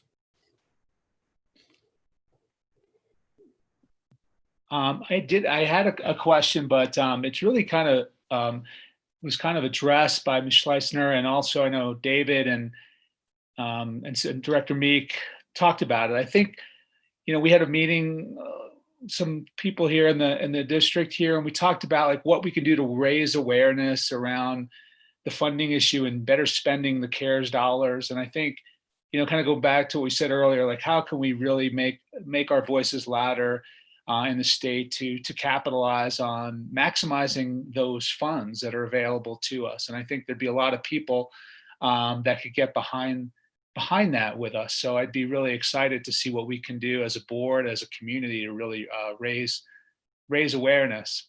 So in lieu of a question, I just want to pause for a second, and like all of you, and I, some of this may be restated, but I feel I really want to recognize the efforts of all of you who have just provided tremendous amount of information. You've pulled together all of this in countless detail. And that includes everyone on this call, that includes everyone at the buildings, the entire Douglas County community. You've done absolutely Herculean work to made incredible sacrifices amidst incredible pressure that we've never experienced before, uncertainty and scrutiny and constant questioning. Thank you, thank you, thank you. You've delivered updates and revisions up till this afternoon based on our requests and many questions. And you've done all this in a way that's been done at the highest level.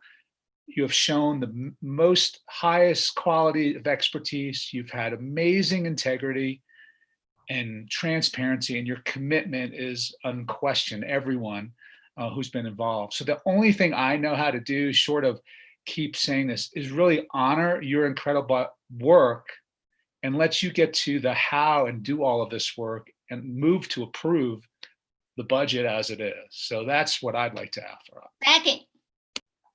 So Director Graziano, if we can have a little more specific in your wording for your motion, please. A move to approve the resolution concerning the adoption of a budget for the 2021 fiscal year for Douglas County School District. Okay, and I might just coach you a little bit.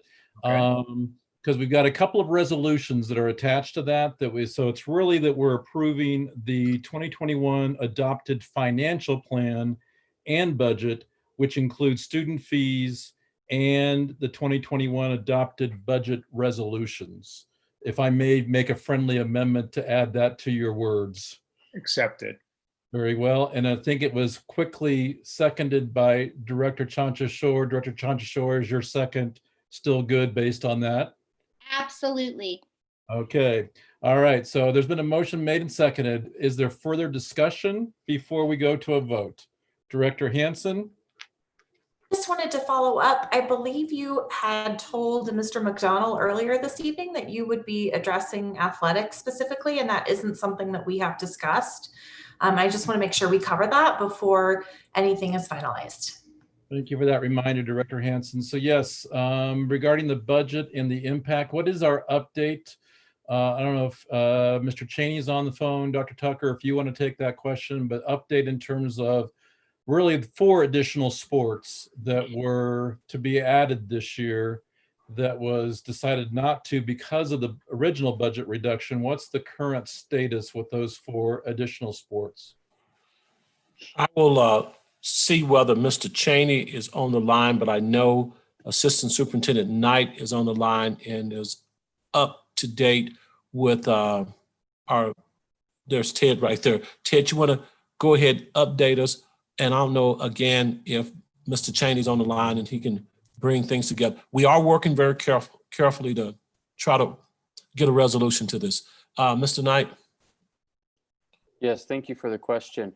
Our proposal tonight was that you see in the athletic budget, we're still able to cut that 15% while adding those new sports in some capacity, whether that be regionally or maybe some sports that don't cost quite as much. We might be able to do a team per school, but the proposal you saw tonight no longer contemplates not adding those 4 sports. They will be added in some capacity if the budget resolution is passed. Ed, can you specifically name those sports? Or yeah, so possible? You bet. So girls wrestling, boys volleyball, esports, and then unified bowling. And so girls wrestling and boys volleyball, I believe the current proposal is to add regional teams, similar to how we do for girls field hockey. Esports, we are still looking into the interest of that, and unified bowling, we should be able to add fairly comprehensive moving into next year. Yeah. And Director Ray and directors, I want to add, we're able to do this for 2 sole reasons. One, the state's budget has gotten better, and we're able to move and shift some cuts and some funding around. Very good. Thank you, Dr. Tucker. Thank you, Mr. Knight. That's good news that we're looking for a resolution of how to provide that opportunity for those 4 teams. And it sounds like that's in the making, and we should be able to formalize that soon.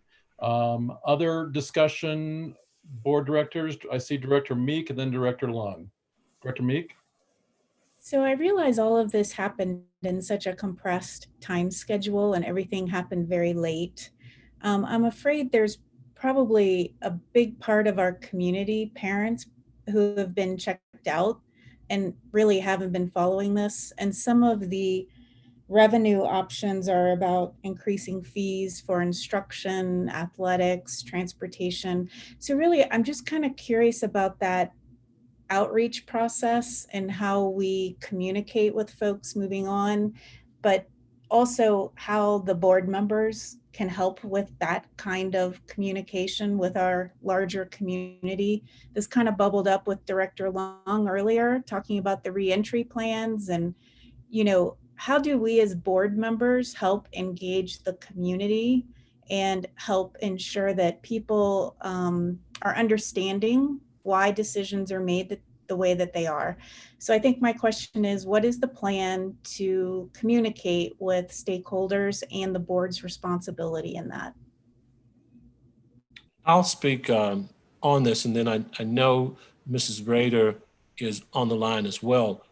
We greatly appreciate the outreach, the very effective outreach by our board of directors in your regional meetings. As you know, prior to COVID-19, I had regional meetings, and I'm looking forward to working with Mrs. Duvall and getting those regional meetings scheduled either virtually or hopefully back in person. So again, with the board having its regional meetings, you know, with the board and also with administration continuing to encourage more of our community members to get actively involved. I think Director Chancho Shore mentioned this as well, in the PTAs, PTOs, attending board meetings. Every time I have an opportunity to speak with a community group, I encourage them to, if you can't come physically, please hop online. We do telecast our board meetings. Specific modes of communication, I will defer that to Stacy. Mrs. Rader, even tonight, you know, we've had some, you know, the board is going to hopefully approve the budget. How do we articulate that and the specifics? I know you have across the board other mediums you use. Mrs. Rader, Director of Communications. Hi, good evening.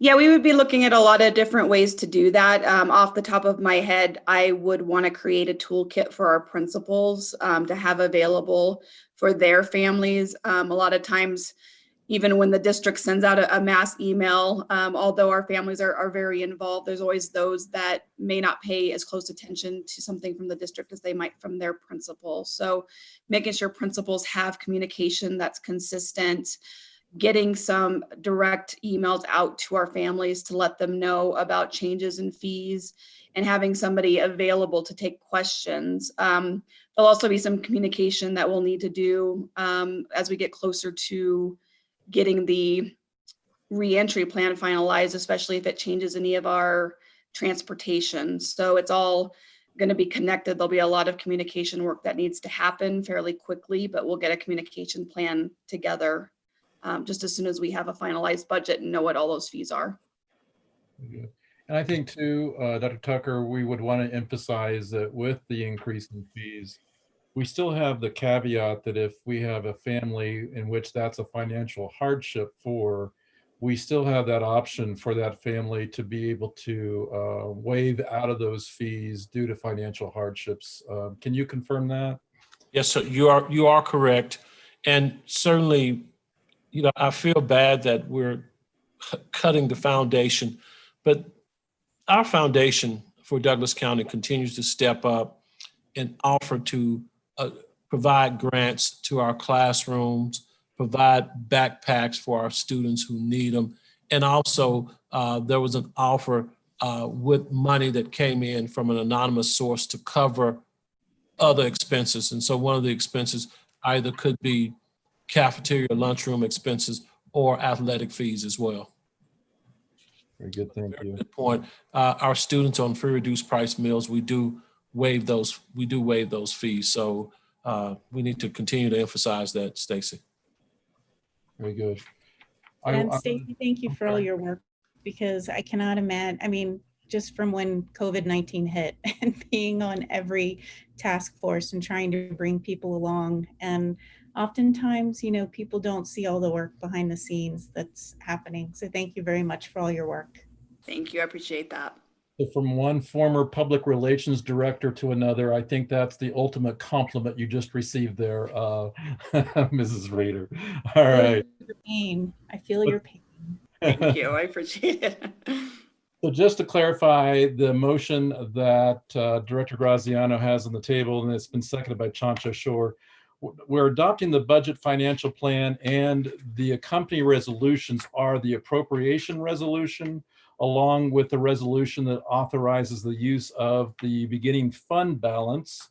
And I'm going to ask that we separate out the third resolution, which speaks to what Mrs. Doan talked about earlier, our need to be able to make some exceptions to some policy language. And the reason I'm separating that out is we need to do some inserting in terms of numbers and language in that resolution. So just to clarify, we will have a second opportunity to make a motion for that. But right now, the motion on the table is the financial plan, the appropriation resolution, and the resolution for how to use fund balance. Okay.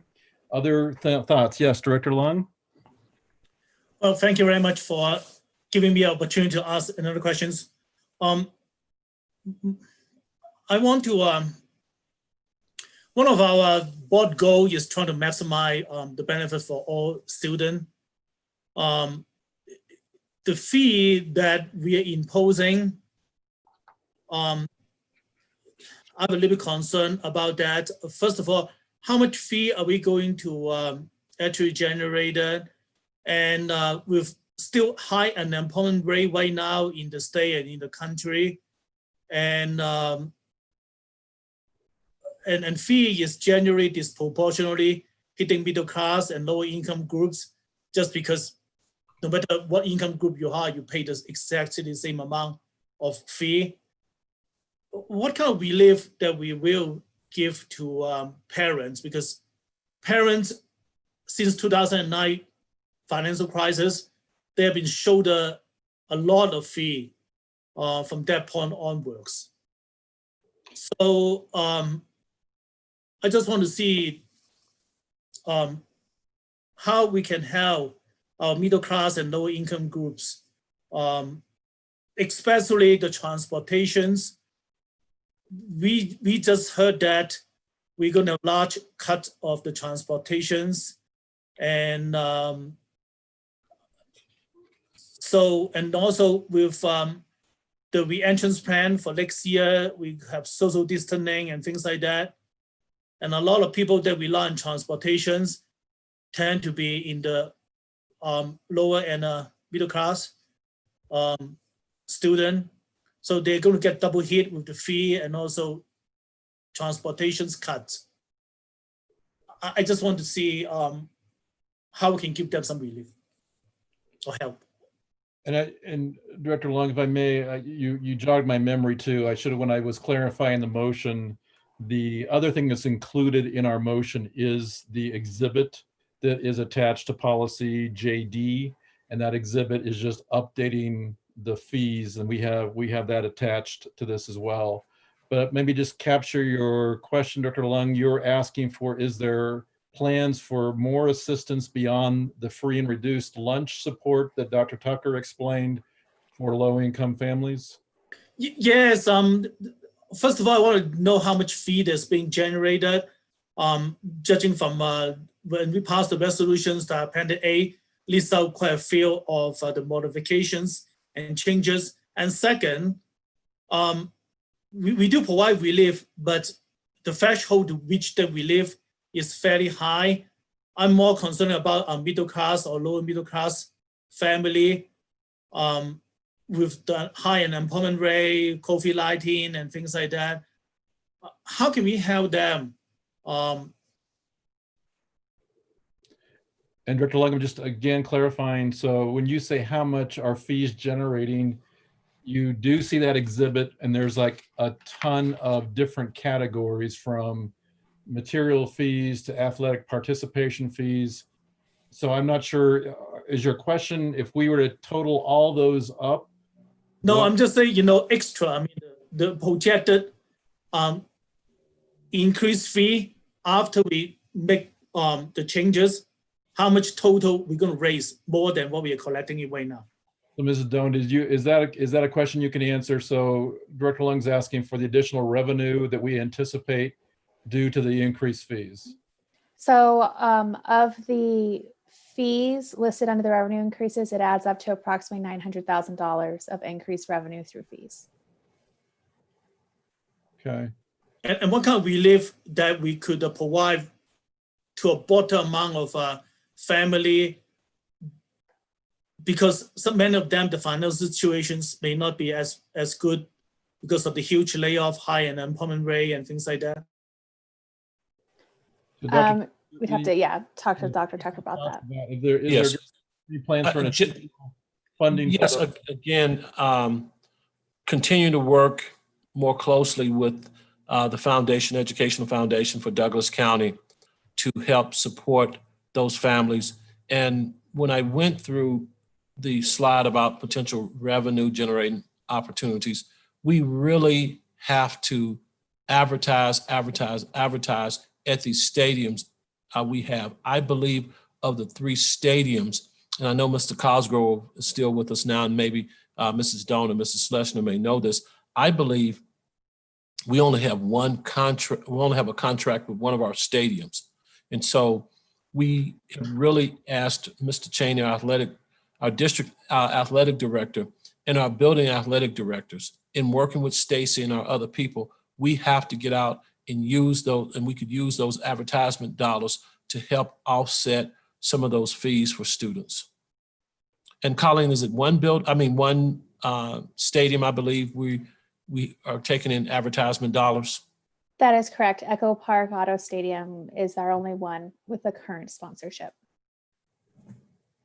I don't know whether it's possible to have foundations to set up a fund to help to pay for the fee for people that cannot afford or have financial difficulty because of the economic situations, the change of their parents' unemployment status or things like that.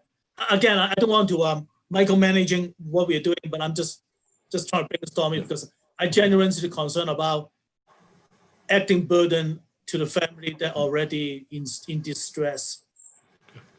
Yeah. Thank you. Well said, Director Lung, and yeah, I think we all agree that we need to find some flexibility for those situations where families have become unemployed. So thank you for that. I do want to circle back to a public commenter just to make sure, because I know Director Hansen did that. We had a public commenter ask about the student exchange program. Is there any correlation to what we're doing tonight that would cause us not to accept our student exchange students for this coming school year? Yeah, I'll speak a little bit on that, then I'll ask Mr. Knight. Because of issues surrounding COVID-19, travel bans in the country and out of the country, and obviously still having students in a situation where they will have to be quarantined, the district decided not to accept foreign exchange students this year. I will have to, I'll ask Ted if he's heard anything differently in our collaboration with the Tri-County Health Department. Ted, have you heard anything differently? Thank you, Dr. Tucker. Matt Reynolds and I were actually just speaking about that tonight, and we are reaching out tomorrow to see if there's any updates on guidance. At the time when that decision was made, there were various travel bans in place, and we need an update to see what the professionals think in terms of opening up for out-of-state and out-of-country visitors. And we'll probably focus our attention on, at least that's certainly what I'm going to push for those students who've already made application and had been accepted, as opposed to opening it up at large, because again, we just simply don't know what's going on. But Ted and Matt, Mr. Reynolds, will reach out to Tri-County and with the state health department to see if there are any changes thus far. Thank you, Dr. Tucker and Mr. Knight. So really that is more of an issue around health guidelines than it is a budgetary concern. So thank you for that clarification. I'm sorry, I had one question regarding early childhood education in terms of the cut that is being made there. At one time, the previous recommendation was closing 3 preschools, and then we got into the notion of coaches versus coordination. I just wanted to make sure in terms of the implementation of that early childhood, because that's really our lifeline of how our students start school. Can I just get some clarity about the implications of that 10% cut in early childhood education? I think that Absolutely. And I think on the 9th, when we're looking at that budget at that time, there were a reduction of 19 positions. I think it's down to 13 or 14. I will ask Mrs. Ingalls, Director of our Personalized Learning Services Program, to please bring some clarification to that as well. And I'll also, I know we're getting late into the night, but I also want to bring some clarification on summer school that we have for our students who have IEPs. So Nancy, would you be kind enough to address those 2 issues? Yes, thank you. So with the proposal for early childhood, there still will be a closure of 3 classrooms. There are enough vacant seats across the whole district that these classrooms closing is simply consolidating those vacancies, and we will better be able to fill the remaining classrooms that we have, which would be 67 classrooms across the district. Okay, and I know, I'm sorry, Director Mrs. Ingalls, you have coordinators and coaches. Is that who's being impacted into those positions? There is one coordinator vacancy that will not be filled. Okay. The other reductions, I would have to look back at the detail and get back to you on that. That's fine. Okay, thank you. All right, Board Directors, so we've got the motion to approve and we have had discussion. I'm assuming that unless you have other questions that will help you inform your vote, I think we need to move forward with a vote. And we'll do that now. Director Chanchashore. Aye. Graziano. Aye.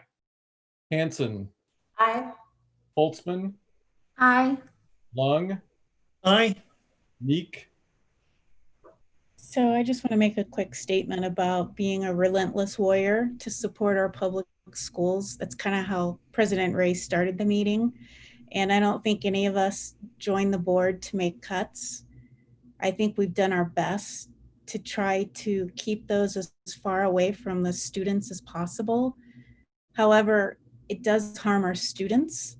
And I think I can speak for myself for sure that I will fight tirelessly to help find ways to find funding to support our schools. And for that reason, I'll be fighting really hard to get Initiative 271 on the ballot to help bring in ongoing funding for our schools. I think our students deserve it. I think our teachers deserve it. I think our community deserves it. And for that reason, I'm voting yes to support this budget at this time, with the hope that we'll be able to bring in more revenue in the future to serve all the needs of our community. So, yes. Thank you, Director Meek, and then Director Ray is an aye as well, and so that passes 7-0. Again, congrats to Mrs. Doan, Mrs. Slicner, Dr. Tucker, your entire staff for the incredible work. One additional resolution that we have that accompanies this proposed budget is the resolution concerning the adoption of the budget, which requires a couple things. One is for us to insert what we're recommending for furlough days for staff. And it also acknowledges that we are suspending some expectations in our budget or our policy DB regarding how contingency is decreased. So the first thing we need to do is make a recommendation for the number of furlough days that have been left blank intentionally in this resolution, in case we would have had some different thoughts regarding that. And so I would just ask directors, so currently the way it will read is that all regular employees, non-exempt employees will receive 2 furlough days. And then we certainly heard discussion about whether or not we might be able to rescind that later on should the stimulus monies allow us to do that, or if we wait until a later time to do that. And then the other blank is for cabinet members, which we talked about earlier regarding their contract, which is of 5 furlough days. So the only other thing that I'm wondering about, I would still like to see us explore this notion of differentiated furlough days based on compensation. Other directors may not, so I'm just going to throw that out real quickly as one thing that I would insert in there is where it says 2 unpaid furlough days for all regular employees, excluding all cabinet level employees and employees at the level department director, pending further investigation regarding the feasibility of differentiating furlough days for employees at the lower compensation side. So I would just throw that in as a suggestion that I would like to explore, but I would like to hear from directors whether that's something you would be amenable to in revising this resolution. So you're answering 2 questions. Does the 5 and 2 still work? And would you be amenable to adding some language about exploring a differentiated approach to furlough days? So I'll just look for hands and reactions to that. Director Holtzman? Yeah, I am definitely amenable to doing that.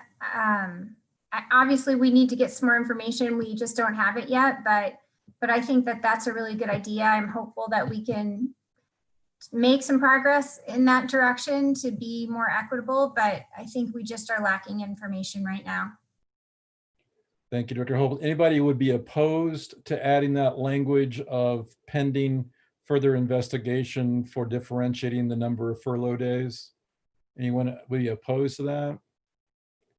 Seeing no hands, then I would like to entertain a motion to adopt this resolution with the insertion of 5 furlough days for cabinet level and 2 furlough days for regular employees pending further investigation for differentiated furlough days for others. Is there a motion? Oh, Okay. sorry. Moved by Holtzman, and I heard a second somewhere. Chancho Shore, was that you? All right. Motion made by Holtzman, seconded by Chancho Shore. Any further discussion? Director Lung? Well, I totally concur, about differentiating, because our lower income employees probably can ill afford it to lose some money. And I also noticed that the resolutions did not mention about 1 employee, the superintendents. But I am sure that, Dr. Tucker will match what we did to the cabinet and to our employee. And because I get some questions about that, but since we have a contract with Dr. Tucker, and that's why the board did not and cannot put anything in there. It's not because we treat him differently. So I just want to make sure that people understand why.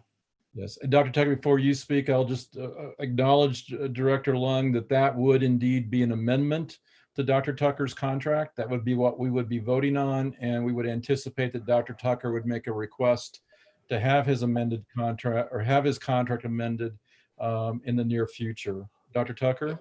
Yes, we'll certainly have that. I think I stated a few minutes ago that we would do that hopefully at the next board meeting. There will be a salary adjustment, and there will be some days, some furlough days.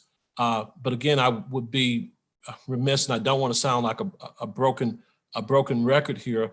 I hope there is a community appreciation for a very small cabinet that we have, and there's an appreciation that we don't have at our office, because I think sometimes we get in trouble when we compare Douglas County School District to other districts on the Front Range. We don't have 4 deputy superintendents or 3 deputy superintendents in Douglas County. we don't have 3 or 4 assistant superintendents. So I hope there is a community of appreciation for that and looking at the tremendous work that's here. And I certainly am gracious and appreciative of the compliments that the board has, not only for cabinet members, but for all of our administrators and teachers here in the district. But nevertheless, a very, very lean district. And many folks are carrying 2 and 3 different jobs here. Absolutely agree, Dr. Tucker, well said. And also, again, we do want to just, again, recognize our lean cabinet members for leading through modeling. I mean, that's essentially what they've done today, and understanding the contract that we have given them is that they're showing through modeling that they are willing to take some of that burden in terms of this proposed budget. So thank you for that. So any further discussion regarding this resolution? All right, seeing none, let's vote. Chancho Shore. Aye. Graziano. Aye. Hanson. Aye. Holtzman. Aye. Lung. Aye. Meek. Aye. And Ray is an aye. So that motion passes unanimously as well. Great work, directors. I'm very proud of you for your perseverance through this, and for your great questions and the rich discussion, listening to our constituents. Just want to also celebrate all of you for the work we've done collaboratively with our staff to get to this point. And as Director Meek said, we're not done yet. We've got some work to do to be those warriors to make sure we're protecting and uplifting public education the way it needs to be. So we've got our charge, our responsibility as well as very clear in this process. So thank you. We'll move on then to some board reports. I guess President report first. Just a couple reminders, board directors, is that we do have Monday, July 13th is a date that I had asked you to reserve on your calendars for all of us to come together. We potentially have an expulsion appeal hearing that we may need to do, and that also may give us an opportunity, Dr. Tucker, to have conversation about an amended contract that you are thinking about as well. So yes, that would be our next meeting, July 13th at 5 o'clock, and then board retreat, July 25th is a Saturday. And again, that's our annual opportunity to provide our superintendent with an evaluation, as well as to help set new goals for the upcoming year. So I just wanted to double check, because there's 2 people that I'm looking at right now that I haven't heard confirmation about July 25th. So I'm going to put them on the spot and just make sure that July 25th works for all 7 of us. So you 2 people know who you are. Director Graziano, Director Lung, how are we looking for the 25th? Is that something you're committed to doing? Because we need all 7 of us there. And you're both muted. Director Graziano's giving me a thumbs up. All right. And Director Lung, the pressure's on you now. I'm sorry, July 25th? I did not say anything back to you and said that I can do it. I'm sorry. No, yep. So we got all 7 of us. Thank you. All right. That's truly all I have tonight. Other directors, reports, announcements, Director Holtzman. Yeah, I just wanted to say I was so happy to get to go to a graduation today. I know some of you have already been to a couple more than that, and we're going as we can all week. And it just really made me reflect on really just the honor that we all have to serve our school district, our students. And as hard as this is sometimes, it's still just a great joy, especially when we get to do things like see our students graduate. And so just kind of want to end on a positive note, but also to say, as I was really appreciating that graduation, I was also appreciating the fact that for our employees, the school year hasn't ended yet. 1920 is still happening for them. And it was a hard year with a lot of obstacles and challenges, and they rose to every one of them. and we're going right into the fall. So I just want the community to recognize, and I think that many in our community do recognize, just that the school years are just going from one to another, and especially for our building principals who are continually asked to step up a lot at the building level. For instance, they're going to leave this meeting tonight and they're going to help communicate the results of the budget approval. They're going to be looking for teachers who are able to do remote learning and teachers who are able to do other roles, and each of our staff members are going to leave after tonight and still have things that they're working on. So I know our community recognizes that, but I just wanted to make sure we acknowledged it tonight. So thanks. Thank you, Director Holtzman. Yes, well said. Other directors, board reports, or other announcements for the good of the group? Seeing none, I will also announce that we can also cancel our proposed special meeting that we noticed for June 29th. That was a Monday. So I will announce that that meeting is now canceled because of the great work that everyone has done tonight. We don't need that meeting. So I will ask Director Chancha Shore to make a motion for adjournment. I move to adjourn the meeting at 10:12 p.m. Second.